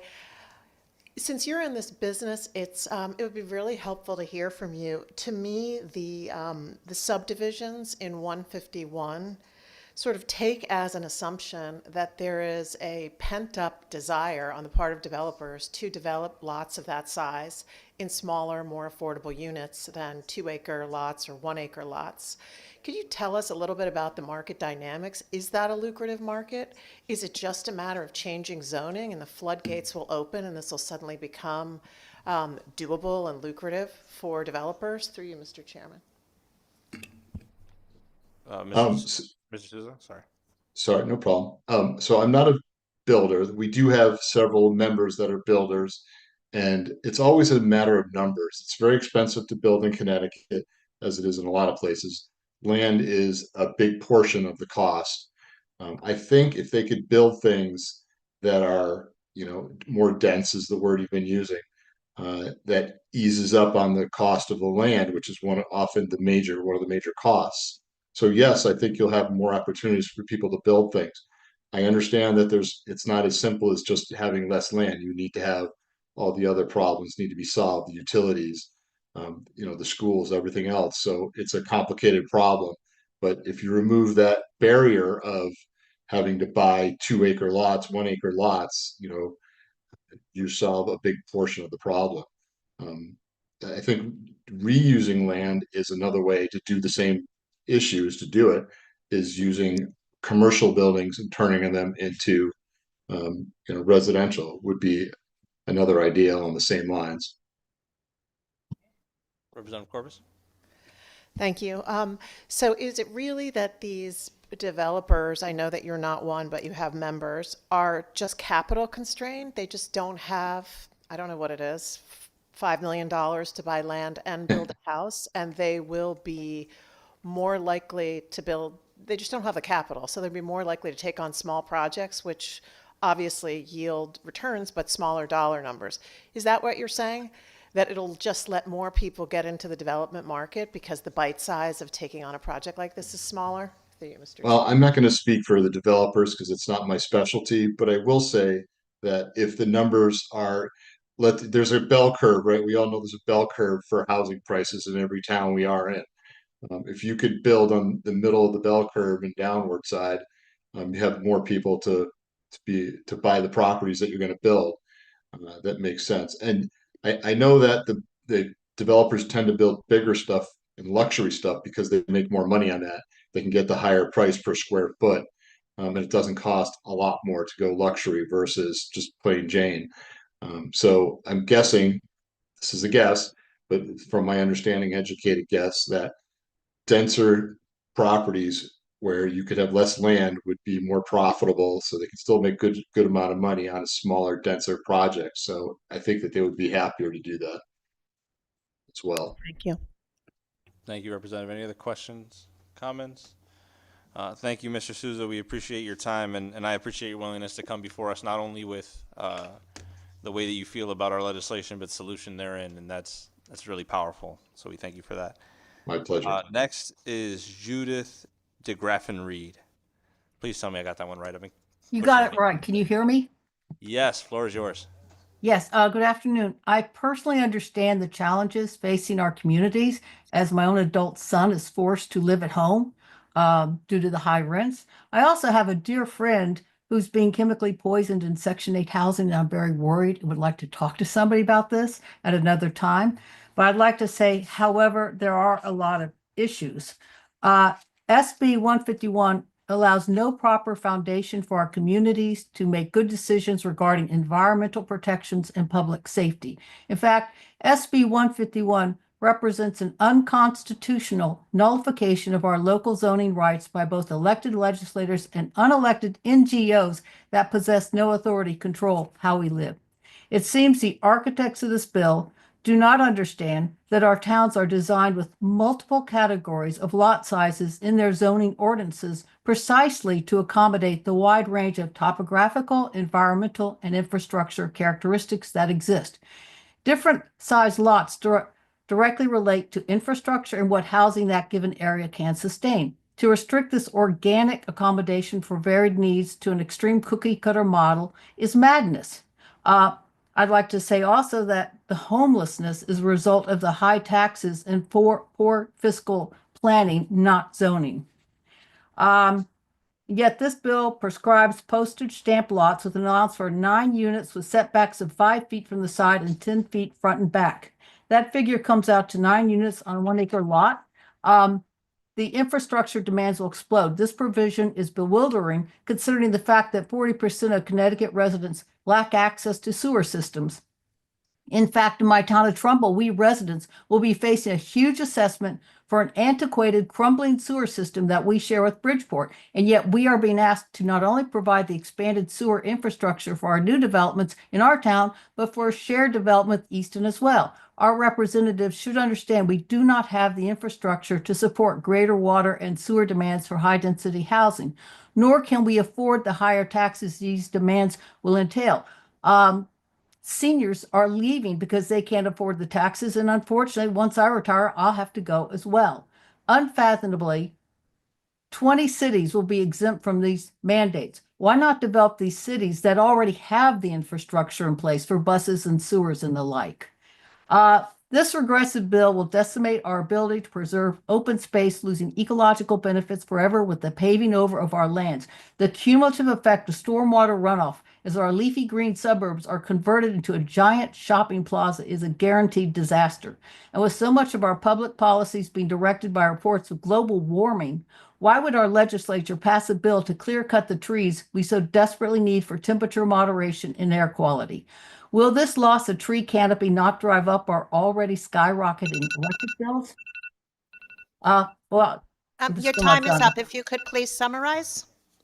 Yeah, I'd like to say there are no limits on the height of buildings or architectural design elements with the imposition of haphazard development that is out of scale and out of place. Aesthetic considerations and love of beauty no longer matter. With the imposition of a totalitarian dictate that after July 1st, historic preservation cannot be recognized, our history and quiet enjoyment of our beautiful neighborhoods will be demolished. Thank you.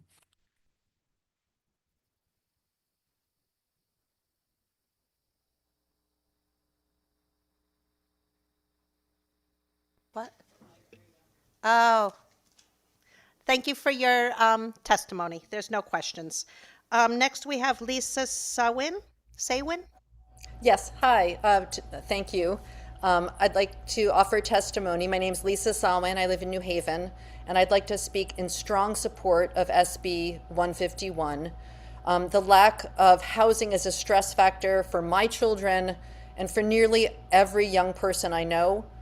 The data shows we're in a housing crisis nationally and also within our state of Connecticut. Last year, a survey of Connecticut residents by Data Haven indicated that compared to 2018, there were 150,000 more Connecticut residents who are unable to afford housing after the pandemic. Local control has just not worked to address this issue. I've heard numerous individuals provide testimony today saying, let's sit down and talk to figure this out. That option has been on the table for decades, and here we are. So an important way to address this is via minimum lot sizes. Historically, they've been used as a tool for segregation and exclusion. Local control of minimum lot sizes has allowed those with more money to keep out those with less. The current minimum is a significant barrier to home ownership, particularly for young people, first-time home buyers, and families seeking starter homes, as well as senior citizens like myself. As a passionate environmentalist, I know that smaller lot sizes contribute to protecting our open spaces by having more density where houses currently are, that it will allow us to use the infrastructure we have more efficiently and reduce the environmental strain associated with excess land consumption. So thank you very much for the opportunity to provide testimony in support of SB 151. I believe that by restricting some local restrictions on lot sizes, on setbacks and design elements, this bill will increase the supply of housing, particularly missing middle housing, which will help with housing affordability and availability throughout the state. Thank you so much for your testimony. Any questions? Seeing none, thank you. And next we will go to Jennifer Paradise. Hi, good afternoon. My name is Jennifer Paradis. I'm the Executive Director of the Bethel Center in Milford, Connecticut, and I'm a resident of Hamden. Thank you so much for the opportunity to provide testimony in support of 5160, an act appropriating funds to assist homeless persons, with the request that the bill be amended to fully fund all the needs of all of our communities. The CCH legislative agenda has thoughtfully accounted for the homeless response needs across the state and has thus arrived at the total resources needed to respond to homelessness and has marked that need at $123.9 million. Today, we have many people living outside across every zip code in our state. Homelessness in Connecticut has increased by 44% since 2021, but dependent upon the area in which you live in throughout the state, it is even higher.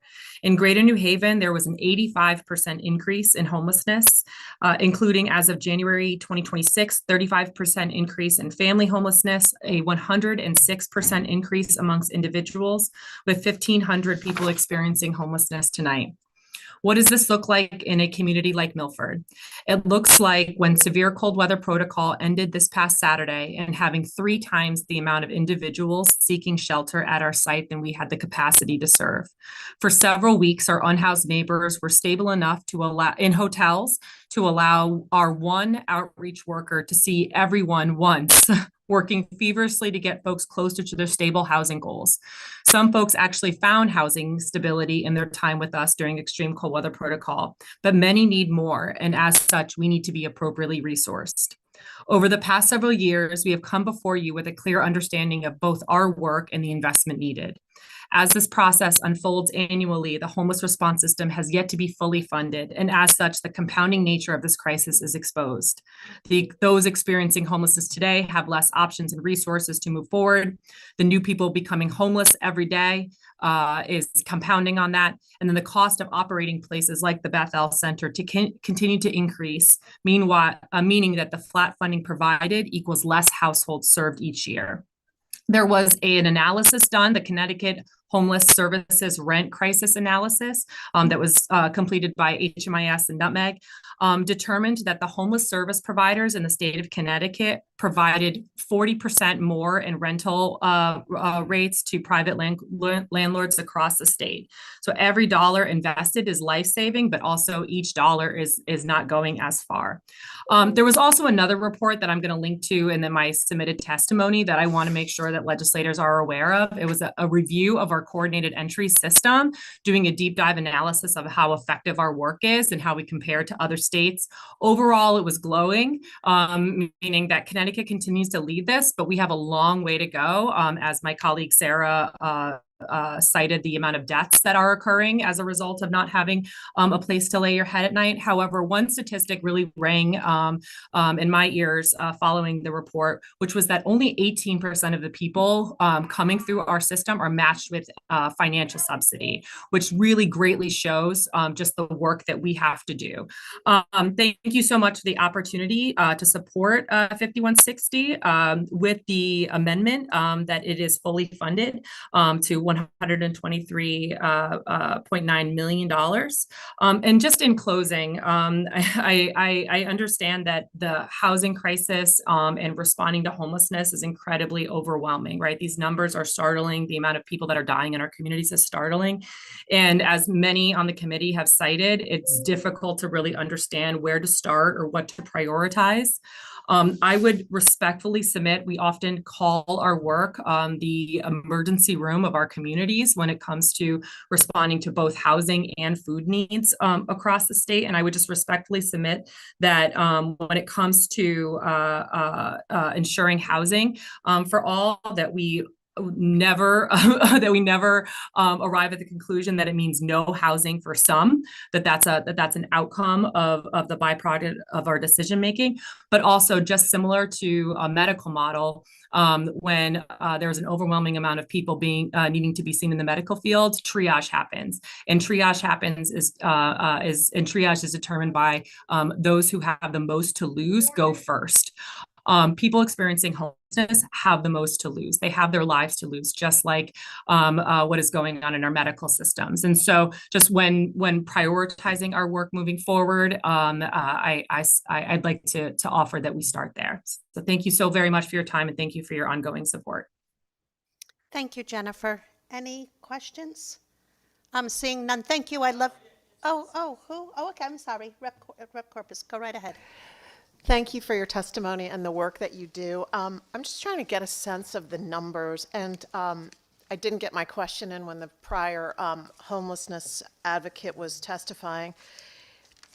I have the number that we had 3,735 homeless, unhoused persons in Connecticut in, I believe it was 2025, and that's increased by 45%. So that takes us to 5,400 unhoused people. But then later I heard that there were 8,000 homeless people. What is the number? Because the appropriation ask that the advocates have said is going from 33 million to 123 million. So I'm just trying to get a sense of, number one, what are the numbers of people, and why did it go up so much in 1 year?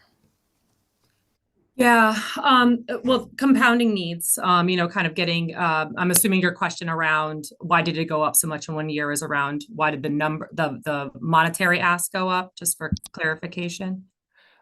Through you, Madam Chair, it's really both. Why did the number of homeless people increase by 45% in 1 year? And then that may answer the question about the money, but it really is both. Through you, Madam Chair. Thank you so much for the question. I understand how this stuff can get, kind of confusing. So homelessness, is kind of talked about and discussed, and two kind of variables or two kind of numbers are used. I would frame this as thinking about it as like a static number versus a dynamic number. So the number that you originally referred to and the one that we go back to most frequently, particularly when we talk about the 45% increase in unsheltered homelessness, that is derived from the point in time count. That is an annual count that happens every year. That's actually a federal mandate. It happens across the country. Every state, every COC completes it and submits it to HUD as a part of our our funding requirements. That is the amount of people who are experiencing homelessness that night, right? And usually that night is at the end of January, when in theory, most folks are indoors. They're seeking shelter in other places. That could be in shelter. However, many times there's not, there's a wait list most of the time across the state. So they could be trying to kind of make do and find places of refuge during cold weather. So it almost always is an undercount of the actual number of people experiencing homelessness. However, it's our national count. And so it's used as, one data point amongst many data points. So it's an important one, but it has to be kind of couched and contextualized in everything else going on. The other numbers that you hear are more dynamic numbers. They're the folks experiencing homelessness today, as well as the amount of resources that are needed over a period of time to respond to all of those folks coming in and out of our system. Because it's not, okay, we have X amount of people coming in, and we have X amount of people leaving. Folks' lives are dynamic, folks' needs are dynamic. They could be coming in to the system, receiving a little bit of assistance, leaving, but maybe they needed more, and so we're seeing them again later that year. So what I will say is the homeless response system does an incredible amount of work to ensure that we have live data on a daily basis of who is experiencing homelessness in communities. That is, again, a dynamic number because it's changing with all of the other environmental conditions that exist. Including adding resources and including taking resources away or resources not going as far. So those numbers do exist. I would ask that, or I would offer that when when we're talking about statistics and we're talking about data, we timestamp it and we say, is this an all-inclusive number? Is this a point in time number? What is this data point, and how are we using that data point to tell us, kind of to direct us moving forward? So I'm happy to provide further clarification on that. I think also it's worth you all having kind of a comparison of like, here's the static numbers versus here are the dynamic numbers. I would offer around your question around why are we seeing such an increase in homelessness? And as somebody that experienced homelessness growing up, it is certainly, and I've been in this work for about 20 years now. It's really hard to see our reality today because, quite frankly, we have come a very, very far away. Homelessness is caused by environmental conditions and individual vulnerabilities, right? Environmental conditions are all of the things that we are all vulnerable to, meaning our increased housing market. We have an exorbitant amount of private equity grabbing everything from mobile home parks to single family homes. We have rising rents that come from, I'm a fair rent commissioner for the town of Hamden. Quite often we see rising rents related to property taxes increasing and the owners having to pass that along to the tenants. So we're seeing a lot more of those cases. We're also seeing an aging housing stock. Connecticut has one of the oldest housing stocks in the country. And so we're seeing conditions related to housing worsen. And so units come offline or need to be repaired because of that. So we're seeing both loss of housing units. We're seeing, the rates of units go up. And then that erosion is also happening in the social safety net, right? So we're serving less people, although more money could be invested in the system, but we're serving less because those dollars don't go as far. So it's it's a combination. It's all of those things plus individual vulnerabilities. I'll leave out environmental conditions like house fires, which are have increased and things like that. Individual vulnerabilities are folks with minority identities, LGBTQA community, senior citizens, folks living on disability. I mean, just the delta between minimum wage, living wage, and housing wage, like what it actually costs to have a stable housing right now is so far away from even though Connecticut has done great work around minimum wage, is so far away from what minimum wage is. I mean, we're talking about $17 an hour as compared to $35 an hour. It's kind of all of those factors, and so quite frankly, we have more environmental conditions that are causing this vulnerability, and then our individual vulnerabilities are inflaming those environmental conditions. Okay, thank you. Any other questions? Nope, thank you so much, Jennifer. I loved your analogy of triage and healthcare and triage and homelessness. I'm going to use that one again. Thank you.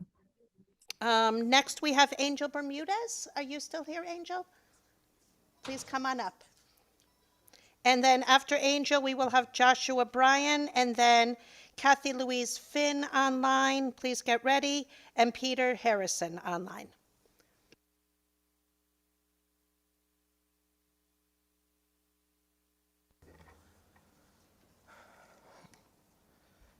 Good afternoon, Senator Marks, Representative Felipe, and members of the Housing Committee. My name is Angel Bermudez. I am the program coordinator for the Western Connecticut Emergency Homeless Response System, which you may all know as the Coordinated Access Network. I am a resident of Waterbury as well, and I'm here to testify today in strong support to expand just cause eviction protections and establishment of 10 million homeless crisis response fund. We are facing a tipping point. As of early 2026, our state continues to grapple with the severe housing crunch. Last year, the unsheltered homelessness in Connecticut increased by, as you all have been hearing a lot lately, 45%. And homelessness among older adults rose by 33%. These are just not numbers and data. They are our neighbors in Waterbury, Litchfield County, and across the state. I work with the entry side of the homeless system by facilitating outreach meetings throughout each subcommunity between or within all of Western Connecticut, from Litchfield County all the way down to Westport, Connecticut. Just cause, and I just want to reference and make a suggestion, and the ask for the 45 increase in street outreach positions throughout the state to match the 45 increase in unsheltered homelessness between 2024 and 2025. This comes with a total of $4,483,000 and 125 as part of the ask of the 15.8 million to expand staffing statewide. I could share some of my experience as being a program coordinator while facilitating outreach meetings throughout Western Connecticut. During the meetings, through my experience, I do see a lack of staffing that cannot meet the need for the unsheltered population within alone Western Connecticut. And you could all imagine how it is across the whole state. As the executive director of the Bethel shelter mentioned, they only have one outreach worker for that one sub-community. And you can only imagine the numbers that they do have unsheltered within that sub-community. I'm also here to support just cause protection, to have protected seniors with those disabilities for over 40 years expanded to this. You know what, Angel? Just interrupt you for 1 minute. Just cause isn't on today's agenda, so we're just going to stick to the bills that are on today's agenda, okay? Perfect. Thank you. Yeah, next week. I'll be here next week. Yeah. It might be 3 in the morning, but next Hey, week. I'll be here. I would like to touch base on the 10 million homeless crisis response funds. We need flex funds that can be deployed before someone loses their home, covering a car payment, a utility bill, or a short-term housing gap. Waiting for someone to be on the street to help with the most expensive interventions possible. Investing in prevention is socially and fiscally responsible. Thank you. I'll end there. Your time is up. Thank you. Okay. Any questions from the committee? Seeing none. Thank you so much for coming, Angel. Thank Have you. a good Thank day. you all. Yep, next, Joshua Bryant.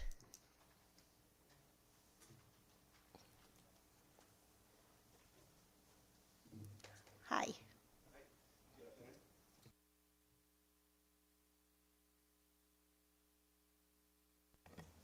Good afternoon. My name is Joshua Bryant. I'm from Wallingford. I'm assistant administrator at a engineering firm in North Haven called Precision Combustion. I respectfully request that the committee to support SB 151 for the impact that it could have on easing the burden of building homes and benefit many who are looking to build homes or looking to buy homes in this difficult market. I was fortunate enough to purchase my home before the boom in 2021. And I've seen that value of my house inflate to well over 30% of its initial value in this brief time of ownership. I haven't even owned it for 5 years at this point. And SB 151 would pull back some of the bad regulation that prevents people from building homes on smaller plots of land and allow the free market to balance out the lack of supply. In Connecticut, approximations say over 80% of residential land requires the minimum lot size to meet or exceed 1 acre. As a libertarian, the very idea that regulations on plot size one wishes to build a home is counterproductive and only hurts those looking to make a better life for themselves here in Connecticut. These restrictions create disjointed, disorganized land use patterns and inflate the cost of homes by constricting the ability for builders to increase supply. The burden of setback regulations and minimum square footage is an additional obstacle upon those who wish to build or buy homes that best fit their needs. Several of my friends who are in similar fields as I'm assistant administrator again, and make similar money, still cannot purchase a home. They can't afford it in the current market. This restriction is amplified by bad zoning laws that SB 151 aims to mend, increasing opportunity for people to truly establish their roots in Connecticut. Over the years, I've known many people who've left Connecticut, just gone to North Carolina, other states that are cheaper. And it's purely just because there's a lack of future in regards of the ability to homestead here in Connecticut, for young people, at least in my experience. And people want to live the American dream. People want to own a home in a place where they could call their own and raise their, and have a family. Having been born and raised here in Connecticut, I want to see people flourish in Connecticut. I don't want to see people jumping ship. And the first step to ensure people have the ability is to allow them, the opportunity to buy a home. And I also like the idea that SB 151 decentralizes the decision-making for land use onto the individual, as opposed to restrictions that may be imposed by the towns or other legislation. And I appreciate the time that the committee is, dedicated for today to listen to people and be citizens of Connecticut to, better the current market with all the issues that we're facing.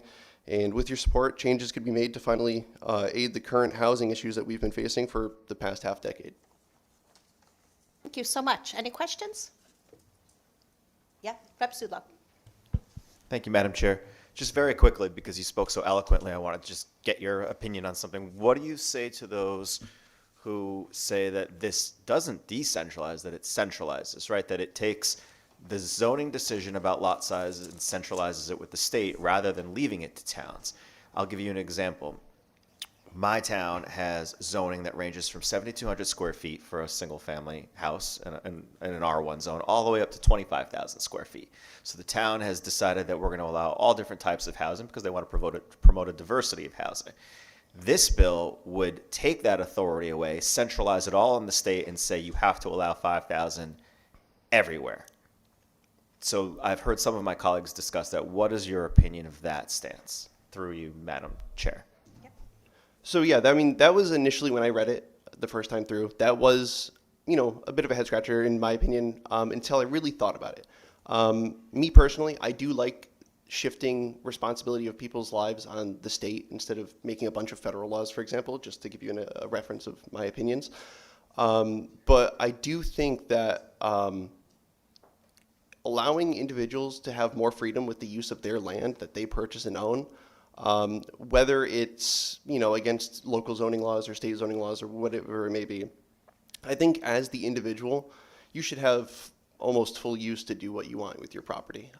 If you've purchased it with your money, it's your property. I don't think there are all these arbitrary laws that, you know, impose, you know, regulations on, you know, what you can do. Like, oh, you can't have, you know, like this garbage can can't be visible by the street or something like that. I mean, that's more HOAs, but you know, like that kind of thing. Like with my house, if I want to modify the siding, I don't see why I can't, you know, or if I wanted to build an extension and it creeps a little bit closer to the street, I don't see why I should be refused because of the depth to the road and stuff like that. So, in my opinion, even though I would normally agree that, you know, shifting regulation to a higher power, such as like the state, for example, could be iffy, I do think this is an instance where it's actually good. I think it's going to be protecting the general use of people, and the general idea that if you purchase a property in Connecticut or just anywhere in general, it's your property. You own it. I knew you'd have a worthwhile perspective, so that's why I wanted to hear it. Yeah. Thank you, Madam Chair, for the Appreciate it. indulgence. Thank you. Yep. Anybody else? Thank you so much for testifying. It's actually when we have people like you from the public who aren't advocates and aren't legislators and don't work in the industry, I don't think you do, No. that come and testify. It warms my heart, and that's what the process is about. Can I ask you how you heard about the bill? What? Yeah, so I'm involved in the Libertarian Party of Connecticut, and one of the people that I talked to in I'm familiar with forwarded me this from, I can't remember his last name, but he's friends with Jordan. He's presenting later today. I can't remember his last name, but he's a part of the Independent Party. And I mean, I read through the bill and it kind of resonated with me in the sense of just ownership. I mean, as a homeowner and as someone who has a lot of young friends who are my age, I'm 28, the fact that they're making as much, sometimes even more money than me, and they can't afford a home. And I mean, granted, if I didn't buy my home in 2021, I wouldn't be able to afford a home. It's just tough. And I think this could be a step towards alleviating the supply issues that we have because we have such high demand. I know it helps a lot of other issues, and that's good. But my focus is definitely on the younger population and something that I could relate to. Yeah, thanks. I put this bill into the Housing Committee, and it's because I have 4 30-year-olds, 4 kids in their 30s. Yeah. And only one of them owns a home. And she happens to be a physician in Albuquerque, so Albuquerque isn't that expensive, and she's a physician. She makes a lot of money. And, you know, I want all my kids to, you know, I want every young person to be able to buy a home, and that's what I've said many times here. And I just think we have to stop thinking of this bill as being radical and think that we need to get back to the norm of having smaller houses on smaller lots. And I do think McMansions on large lots is what's radical. So I appreciate you, and thank you for caring. Of course, appreciate it. Thanks for your testimony. Thank you. Kathy Louise Finn. Oh, you are here. Kathy, you're next, I think. Hold on. Yes, Kathy, you're next, and then Peter.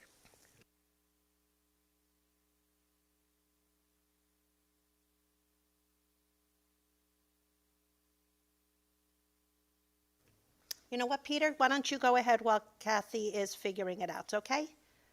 Yeah, sure, Senator. No problem. Go right ahead. Oh, great. Well, thank you, Senator Marks. I think Representative Scott is in the audience and other members of the Housing Committee. My name is Pete Harrison. I'm the Connecticut Director of the Regional Plan Association, which oversees the Pro Homes Connecticut Coalition.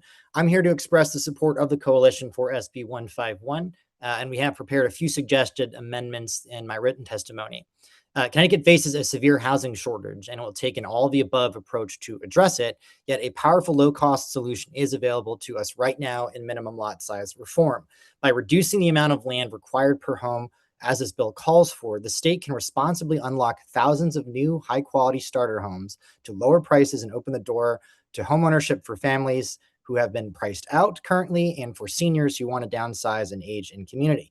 As has been said, this is a growing bipartisan national consensus. And states as diverse in Texas and Maine have passed laws recently. Additionally, there are 10 states currently going over these bills, including the Maryland bill that was discussed, has a public hearing today, coincidentally. We have also done a lot of large lot size research for Pro Homes Connecticut. We conducted a report in 2022, and our testimony is based on a landmark study from the University of Colorado just last year, which I'll also include our testimony. Our study shows that Connecticut has one of the most restrictive residential property zoning in the country. 98% of residential land where single family homing is permitted has large minimum lot sizes. 81% of that land mandates roughly 1 acre or more per home, the equivalent of the size of a football field, and 49% require 2 acres or more. That's one size fits all zoning. These oversized requirements drive up costs in two ways. They inflate the price of the land itself, and they artificially shrink the housing supply by limiting how many homes can be built. In 2024, Connecticut had the fourth lowest housing production in the country. Our housing stock grew by 0.4%, while our population grew by 1.6%. The result of this imbalance is a market where single-family starter homes are increasingly scarce and unaffordable, just as our population demands them. SB 151's primary goal is to cap minimum lot size at 5,000 feet served on existing or planned public water and sewer infrastructure. It would reduce excessive setback requirements that allow greater lot coverage. In practice, the bill supports reasonable 3-story height restrictions consistent with existing building and fire code standards for single-family homes and townhomes, and these developments would fall under existing state and or local conservation and stormwater management laws. Importantly, it would create a statewide standard for these types of starter and senior homes, which will drive competition and innovation in our building community. The result will be higher quality homes at affordable prices for the people, not the developers, who want to live in them. Minimum lot size promotes economic prosperity, racial equity, and environmental conservation, which are the core goals of Pro Homes Connecticut. We believe SB 151 complements these goals and complement the efforts of Public Act 25-1 as to help the state make wise investment infrastructure or wise infrastructure investments, and to support towns and cities with their growing their housing growth plans. And I have some of our amendments if the questions come up about that. Thank you. Yeah, thank you. Any questions? No. So I just have a couple. Oh, okay. You have to raise your hand high. Like, you just look at me like smiling. I just don't know. I just think you like me. You have to raise your hands. Senator, of course I value your input, and of course I like you, 100%. And I appreciate the indulgence very quickly. Thank you, Pete, always for your advocacy and for your perspectives. Just very briefly, and also to allow you to finish that thought, but I was just telling the person that testified just prior to you that in East Haven, we have a number of different zones that allow for building on lots from 7,200 square feet all the way up to 25,000. And I think that that's promoted a diversity of housing in our town. We have a lot of starter homes. We also have homes for people with expanding families. We have a lot of senior housing and other types of housing.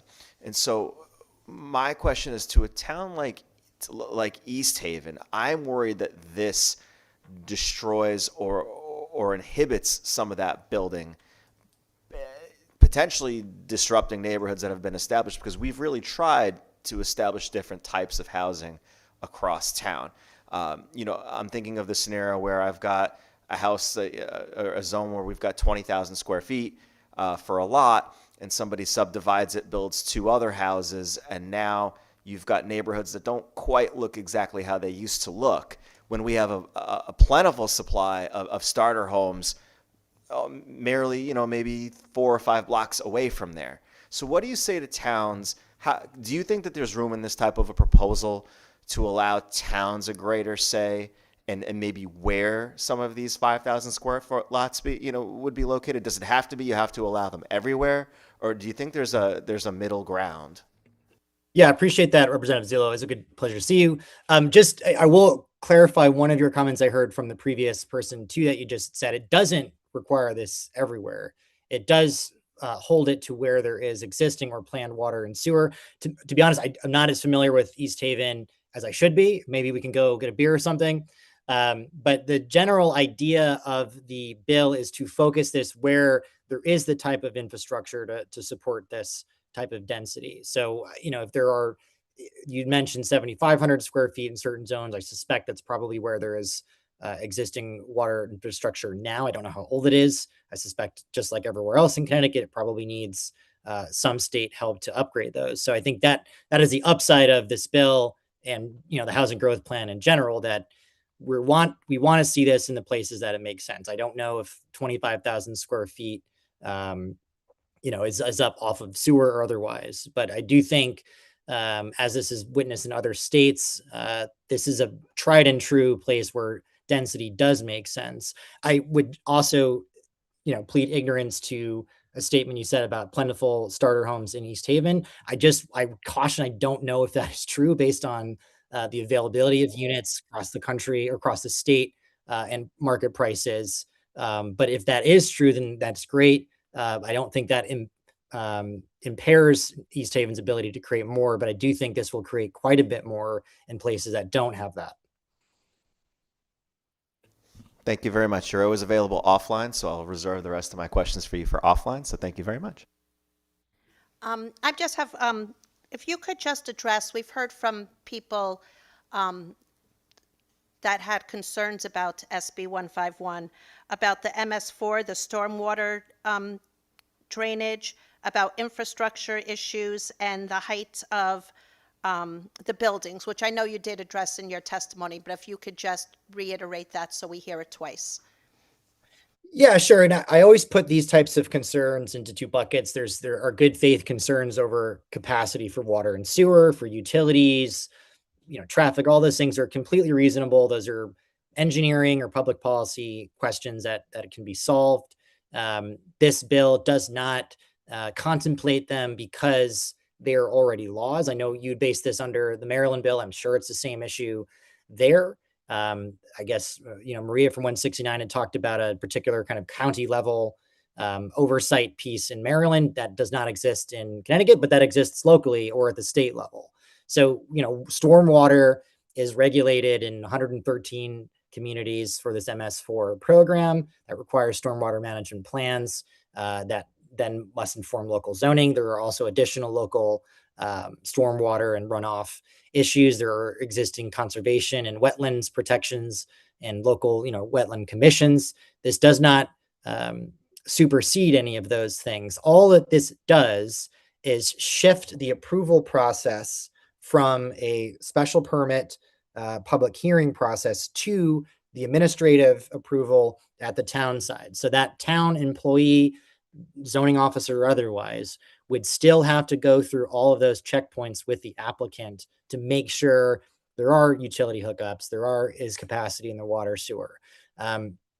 Just a sort of a common sense intuition about development, that a developer, even if they purchase the land with the expectation, or the person lives in a single family home and wants to subdivide to take advantage of this opportunity, there will be investigation of what is possible here. You're not going to get a loan. You're not going to get financing. You're not going to get in front of one of the utility companies without an understanding of what type of capacity exists there. And we know that this exists already in Connecticut because about 95% of Connecticut is zoned as of right for single family zoning. So in a world where there's a vacant lot and someone wants to build a single family home right now, they still have to adhere to whatever local regulations are in place for a single family home. Now, they don't have probably the same regulations as, some of the state things over 1 acre, but it's all to say these are existing systems that are in place. I would agree probably with everybody that's dealt with these systems. The resources aren't there. There's still quite a bit of funding that needs to be done, and probably allocation of resources at the COG level to give towns that don't have capacity to do these the support to do so. But these systems already exist and are not impacted by this bill. Thank you so much. Anybody else? All right. Thank you, Peter. Next, we're going to go to Zachary McKeon and then to Ari Rosenberg. So Zachary, you're. up next. Good afternoon. My name is Zachary McEwen. I'm an advocacy manager with the Connecticut Conference of Municipalities. The Connecticut Conference of Municipalities is Connecticut's statewide association for towns and cities. Our members represent 99% of towns and cities in Connecticut. I'm here to testify in opposition of SB 151. During special session last year, CCM collaborated with legislators and key stakeholders on a broad housing reform package that ultimately passed as Public Act 25-1, also known as HB 8002. The new statute establishes significant planning and implementation responsibilities for municipalities. Cities and towns will need to dedicate substantial time and resources, including but not limited to conducting housing needs assessment, developing housing growth strategies, revising local zoning regulations, and identifying viable opportunities to expand housing production. We urge the committee to partner with municipalities to successfully implement the statute rather than passing more mandates and restrictions on towns and cities. Local officials are best positioned to address certain zoning issues in their communities, including public safety, traffic patterns, safety, infrastructure maintenance strain, and environmental conservation, to name a few. CCM and its members, towns, and cities asked the committee to allow compromise language adopted by 8002 to be implemented instead of implementing new mandates. Also, I just wanted to go over quickly because I heard a lot of conversation before about how 8002 was about affordable housing. And while that is true, and there is a lot of emphasis on affordable housing, municipalities, either through their COG or themselves, are going to be able to develop housing growth plans.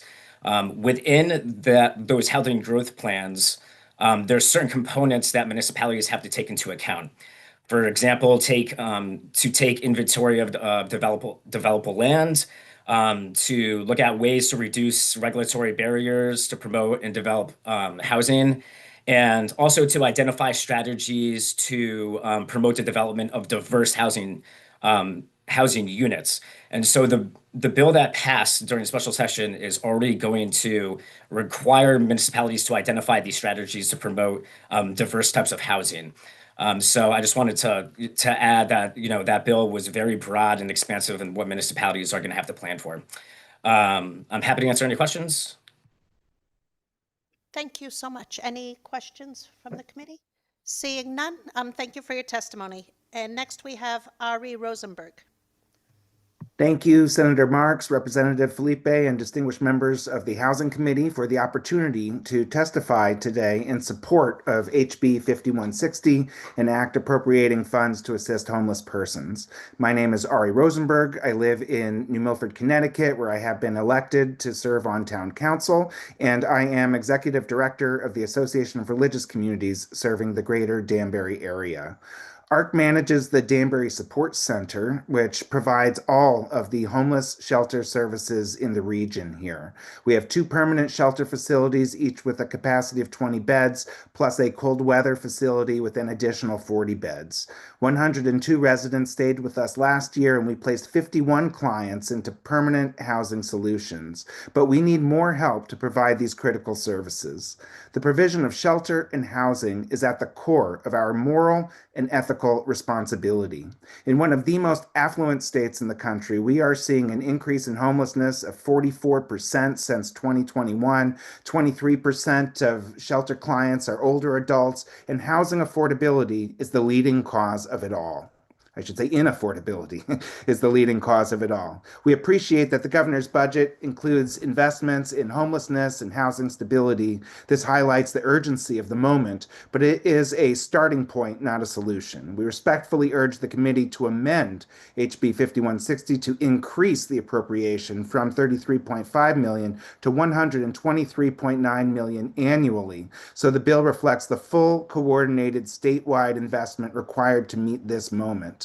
Connecticut needs stable statewide resources to prevent and respond to homelessness with viable, affordable housing solutions. We need $10 million invested annually towards prevention and diversion. We need $31.6 million invested annually to bring people inside, stabilize services, and expand capacity. We need $82.3 million invested annually to expand rental assistance programs and accompanying case management. Stable housing reduces shelter demand, improves health incomes, and strengthens communities. This funding is more critical now than ever because of recent funding cuts and policy changes at the federal level. Connecticut must prepare to sustain essential housing and service investments in the face of devastating federal reductions. Without state support, Connecticut risks housing loss, provider closures, and people dying from lack of housing in one of the most affluent states in the union. Thank you for considering my testimony. Please support HB 5160 to advance the coordinated investments needed so Connecticut can prevent homelessness, meet today's demand with humane capacity, and help people off the streets and into housing. Thank you. Thank you. Any questions? Seeing none, we will go next to Bob DeCosmo. Good afternoon, Senator Marks and honorable committee members. Bob DeCosmo, I'm from the city of Waterbury. I submitted testimony on 152. We support the idea to get some funding to make the inspection process more streamlined. But I do think the committee should take an extra step and create a task force to talk about the rental assistance program here in Connecticut and come up with a list of recommendations on the Section 8 program. Neither side is happy with the program the way it works.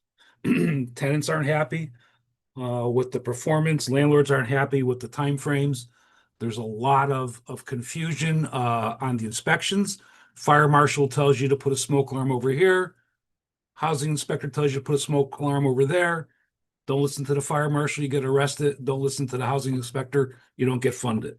So I think it would be great if the committee will put a task force together, get the tenant advocates and the landlord advocates to sit down, because it's in everybody's best interest to make sure this program is successful. So we support 152, but I'd like to see this go one step further and get everybody to the table and try to make this program much easier to operate. Talk a little bit about 5161, and I know Representative Scott mentioned getting the landlords to say, get them out of the business. I, for one, agree. If you're a bad actor for landlord, put them in handcuffs, arrest them. It's a crime for failure to maintain a property, and there's no excuse for the stuff that's going on, except from my understanding is we cannot serve an arrest warrant to an out-of-state landlord. And we have a lot of New York State landlords that are not responsive. I know the Waterbury Fire Marshal has a stack of unopened certified mails for fire code violations that they don't care. So to maybe make a compact between the attorney generals so that our arrest warrants can be served across the border is a step in the right direction. But I also understand that there's a civil approach to dealing with these non-compliant landlords. And we appropriated $25 million so the cities could advance those funds for clean and lean policies and repairs. So we really don't have a need to be listening to there's a property with no heat. The city can access the money, make the repair, send the bill to the landlord, and if they don't pay the bill, begin a foreclosure process. So again, I think some of the tools that we have a tool that's not being used. I don't know really of any cities that are taking an aggressive approach on clean and lean. They should. And number two, we should be able to figure out how to serve papers across the border. Because again, these guys don't belong in the business. Touch base on 151 a little bit about affordability. Not quite sure zoning is the end all solution, but a suggestion that I do have to help drive down some of the labor costs is something maybe we can propose to the labor committee. But right now, to become a tradesman, an electrician or a heating contractor can only take in one apprentice at a time. So maybe if we just expanded it so they could take in 2 apprentices at a time, that would help. Because when I was in the business, you can get a plumber for $35 an hour. Same thing with an electrician. Today, those costs are over $100 an hour. So I think affordability is one of the driving forces of why we don't have a housing supply in Connecticut.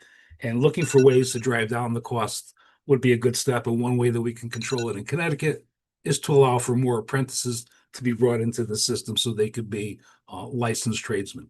Your time is up, sir. If you could wrap up. Well, if you're thank you done for already. the opportunity to address the committee, and I appreciate the work that you guys are doing. Okay, thank you, Bob. Any questions? Yep, Rep. Scott.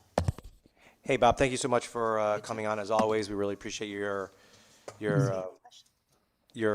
opinions and honest, good, hardworking opinions, right? So you're the ones that are on the front lines and tell it like it is. So I really do appreciate that. The one thing I do want to talk about is it kind of came up a little bit earlier when I was talking to Eli about the form. There's a form that we passed in SB3, I think last year or the year before, I can't remember. And there's a rental agreement form that needs to be filled out now by landlords. That's supposed to have the information name of the landlord, but also the point of contact. Are you familiar with that? Are you familiar with that form that now needs to be, I think it's called the Standardized Rental Terms Summary Form? Yeah, I mean, it's relatively new. And yes, I'm somewhat familiar with it, but again, Representative Scott, if someone doesn't want to follow the rules, how do we enforce them? I mean, that's the problem too, when it comes to some of these guys out of state. So, and again, most of the cities that I'm aware of already have a mandatory registration. So it's a question of this is, we keep going back to the same solution, but it's not going to solve the problem. The problem is getting these bad actors. Either you hit them in the checkbook or you put them in front of the judge. Yeah, the checkbook is the way that I think you're going to potentially get these folks. I mean, I was joking with Eli outside and saying, hey, you take $100 off every month that you don't have this form filled out properly and have the right, don't put a PO number, have a contact that you can actually get a hold of someone. I think they're going to get their information to you very quickly, $100 a month. So, what can we do from a legislative standpoint that could do it? So I appreciate you. I'm sure we'll have more conversations about this to be able to figure out what that solution is. And if it comes with a hammer, it comes with a hammer. That's what we have to do to protect these folks. We'll bring the hammer out. So I appreciate it. Thanks, Bob. And any other things else you have, don't hesitate to reach out to us and let us know how you think we can improve some of this legislation. Definitely appreciate that. And again, it's just, they don't belong in the business. And unfortunately, they're operating and giving everybody a bad reputation. Thank you. Anybody else? Rep. Butler. Thank you, Madam Chair, and thank you, Bob, for your testimony. Hey, listen, I heard you make a suggestion about the task force for SB 152. Can you just kind of expand upon that and how that would be helpful and what what we should consider in terms of possible goals coming out of that task force? Absolutely. Just a little backdrop, but when I first got into the business, when I had a vacancy, I used to run to the housing authority and post the vacancy on their bulletin board. Section 8 was a program that we really wanted to embrace and put people in our properties. It's gone from being the most sought after program to being something right now where people fear. The bureaucracy is incredible. The lack of communication. In this day and age, we should have an online portal.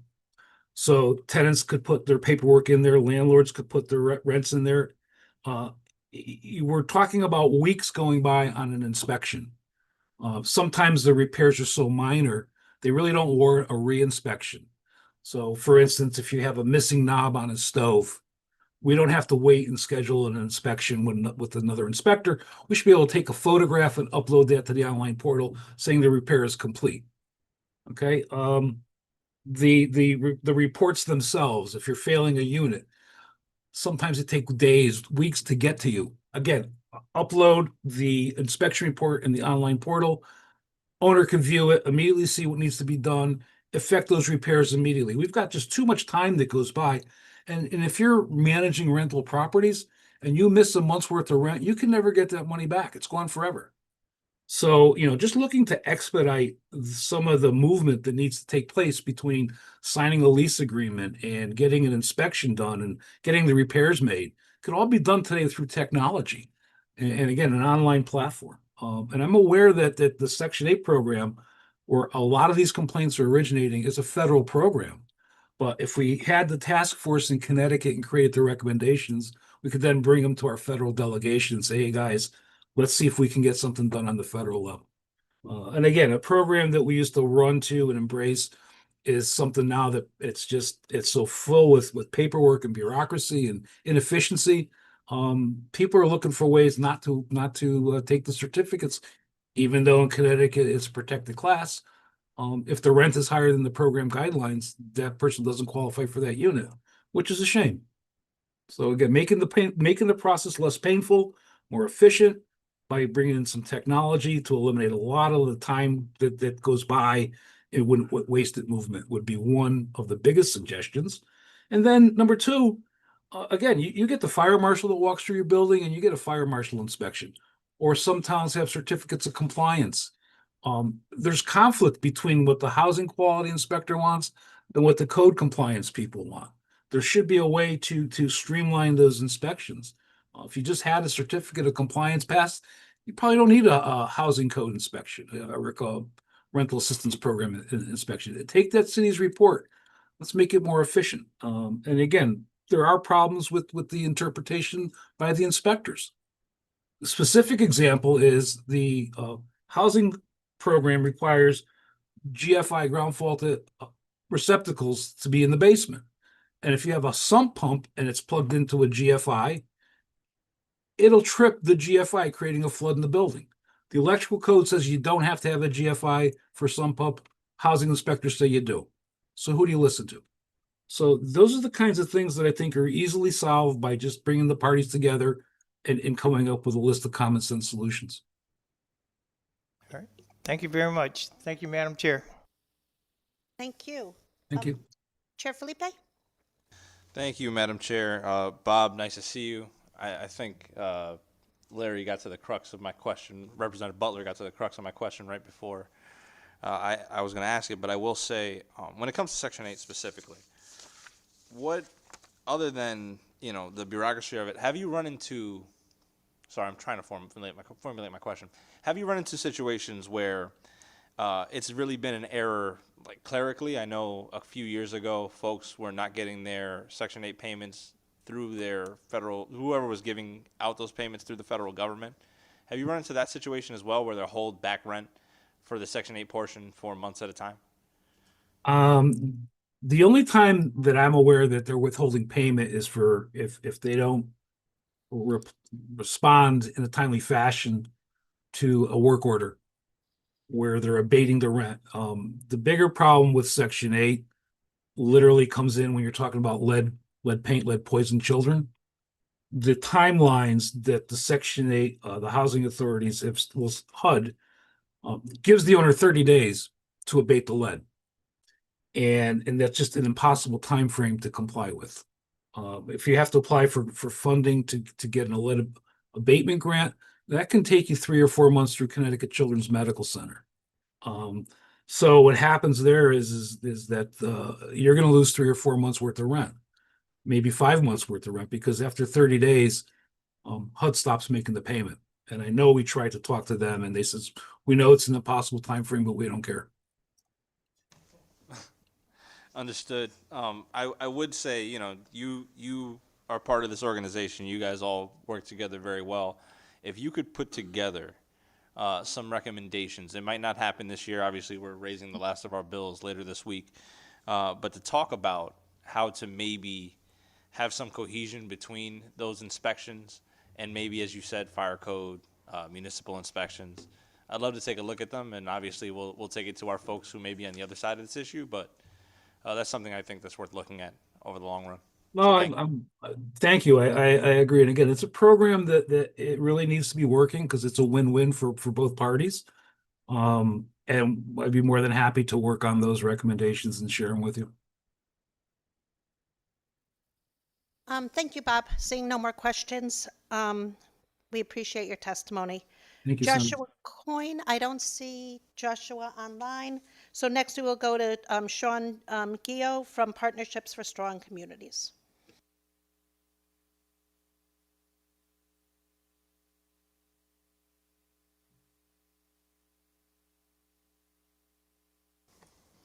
Good afternoon. Good afternoon, Senator Marks, Representative Felipe, Representative Scott, other distinguished members of the Housing Committee. I'm submitting testimony today on SB 151. I'm Sean Guillo, Policy Director with Partnership for Strong Communities. We're a statewide housing research policy and advocacy organization. So I respectfully request that the committee support SB 151. It's really a simple bill in a lot of ways that would encourage more flexible housing options for a variety of families. You've heard a lot of great testimony today about, frankly, how this is a real return to the way we built a lot of homes really not that long ago in our history. SB 151 proposes common sense modifications to statewide zoning laws to make homeownership more affordable for Connecticut families. In Connecticut, outdated government regulations distort the housing market by mandating the creation of homes that do not fit the demands of our current population. Relaxing zoning restrictions on minimum lot sizes and home type allows property owners greater control over their land and flexibility in creating homes that are better suited to Connecticut's families in all of our life stages. Connecticut needs a better variety of homes, including smaller homes and less costly homes, to allow longtime residents to stay near their community as they age, and so the next generation can raise their own families nearby, work close to their work, close to their families.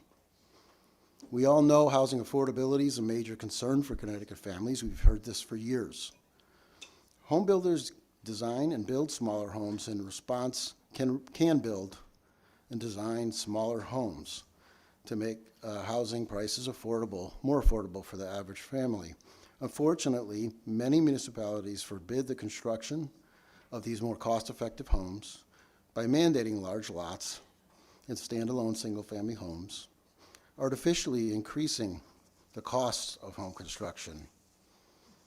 You've heard a lot about some of the facts around zoning in our state. I won't restate them. One I haven't heard said yet is Connecticut has the fourth largest median minimum lot size of any state in the country. There's a wealth of history and studies and books, frankly, on Connecticut as really an exemplar of what large lot sized zoning has been used to prevent development.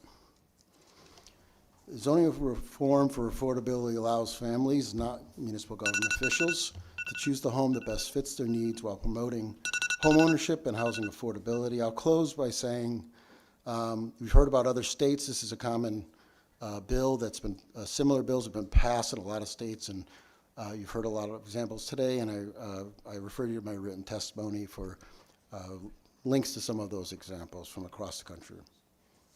Thanks. Thank you, Sean, for your testimony. Anybody have any questions? Okay, I do. So you did say it's a simple bill, and I agree, it is a simple bill, just a couple new paragraphs, but I tend to like urgency. I like to get things done, which I might be in the wrong, this might not be the place to be with that kind of personality, but would you say that you've been doing housing advocacy for a long time, that this does hit the urgency part of the housing crisis? Yes, I think the urgency and the complexity of housing requires a lot of responses. This is, to me, one of the more foundational changes we need. It won't result in necessarily a lot of new housing and a lot of communities without other changes. I think we've heard some of them today, perhaps changes to building code, other types of changes, infrastructure, of course. But to me, this is kind of foundational to start to be able to allow some of those changes. Thank you for that. And we've heard a lot about the cost to municipalities of putting in these smaller homes and how it's going to increase the taxes and it's going to increase the demand on the safety, fire safety, medical. How would you respond to those concerns? I'm not an expert in fiscal analysis, but what I would say is my time as a planner many years ago now is generally the least fiscally effective or cost-effective type of development is large lot single-family development. Smaller lot single-family development, of course, you need to extend shorter. The streets don't have to be as long. The utilities don't have to get extended quite as far. And it's likely, given in a lot of communities, this bill would be, a lot of the homes that were developed would be sort of infill. It's likely that, because we know that the bill limits its provisions to places that have sewer and water. So infill, it's likely that a lot of those utilities and infrastructure is already in place. Yeah. Thank you. Thank you so much. Anybody else? No. Thank you, Sean. Thank you. Let's see. Kelly Day. Hi, Kelly. Welcome.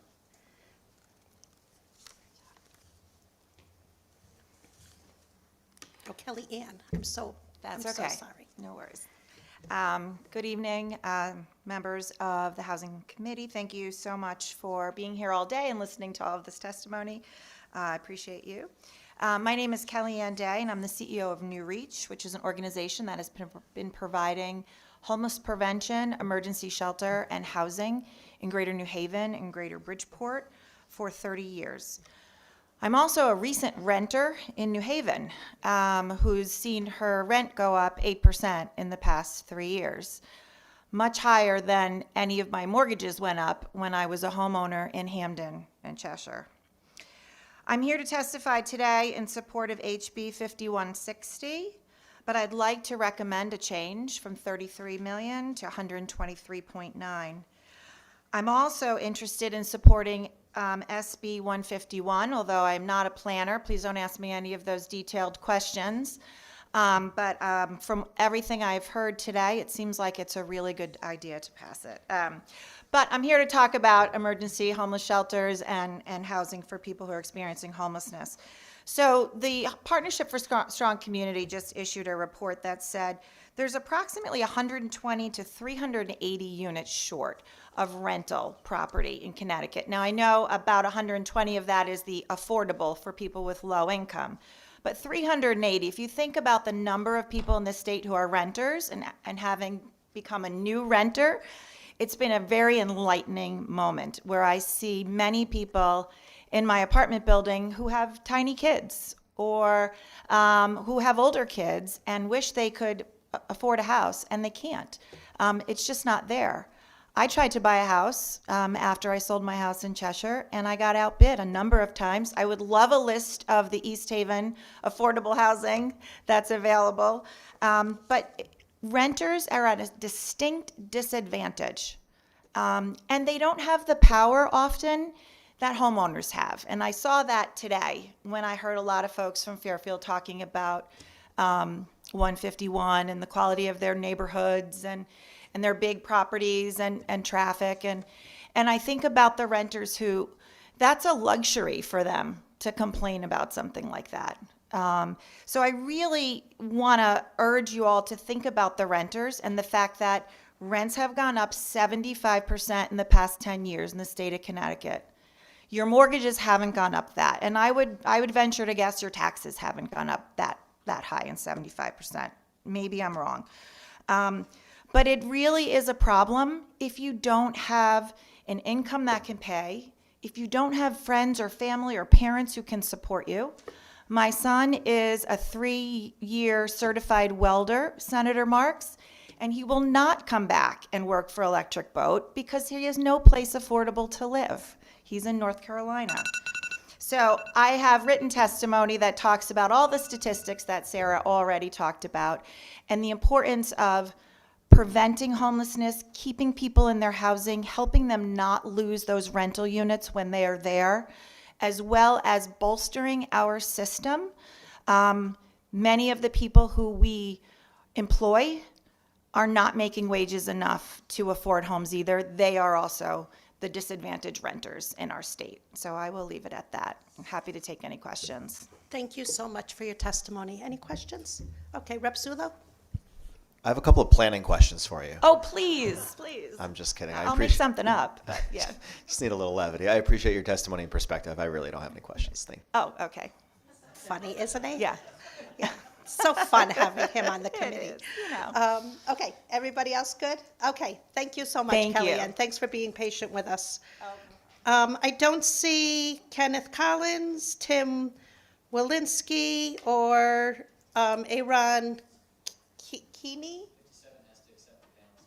57. Aaron, Aaron, if you could accept the panelist, but I am going to go to 58, Hugh Bailey, who I believe is here. Mr. Bailey? Hello. Hi, welcome.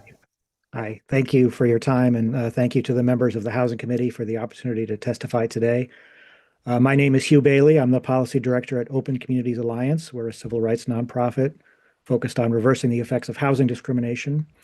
And I'm speaking today in favor of HB 5160, SB 152, and SB 151. You've heard many people testify today. It is unacceptable for a state with as many resources as Connecticut to see the levels of homelessness it has experienced in recent years. We must spend what is necessary to keep people off the streets and prevent them from becoming homelessness in the first place. And the state should also spend more money on housing inspectors for the benefit of people who use the rental assistance program. More inspectors means more timely inspections, which will help people move into their homes faster. And as for SB 151, there's been a lot of thoughtful testimony about that as well.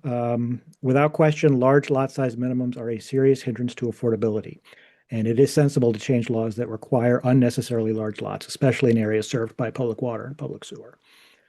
I think it's important to note that this does not mean people would be unable to build on larger lots if they so choose, or that anyone's existing home would be changed. This bill would, however, provide freedom and flexibility for people who want to build on smaller lots, which are currently not allowed in too many parts of the state. The number one driver in most of the state of housing inaffordability is the cost of land, and mandating large lots is by definition exclusionary. At the same time, larger lots are a major contributor to sprawl, and they mean nearly everyone has to have a car. They make walkability unfeasible, they increase energy costs, and really the best solution from a climate and environmental perspective cannot include mandating large lots for single-family homes. Today, the housing market is not able to respond to demand in Connecticut because more than 80% of our residential land requires minimum lot sizes to be an acre or more. These large lot sizes lock our communities into unsustainable land use patterns and prevent the construction of more affordable units. While septic systems and private wells require somewhat larger lots, public water and public sewer means building plots can be much smaller. And even on wells and septic, the lots don't need to be as large as they are required to be in many parts of the state. But in this case, we're talking about lots that are on public water and public sewer, and so could be much smaller. Connecticut passed a really important zoning reform law last year, but you know that the work is far from over. The bill needs to be implemented. And as the law is implemented, many towns will likely look to reforms like smaller lot sizes as a means to allow the housing laid out in PA 25-1. And this proposal would work well with what was passed last year as towns work towards allowing the housing that the state needs. Our state is in an affordability crisis, and we can't maintain the status quo and expect better results. Reducing minimum lot size requirements and setbacks on public water and sewer is a common sense approach to better affordability. Thank you. Thank you. Any questions? Okay, seeing none, thank you, Hugh. Thank you. Just next will be, I hope I'm saying it right, is Iran, followed by Amanda, followed by Kelly, followed by Walter Summers, followed by Dana Benson. So if you're out there, please accept the request. Go right ahead, Iran. Hi, my name is Aaron Keeney. I'm a resident of Windsor, Connecticut, and I'm currently studying conservation biology along with urban studies and sustainable community development at the University of Minnesota. After graduating, I'd love to return home and hopefully pursue a degree in urban planning in my home community. But, you know, with the state of housing and prices just keep going up, I'm not sure I'm going to be able to do that, unfortunately. I'd like to support this bill, generally speaking. Obviously, minimum lot sizes do a lot to increase the cost of housing and limit the overall supply. However, I do have sort of like a unique perspective on this. I think there is a lot of risk in this bill as it currently stands. For forested areas, agricultural lands, as other people have said, to be developed, and essentially just turned into car-dependent monoblocks of large houses. Um, I think it would probably do the commission a lot of good to consider limiting this to maybe areas within a mile of a train station, bus stop, or within existing neighborhoods that have just smaller parcels that need to be developed or, were previously non-conforming. Yeah, I also would like to support the other bills that were spoken about today. I also care a lot about the homeless population in our state. And it is true that the primary cause is simply just not having enough housing. If the cost goes up for everybody, it hits those at the bottom the hardest, excuse me. And that's why we need to do more for housing in this state. Thank you for the time to speak today. And if you have any questions, I'd love to answer them. Thank you so much for your testimony and for caring. It's greatly appreciated. Any questions? Seeing none, thank you so much. Next, we will go to Amanda Gordon. Hi, good afternoon, Senator Marks and other distinguished members of the Housing Committee. My name is Amanda Gordon. I am a director at Community Housing Advocates, which serves the Greater Hartford and Middletown regions of Connecticut, and I thank you for the opportunity to testify today in support of HB 5160. Though I respectfully urge the committee to amend the bill to increase the appropriation, in particular, today I wanted to focus on the need to increase the funding for the State Rental Assistance Program, or RAP. While I greatly appreciate the increases to the RAP line item in the governor's budget, this funding that he's allocated will only allow the state to maintain the 6,500 people who are currently on the program. And the waitlist has not opened since 2014. We ask that you please allocate an additional $50 million in rental assistance and $32.3 million in paired case management services to support an additional 3,400 households who are experiencing homelessness and housing insecurity. According to the National Low-Income Housing Coalition's annual Out of Reach report, the housing wage for the average two-bedroom unit in Connecticut has gone from $26.42 to $35.42, which is a 34% increase in just 5 years. Additionally, the report indicates that 45% of Connecticut renters are under 50% of the AMI, and 28% of them are under 30% of the AMI. According to the Partnership for Strong Communities, the State of Housing in Connecticut report, Connecticut only has affordable homes available for 33% of the state's residents who are extremely low income or below 30% of the AMI. And 73% of them are already spending more than half of their income on housing costs. Not surprisingly, then, we've experienced a large increase in homelessness in Connecticut, which you've already heard today, and many of them are 55 and older, about 25% now, and obviously on fixed incomes. So I want to stress that before COVID, we were actually making progress. In Connecticut, our point-in-time count decreased from 2018 to 2021 by 35% overall. Our number of people experiencing chronic homelessness decreased by over 50%. Our number of unsheltered individuals decreased by 26%. Our evidence-based practices do work. The state's rental assistance program and paired with case management, which we call supportive housing, was and continues to be a vital component of bringing our evidence-based practices to scale in Connecticut. It's time for Connecticut, which is one of the top 5 wealthiest states, to step up and provide for its residents. Historically, less than 50% of funding to support homeless services has come from the state. We are at a critical turning point here in Connecticut where we have the opportunity to set ourselves apart as a state that recognizes this critical importance of stable housing in someone's lives.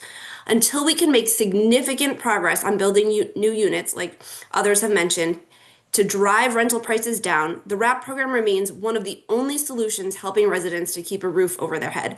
I asked, how much is being able to preserve the dignity and well-being of all Connecticut residents worth?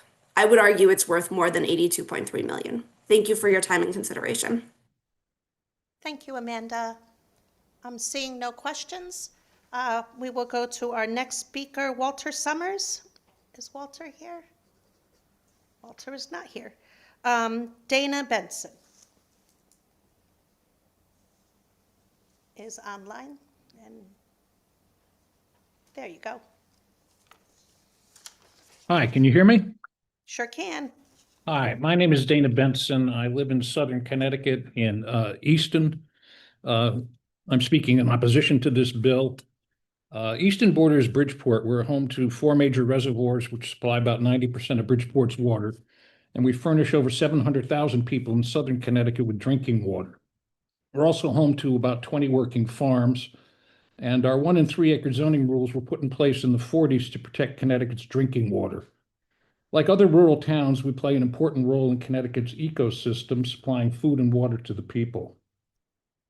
I've heard some argue today that Hartford represents the people of the state of Connecticut.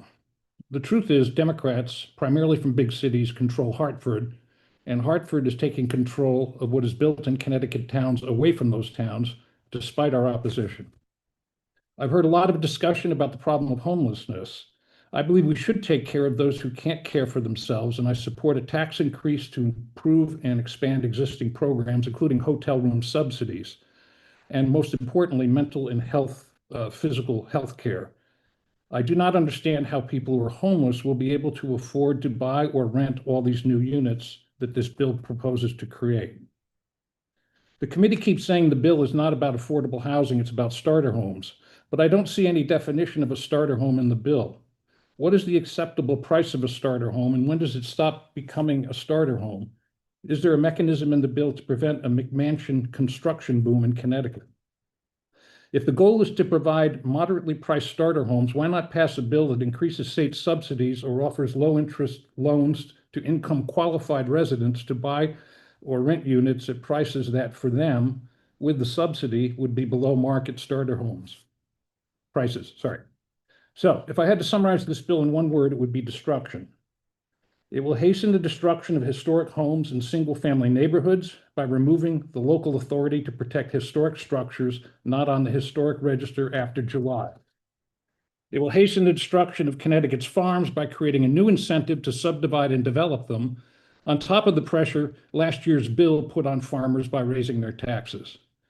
It will hasten the destruction of open space across the state through subdivision and development, and as I read it, it appears to strip away the power of town zoning boards to set aside acres of conservation land as a condition of approving large subdivisions.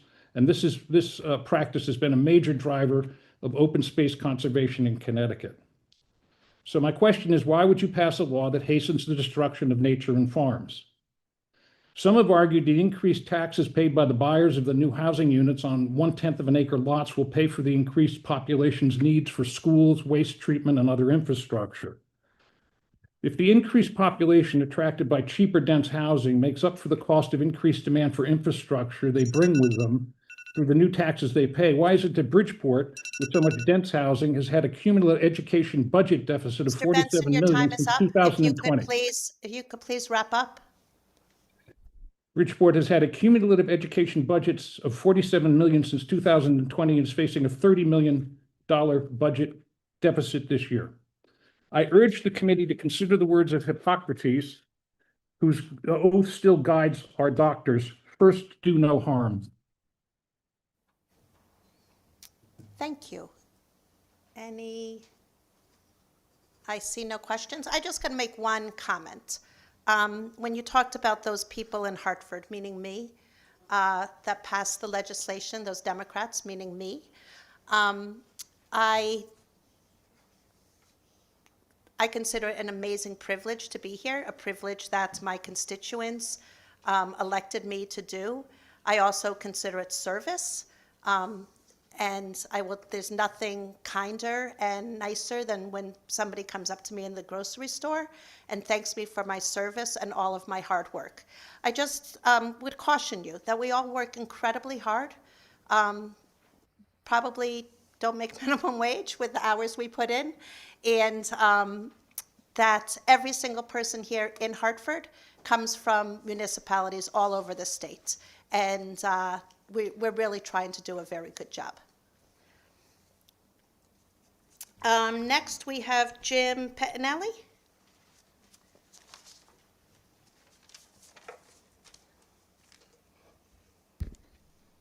Senator Marks, Representative Felipe, members of the committee.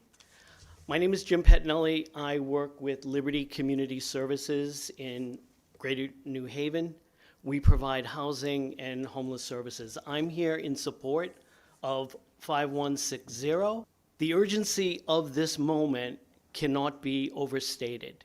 Throughout today's hearing, you have heard many examples of the escalating housing and homelessness crisis facing Connecticut.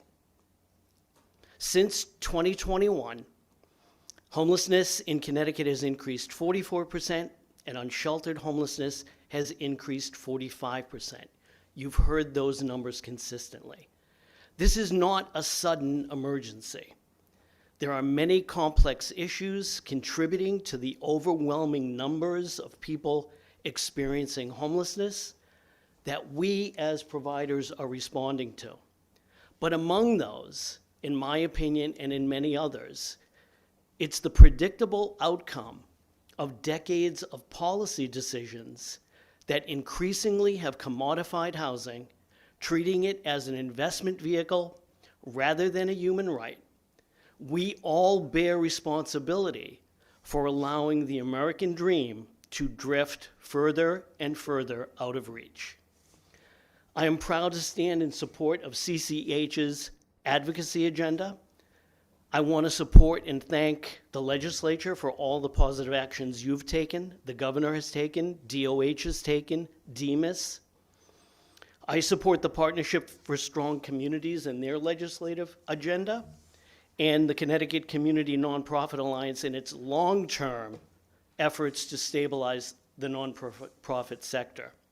And above all, it remains one of the remarkable honors of my lifetime in this work to be able to stand with the extraordinary nonprofit providers who have spoken out here today.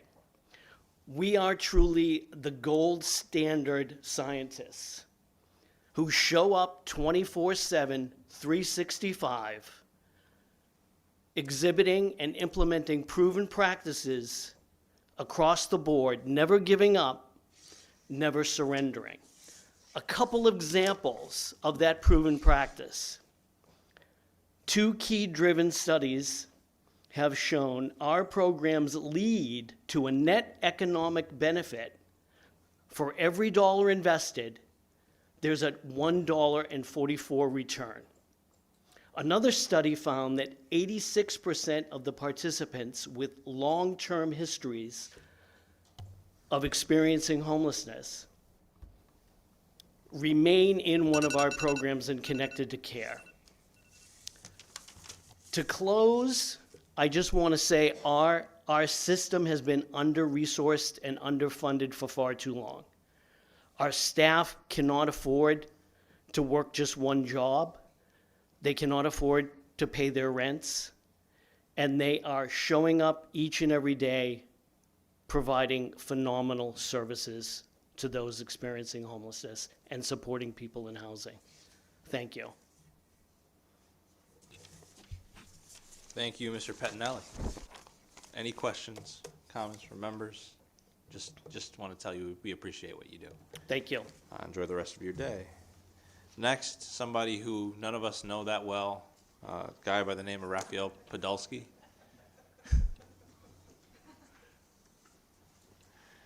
And as he's walking up here, I'll tell you, he this morning asked us about submitting testimony on the bills, and he was like, I have testimony for 5 different bills. And I was like, oh, it's not that many. We only have 5 bills on the agenda. Rafi, the floor is yours. Thank you very much, Mr. Chairman. Representative Felipe, Senator Marks, Representative Scott, and other members of the Housing Committee. My name is Raphael Podolsky. I'm a lawyer and policy advocate with the Legal Aid Programs. I work for Connecticut Legal Services. And I think other people have already said literally everything that I wanted to say today. So it allows me to be brief. I'm going to try and just hit on a couple of brief points and let it go at that. House Bill 5161, there is one important general point I want to make, though. It was really interesting to hear the testimony of the landlord community, Because today, the bills that you have on your agenda today are very largely bills that the tenant community and the landlord community can agree on. And I thought that came through very well in Mr. DeCosmo's testimony, and I think there's a lot of overlap and commonality there. I recognize next hearing you're going to have a lot of disagreement, but this one, there's really opportunity there. House Bill 5161 we support. That's the one concerning municipal code enforcement. Representative Scott asked, I think, a lot of good questions about why it is that the laws we already have don't accomplish these things. And I don't think there's a clear answer. In my view, the most important part of this bill is that it makes mandatory provisions that are now only optional for municipalities. It makes it mandatory for towns with 25,000 or more people. I think that's important. I don't know which towns do and don't have adopted that statute, but I think most have not. And that would be a step in the right direction.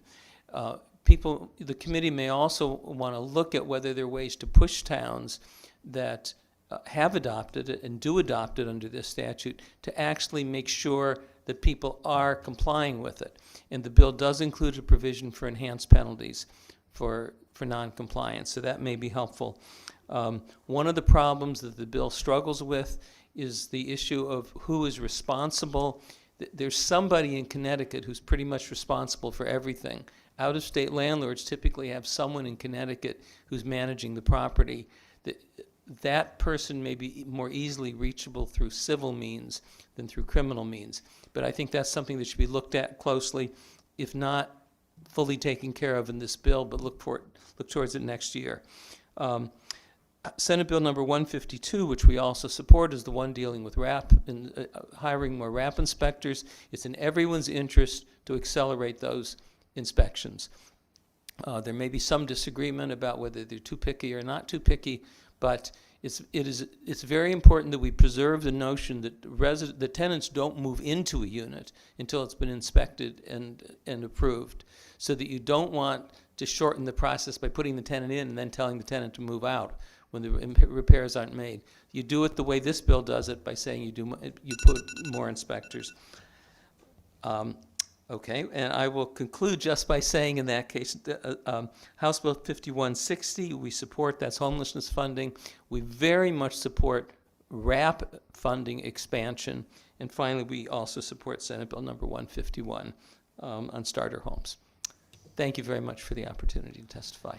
Thank you. And for everybody who hasn't seen Rafi testify before, that was brief. Any questions?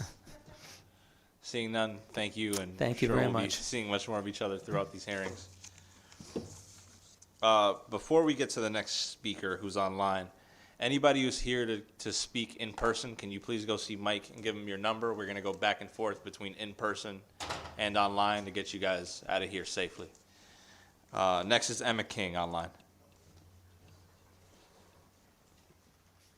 Good afternoon. I guess good early evening, everyone. Hi, I'm Emma King.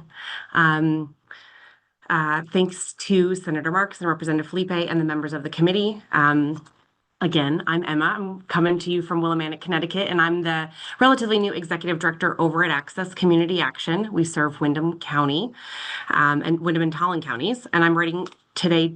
Well, I'm not writing, I'm talking to you today. I apologize, it's been one of those days, to urge you to support House Bill 5160 and would like to request that my written testimony be changed to reflect additional support and the funding amount being increased to $123.9 million to support this critical work.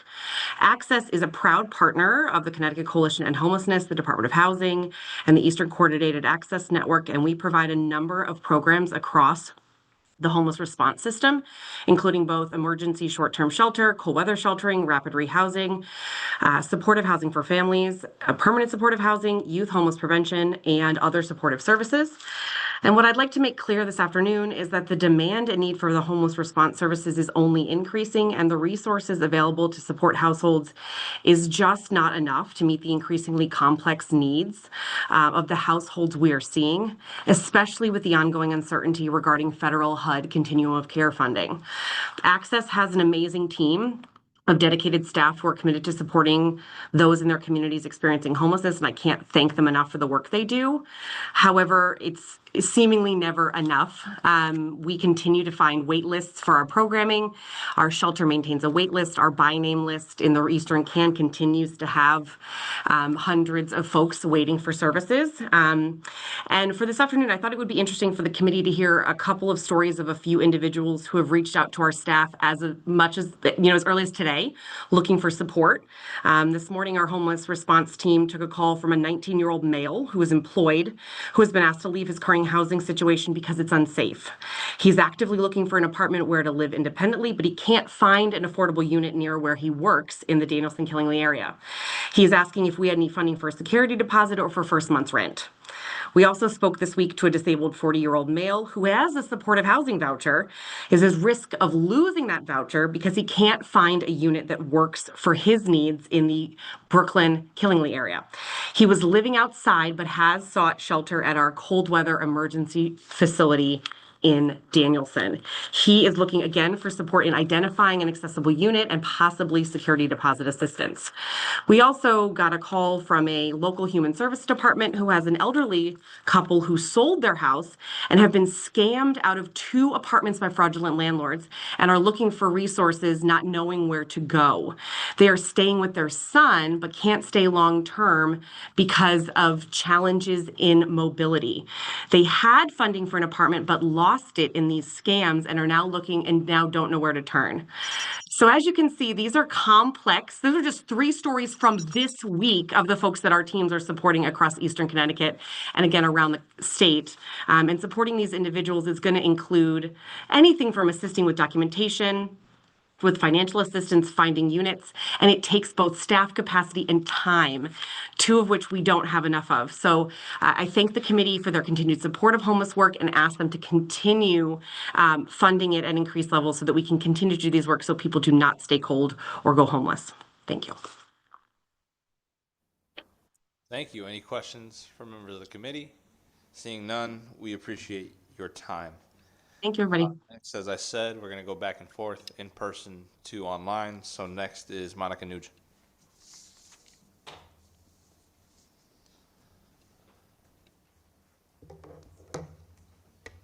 Good evening, Senator Marks, Representative Felipe, and members of the Housing Committee. My name is Monica Nugent, and I'm the Manager of Public Policy and Advocacy at the Connecticut Community Nonprofit Alliance. The Alliance is a statewide association of community nonprofits. Community nonprofits provide essential services to over 500,000 individuals and families in Connecticut every year, improving the quality of life in communities across the state. The Alliance supports House Bill 5160, an act appropriating funds to assist homeless persons, and we would ask for an increase in the funding. This legislation addresses critical funding gaps to ensure that the homeless response system can continue to provide life-saving services. As you heard many times today, since 2021, homelessness has increased by 44% in Connecticut, and unsheltered homelessness has increased by 45% in just the last year.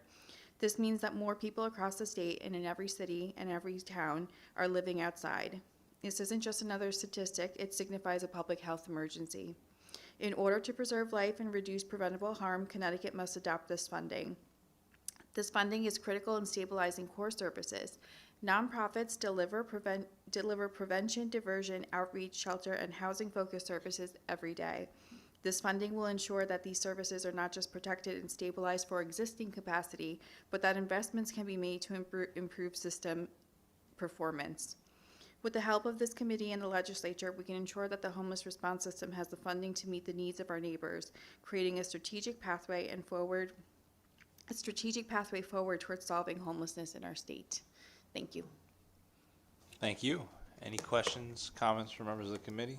You can tell we're getting late. It's nice to see you. Next is Sam Romeo, online.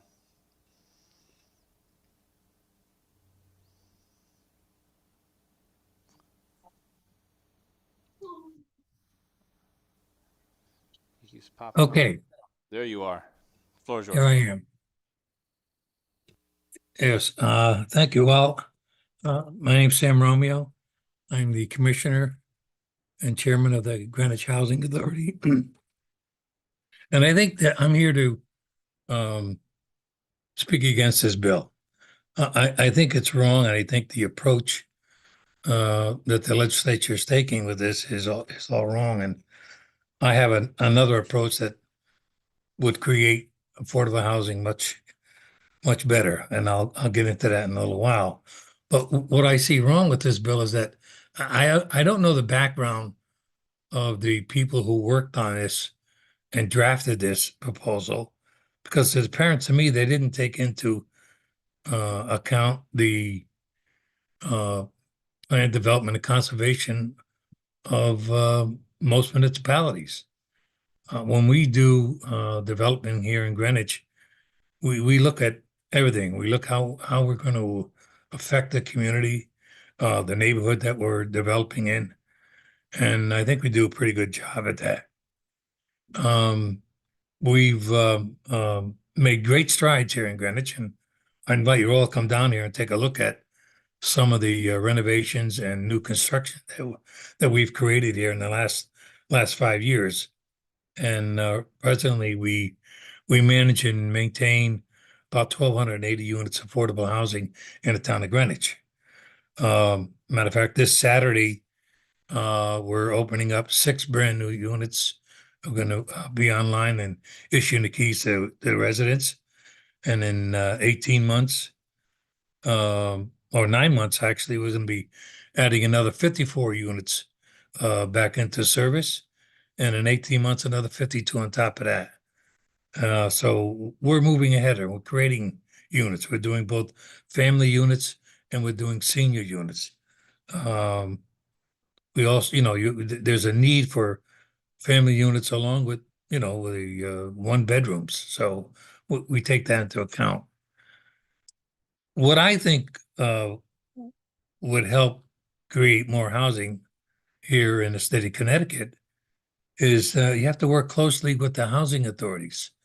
Here in Greenwich, the representative town meeting back in 1989 designated the Greenwich Housing Authority the site developer for the town of Greenwich. And we've taken that role very seriously, and we're moving ahead.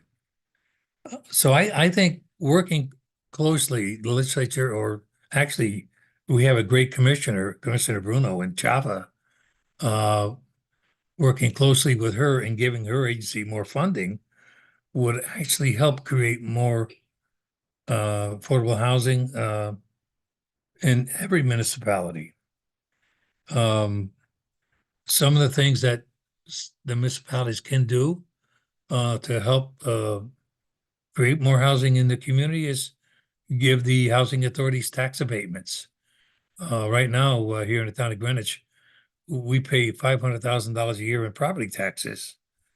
We can do that. You can also,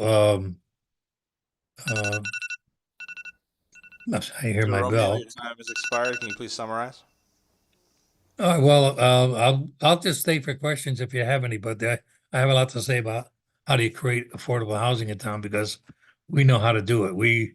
We're in the field. I consider myself a developer and a planner, and we know what needs to be done and how to do it and how to get it done. So I think the legislature should work, or let the commissioner of CHFA give her a little bit more authority and funding to work closely with housing authorities, and you'll get the job done a lot faster than trying to go to the open market with developers.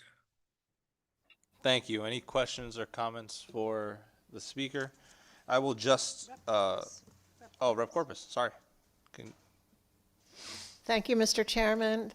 Thank you, Sam. It's nice to see you. Thanks for being with us. You had mentioned the tax abatement at the municipal level as a incentive for increasing development.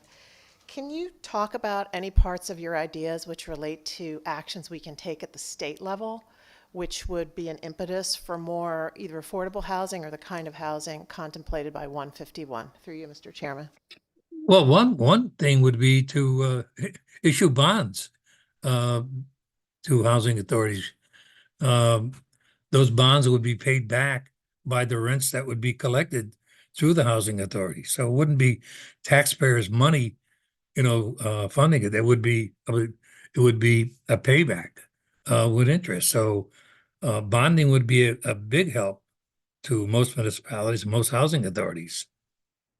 We can get a lot of projects off the ground. Matter of fact, we're planning a major one down the road, which is already have pre-approval from CHFA already for 250 units in an underutilized property that we have in central Greenwich.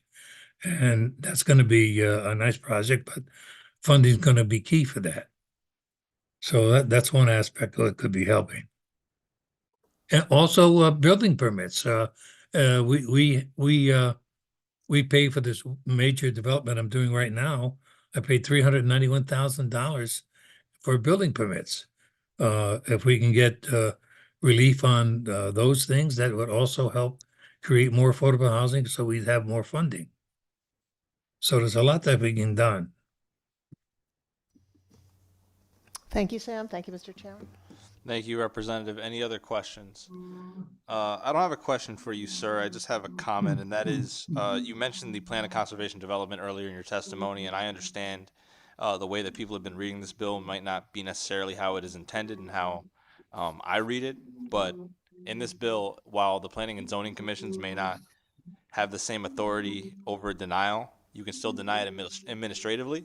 So through your executive government, First Selectman Camilla was on a little bit earlier, and you can still make sure that your laws keep it where it is in line with the infrastructure that we were talking about earlier and the plan of conservation and development.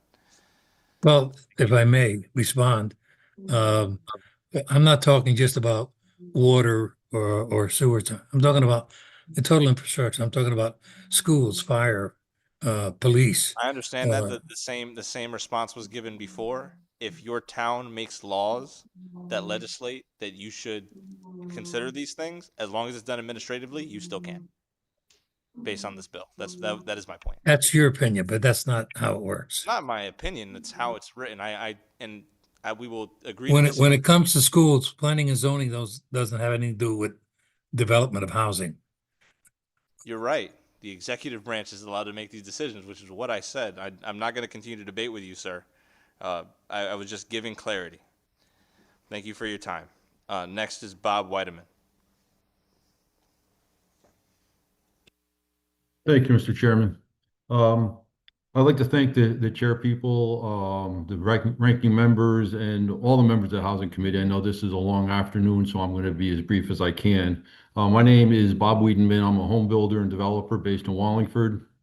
I'm also the chairman of the Home Builders and Remodelers Association Government Affairs Committee. I'm here to talk about and support Bill number 151. I appreciate the opportunity to testify before you and talk about the need for increased production of much needed starter housing. There's no question that Connecticut is experiencing a severe housing shortage, especially for lower priced, smaller homes for young families and retirees. One important factor for this is the lack of smaller, less expensive lots available to build on.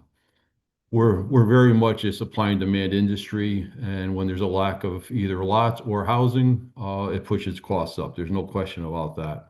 From the standpoint of smaller lots, there's no basis in an engineering standpoint to justify large lots that are required in many locations around the state, particularly when public utilities are available. SB 151 addresses this by reducing lot requirements as well as the other regulations impacting lot development costs, such as setbacks and frontages and things of that nature that will reduce the cost of developing properties. This bill attempts to balance the statewide goal of encouraging more housing opportunities with the idea that all zoning should be done at the local level. And I think it strikes a balance there, contrary to what a lot of the people are talking about today prior to me speaking here with you. This can be done to encourage housing at reasonable densities where utilities and infrastructure are available, which is exactly what we should be encouraging. I think we can find a solution to address the legitimate concerns that have been raised today and provide a framework to provide the housing we desperately need. I'm going to stop there. I'm happy to answer any questions you may have, in particular how it might be impacted for developers and how we might help with this process. I do realize that this is very preliminary bill, and I'm sure it'll go through a lot of revisions. But in general, we like the overall concept, and we know there's some additional work that needs to be done. Thank you very much for letting me testify before you today. Thank you, Mr. Wiedemann. Any questions or comments from members? Seeing none, we appreciate your time and all that you do with the home builders. Thank you so Next much. is in person, Jordan Knight.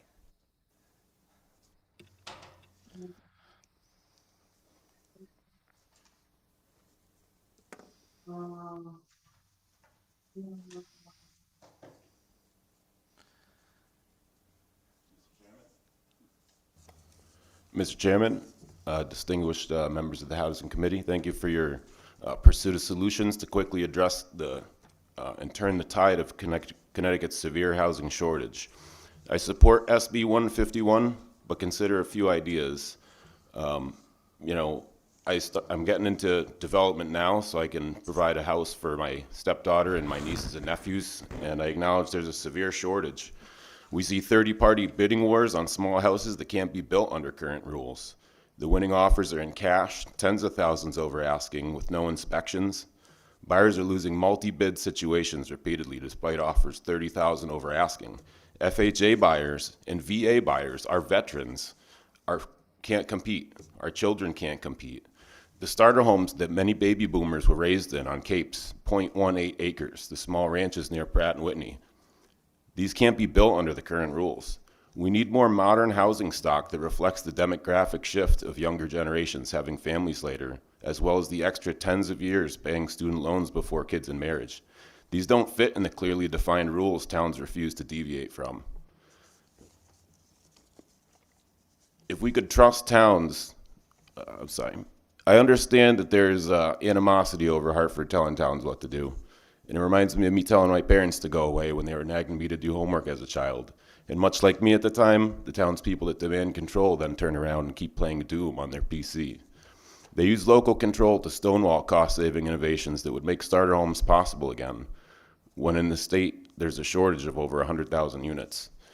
If we could trust towns to be like my college-age self and find solutions, I wouldn't have to come to Hartford to support this. But I'm doing a lot of things that I've never done before lately, in the pursuit of creating starter homes for my nieces, nephews, and my loved ones. Towns could adopt things like summary review. They could have, instead of design review boards, they could offer pre-approved designs. They could streamline the process for builders like myself starting out. So minimum lot sizes are a great first step, and I'm thankful to see that you're taking this seriously. And I would also commend your efforts on the minimum building sizes as of lately. So I'll take any questions if you have any. Thank you, Mr. Knight. Any questions, comments from members of the committee? Thank you for taking your time, especially coming in person. We appreciate it. Sure. Thank you. Mr. Jeff Becker online. Floor is yours. Jeff Becker, Easton, Connecticut. Good afternoon.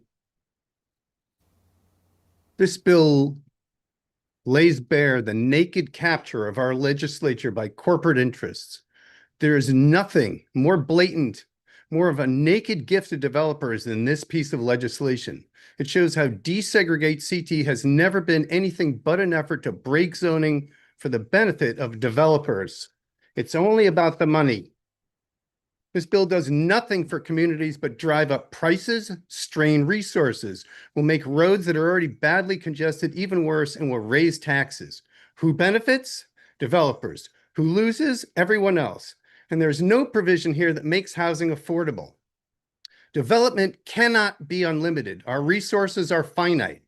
Let us remember that here in CT, we are constrained by our colonial past, and we have many roads that don't meet today's standards. But there's no way to increase those roads because there's no place to put the road. Where in the planning process is there even a dime for mass transit? This bill puts the cart before the horse.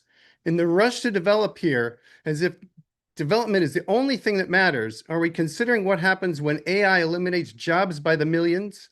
Will we end up with massive development and no one who can afford to live there since there are no jobs? Where in this push is there a discussion about what happens as the sea rises, which it is doing, and access to both I-95 and Metro North disappear?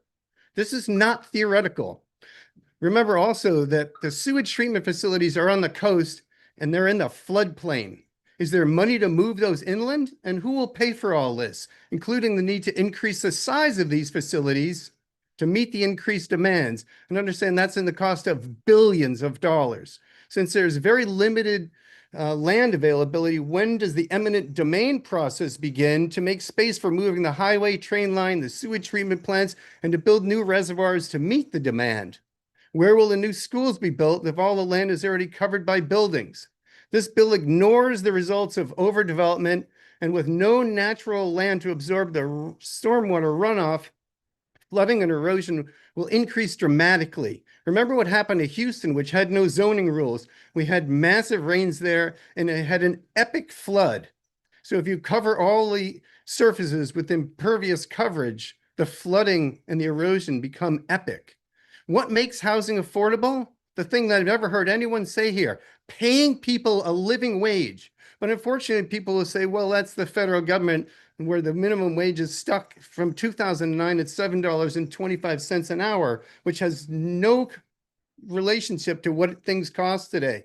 Let me just give you one idea of why it's so expensive to build today, and no, all of the proposals like this don't address the reality of the cost. My neighbor, a builder, said 3 years ago, concrete install was about $225 a cubic yard. It's now up to $400 a cubic yard. If I want to build Your a time has single expired. Can you car please garage, summarize?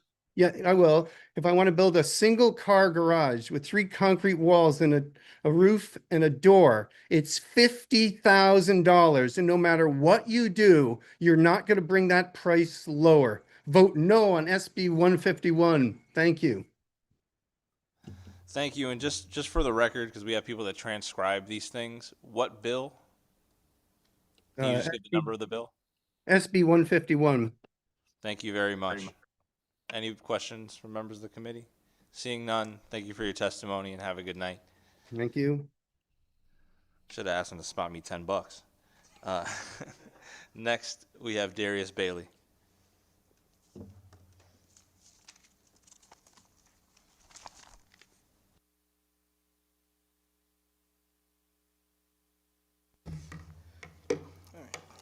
Good evening, Chairman, members of the committee. My name is Darius Bailey. Before I share why I'm here today, I want you to understand who is before you. I am a former staff sergeant and a team leader of the United States Air Force. I worked in a special operations capacity with the Elite Explosive Ordnance Disposal Team. My job was simple in concept, complex in completing it. Lead a team of EOD experts in detecting, disarming, and finding any explosive hazards in the most extreme environments on Earth. I served alongside the Air Force Special Operations Command, where missions where precision, judgment, and the ability to perform meant the difference between life and death. I've completed advanced training in terrorist threat reduction, a plethora of training schools, and served as a trained United States Secret Service agent. And I had degrees ranging from international relations, explosive physics, and aerospace technology. I share this not to impress you, but to establish one thing clearly. I am trained to assess things clearly, complex systems, identify threats, and execute solutions under pressure. And I am here to tell you today that the way to end homelessness in Connecticut is underfunded, overstretched, and in urgent need of reinforcement. I also speak as someone with lived experience. When I first got out of the service, I had housing instability in Fairfield County. And during that time, I learned what it means to sleep unsheltered. And knowing the system that works too slow to get help, and when you finally do get help, how much it does save lives. Today, I served as a member of the Lived Experience for Initiative for Transformation, LIGHT, for the Housing Collective as an advisory board member and as a consultant. Sorry, PTSD in the sick a little bit. The proposed $33.5 million in HB 5160 is a critical start, and we are grateful for it, but the mission does require more. We are asking this committee to increase funding to $123.9 million, not as an ask, but as an investment based on the data of our lived experience and what tells us that what is necessary. Let me share a few of the numbers what they actually mean on the ground. In Fairfield County alone, there are 172 children who are experiencing homelessness right now, 1 out of every 3 unhoused individuals in our region. 226 seniors aged 62 and older are unhoused. These are grandparents, veterans, and lifelong Connecticut residents who should be aging with dignity, not sleeping at train stations. Nearly half of our homeless population are survivors of domestic violence, and 44% live with serious mental illness. These are not just statistics, these are our neighbors. These are people I have sat with, eaten with, and walked alongside. The requested increase to $123.9 million means funding permanent supportive housing that actually keeps people housed, expanding eviction prevention for families that never experienced homelessness in the first place, and compensating people with lived experience and our experts who are able to help everybody else. Connecticut has proven that we can make progress. Since 2014, federal funding for homelessness work in Fairfield County has increased by 160%. And we have built housing, strengthened systems, and saved lives, but progress is fragile. And without investment, we risk missing failure. Last year, 134 unhoused individuals died in Connecticut. Each death was preventable. In my former line of work, we never accepted preventable losses. We trained, we planned, and we ensured we had the resources to complete the mission. This is no different. You have the power to resource this mission. I urge you to support House Bill 5160 at $123.9 million. Fund the solutions we know work. Trust the expertise of those who have lived this reality, and who have the training, discipline, and commitment to help you solve it. Thank you for your time, thank you for your leadership, and I will take any questions that you may have. Any questions from members of the committee? Seeing none, thank you for your time. Thank you for your service. We appreciate you coming here. Next, we have Ernest Saunders online. Floor is yours, sir. Thank you so much. I just want to say thank you to everyone at the committee. I appreciate you. It's my very first time testifying, and I'm just saying, I've been on since 11 o'clock this morning. It's been really great. So I'll get right to it. So good evening, and thank you all for having a place for those being served to also have a voice here. I'm here to support House Bill 5160 and the actions taken by the CCEH and everyone else here today, and to urge the committee to enhance funding to the maximum needed to solve this crisis. This crisis doesn't just affect those suffering with severe and chronic homelessness, severe mental health challenges, and the disease of debilitating addictions. It also affects the innocent people caught in the whirlwind of dysfunction that is rampant around all of us. It is destroying the semblance of overall community harmony. Businesses are closing throughout our communities as the effects of the unhoused take their toll. I know this crisis intimately because I lived it. I became chronically homeless at 16 when my parents died unexpectedly. I lived on the street until I was 44 with no ID because I wasn't named at birth and had to go through a process with the courts to change my name to a name and couldn't figure that out. It took over 2 decades of surviving, not living, undiagnosed with severe conditions and unhoused. Then I heard about Columbus House in 2014. I called 211, and for almost 4 months, I called every single day in on the phone waiting for a bed. When I finally got that bed, it changed my life. Columbus House gave me more than a roof. They gave me a warm bed, a hot shower, laundry services, a safe place to store my things. They gave me a nice meal for breakfast and encouraged me to go out and make something of my day. I could come back for dinner, have another nice meal, receive more encouragement, and enjoy a pleasant evening and a good rest. Seeing the staff every day led me to thinking about therapy and led to intensive therapy, starting with BH Care and the wonderful Bobby Joe and Sean Torpy and Ansonia, helping me with the complex issues of moving in from nowhere to somewhere. The staff at Columbus House helped me finally get my birth certificate, social security card, and my state ID.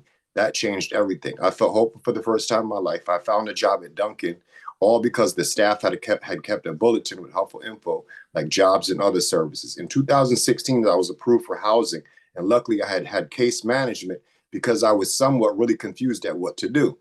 These people are so very important in helping to reach a person when that person is most receptive, which is almost impossible while homeless when I was hungry and tired all the time. I have never lived in a house.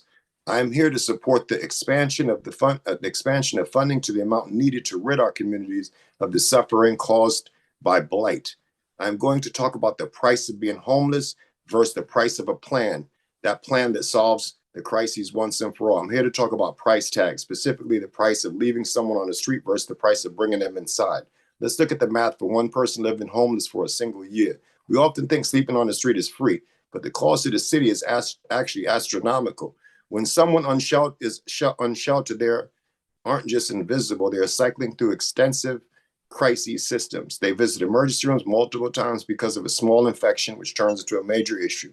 They interact with police and sanitation daily. They utilize emergency shelter beds. When you add up the cost of hospital write-offs, law enforcement, man hours, jail stays, and emergency service, the average cost to taxpayers for one homeless individual can range from $35,000 to $100,000 per year.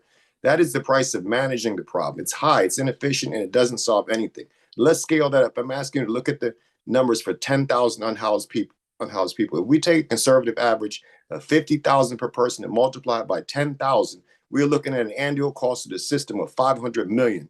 That is $500 million spent on rotating doors of ambulance, jail cells, emergency rooms. We are spending a portion just to keep people actually where they are on the streets. But I'm not just here to talk about costs. I'm here to talk about solution because I have lived the experience.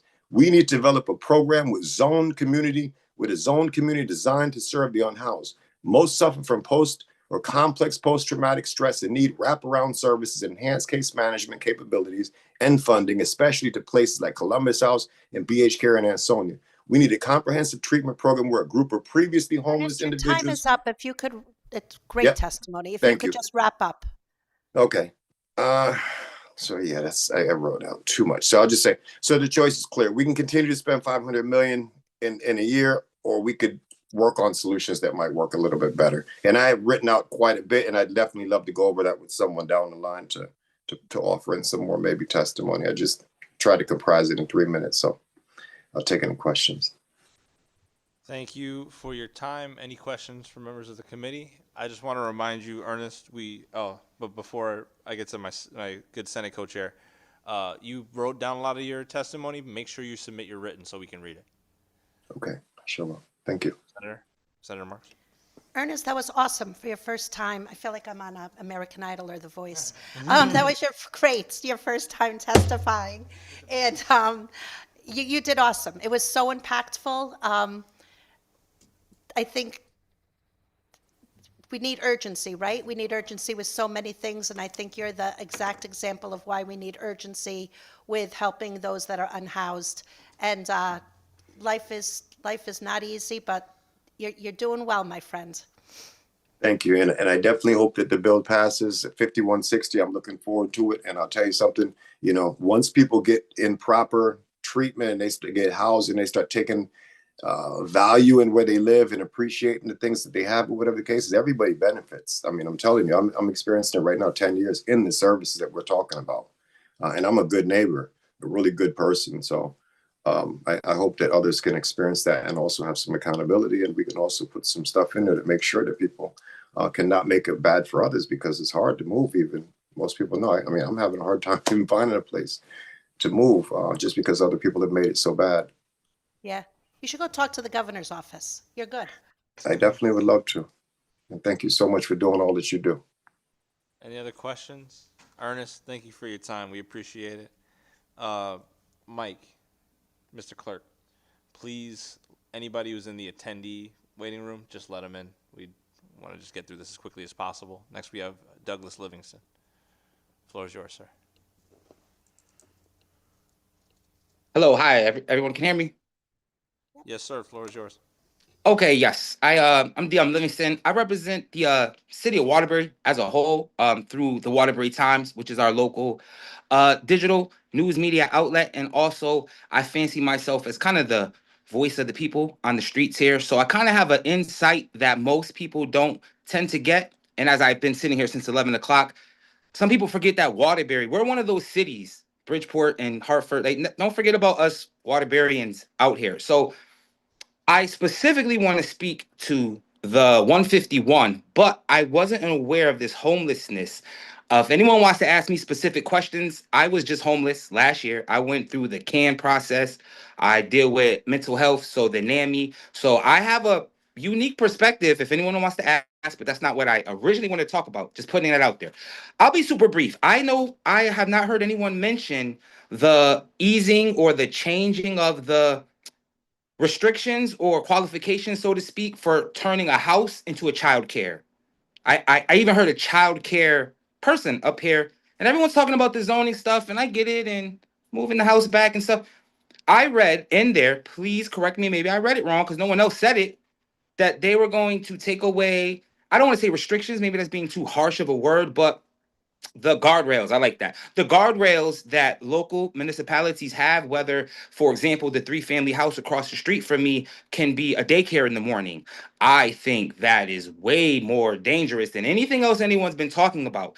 Because you may be picturing a nice single-family house on an acre, big backyard, swings. No, it's going to be a 3-family apartment with a pit bull in the backyard with broken glass in the front, and they're going to turn it into a daycare. And before the state knows that it happened, a child is going to be harmed. And because I do the news, I don't want to report on that one day. So that's what jumped out at me. I thought everything else everybody was going to say was obvious. I've been debating if I really want to poke at the origin of the bill, but I heard a lot of things that kind of sound personal, kind of sound like a Southeast. Listen, Waterbury's on a mountain in a valley on 30 square miles. It's brownfields and abandoned lots. In 10 years, they already projected we can only fit about 2,000 more homes here. They won't be starter homes. So I feel like this bill killing ants with sledgehammers. I mean, you're affecting the entire state because of, what was it? Electric boat workers? They don't even live here yet. I mean, I get it. Trust me. I'm 81. I might look young, but I remember they told me American dream, buy a house. I get it. That might not be for everybody. If you're 30 years old, respectfully, you haven't saved up enough money now, and your credit's not good enough now, it's not the state's responsibility to create starter homes for you. And respectfully, my mother's a senior citizen, and I would love for her to get into a starter home. But again, I'll work hard, Mom, and try to make enough money to buy you a house. But we're not, I just think that the intention is good. Yes, we need more housing, but first and foremost, what's up with that childcare stuff? I think childcare should stay childcare. Now, I know we have a childcare crisis. Let's not backdoor stuff to make it easier for childcare. I read that definitely. And then I don't know. It was fun listening to you guys. Maybe I should run for office. Come work with you guys all day. This was definitely fun listening to you guys. I just think that killing ants with sledgehammers with this one. I know we got to increase housing, but all cities are different. And Waterbury, we're part of the state too. Hi, guys. I'm done. That's it. Thank you, Mr. Livingston. I will say Representative Butler is a former chair of this committee from Waterbury. I wish he was here right now. He definitely understands your concerns and what's going on down there in the streets of Waterbury. I have one question. It's not really related to your testimony. I'm just trying to clarify something. You were born in 1981, not that you are 81. Is that correct? No, oh, right. Yeah, I was born in 1981. So all of these, okay. good old days, times, I kind of remember it. I was a kid. I was a baby. Understood. I was just making sure. We were. Oh no, I hope I look this good at 81. I hope I look this good. Anybody else have any questions for this young man? Thank you very much. Absolutely. Appreciate your time. Next, friend of the committee, Mr. Dondre Roberts. Hey, good evening, everyone.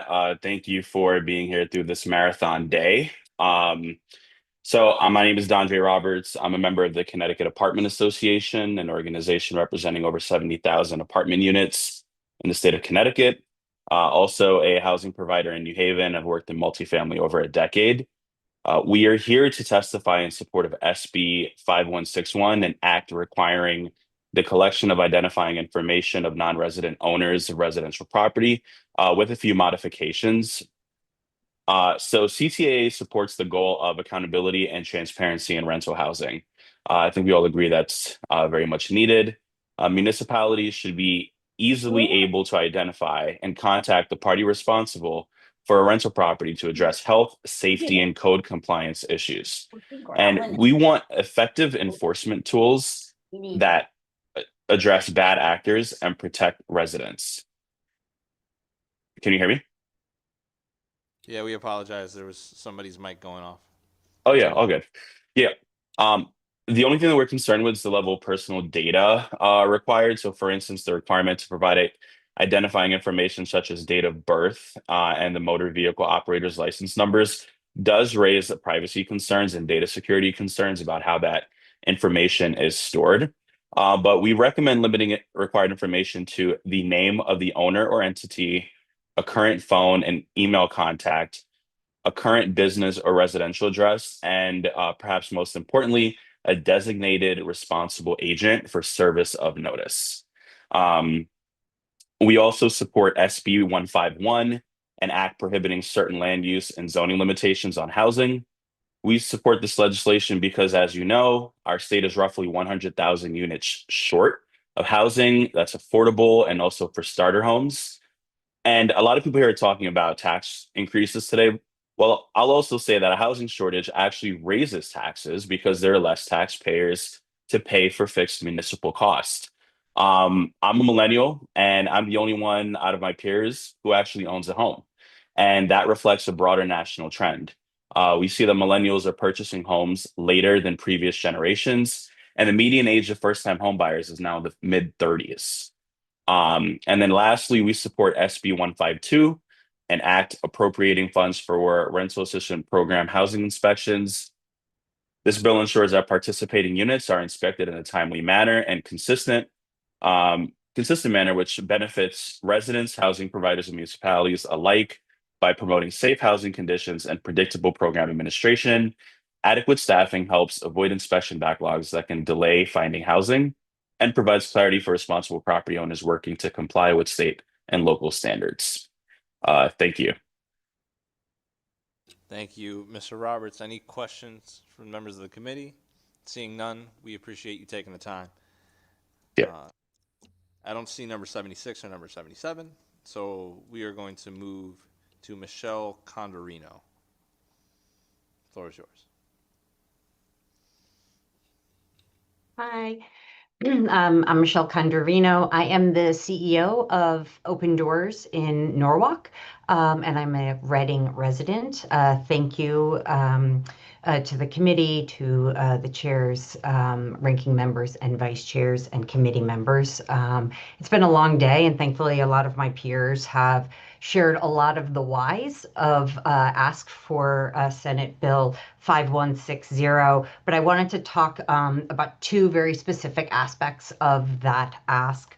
The first is a 12.3 million for extreme weather. As a homeless service provider of both shelter and street outreach, I can tell you that extreme weather is one of the most terrifying and challenging times a homeless service provider has. We are here to provide that service. We are here to help your constituents, but we need the resources to be able to do so. Extreme weather is hitting us at all times of year, and it is making it incredibly challenging for us to keep your constituents alive. We've already lost 20 people so far this year, and that is an outrageous number. We really need to do better by our Connecticut residents, whether they are housed or unhoused, and this funding will go a long way in ensuring that we can create safety for everyone. The second piece is the 15.8 million to expand staff capacity to meet increased needs. You're very fortunate, but Connecticut has one of the most effective homeless response systems in the country. But we need to increase staff to meet this increased demand. And we need to be able to pay our staff an adequate wage. They are professionals. I often hear people say we're not in this field to get rich. Our staff are worried about becoming homeless themselves. And we really need to address that. These were people who worked through COVID. They are essential employees. They are doing not only benefit to the people they serve, but to their entire community, increasing the safety for everyone. Please respect that work by providing them with an adequate wage. These services are keeping people out of the experience of homelessness. And that is one of the most expensive lines of service that you pay for. So it only behooves us to really fund our diversion services, our street outreach services, keeping people housed, keeping people off the streets, driven back into housing. So that way we can all be safe. We can all have a place that we want to live. Thank you very much. Thank you, Ms. Condorino. Are there any questions from members? Seeing none, thank you for taking the time. Thank you. Next, we have John Guskowski. Thank you, Mr. Chairman, and members of the committee. I apologize. My camera is not functioning for me this afternoon. I'll try to keep my remarks brief. I appreciate the opportunity to testify. My name is John Guskowski. I am the Government Relations Officer, and I am a planner representing the Connecticut chapter of the American Planning Association, which is a professional organization of professional planners, town planners, regional planners, and associated professionals in Connecticut. We are the on-the-ground nuts and bolts of land use in Connecticut. We are here to testify on Senate Bill 151 concerning certain land use and zoning limitations on housing. And broadly speaking, obviously, you folks have heard a lot about this bill today.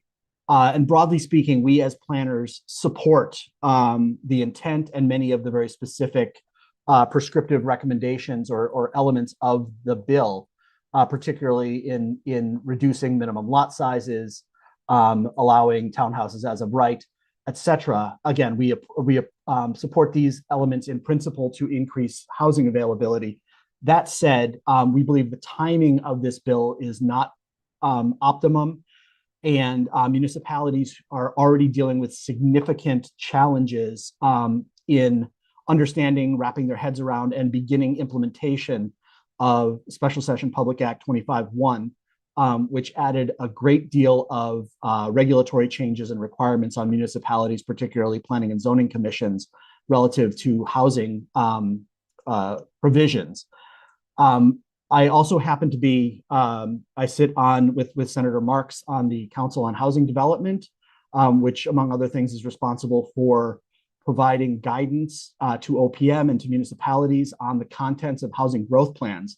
And we believe that many, if not all, of the provisions in Bill 151 could and probably should be incorporated in many housing growth plans, as well as the recommendations that and the guidance that OPM and the Council on Housing Development will be providing to municipalities and regions.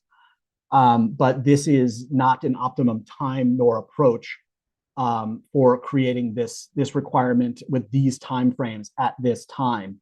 We would strongly encourage that this committee, again, wrap up these recommendations as part of the housing growth plans, and perhaps put a pin in this series of recommendations for later when municipalities have had an opportunity to more fully get their heads around the housing growth plans that are going to be their responsibility to develop and implement over the next couple of years. So again, we are deeply in support of the intent of this bill, but we think that the timing could be a little bit better. We also, in our written testimony, have a couple of relatively small technical changes that would clarify some of the intent and some of the requirements.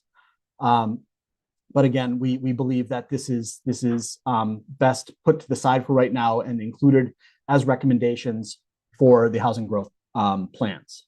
And I'd be happy to answer any questions you may have. Thank you. Thank you, Mr. Guskowski. Any questions from members of the committee?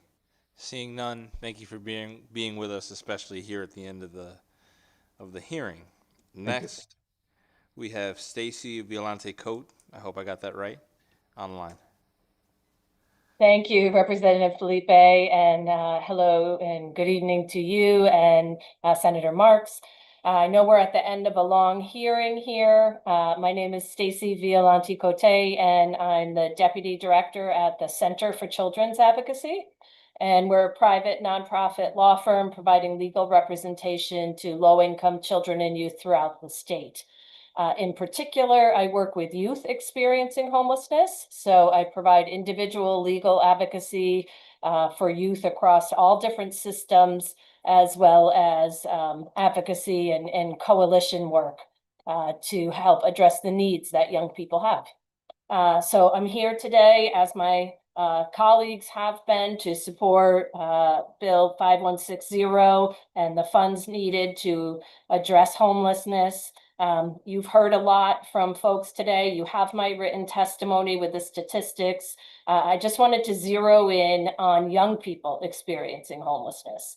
You heard from Mr. Saunders, who was testifying just shortly before me, who talked about starting his homelessness at age 16. and his journey through homelessness. I've worked with many young people who are minors when they begin experiencing homelessness and then become young adults and are in the adult homelessness system. One particular young adult that I worked with became homeless off and on, was staying at friends' houses and couch surfing at 16 and 17. He called us. He didn't know he had the right to be in school despite his moving around. We supported him to get back into school under existing laws. And then finally, after more than 2 years of bouncing around, he was able to get into the homeless system. All he wanted to do was work. He wanted to work to support himself, and he needed the guidance and support, as all of our young adults do, to take those next steps. And so in particular, the funding that's been requested includes funding for employment navigation for youth. And the young people are eager to be able to work. And this navigation, you've heard from some of my colleagues earlier today, it's evidence-based, it's the guidance and support that young people need to be able to move out of homelessness and stay out of homelessness, so we don't have them experiencing homelessness for many years. I'm happy to answer any questions you might have about youth homelessness. Either I know we're at the end of a long hearing here, so if not now, another time. So I will stop there and answer any questions you might have. Thank you. Any questions? I think we're opting for another time. Thank you. Okay. We appreciate your time tonight. Next and finally is Ramon Garcia online.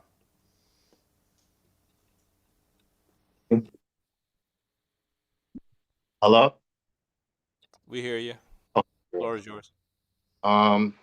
good evening, Chairs Marks, Felipe, and Felipe, Vice Chairs, and other distinguished members of the Housing Committee. My name is Ramon Garcia. I reside in Hartford and am a lifelong resident of Connecticut. Today, I am testifying in support of HB 5160, and that concerning appropriating funds to assist homeless persons. Homelessness and housing insecurity is a crisis in our state, which transcends age, race, city, or town of origin. In addition to my own personal experience, even with my kids, I came across, a lot of people that, were homeless or being faced with housing insecurity, here in the capital city, working in different capacities, such as, public libraries and as well as one of the warming centers. And amongst, a lot of these people that, I was able to cross paths with, that were in these particular, warming centers or places where, they would usually, have no other place to really go to besides the streets, or outside, especially in winter hours. There were young people there, teenagers, elderly, veterans, and even, a lot of them were also disabled, people with no legs, and all of them didn't, everyone didn't have a substance abuse issue. That's just one little segment. There were, people that, would still even go to work, from these warming centers, or they're coming in late, or they'll leave in the morning, no showers, barely had enough to eat. And, despite their efforts, it's like, they can't get, we can't give them the supports, the little extra help that they need to, improve themselves, despite, what they're doing. And, the situation only like seems to be getting worse. We know that in just the last year alone, people who actually live outside has increased by, almost 50%. it's just, mind-boggling that, and, one of the richest states and, in the rich countries in the world, and, we're still having these same conversations. So, I hope that, this time around, we can do better, as a state. It's on our watch. How does this happen on someone's watch? Like, as a lifelong resident from the state, I wouldn't allow that to happen to anyone, no matter what community across the state. And I think that passing, HB 5160, would definitely be a great step in the right direction to, finally end this crisis and not be here next year having the same conversation. So thank you for your time. Enjoy the rest of your evening, and God bless. Any questions from members? I only have one question. I saw you here earlier and you didn't stay. Why? We're stuck here, sitting here, being all tired, and you get to go home. Yeah, no. You So must pay to live in Hartford, my boy. so I'm, I'm just messing with you. like I said, I usually don't like to put a lot of, like, my life out there like that, but, I'm You being don't gotta explain, bro. I was just messing with you. an assessment at the Mercy House, and then when I went over there, like I walked over from Blumenthal's office, and then it wasn't even there anymore. And then just going into that area and seeing some of the people that I would help out in the warming center, it was traumatic. It was very traumatic. Like I saw about half a dozen just walking down Main Street to the Mercy House, and I don't like to see people suffering like that. It's awful.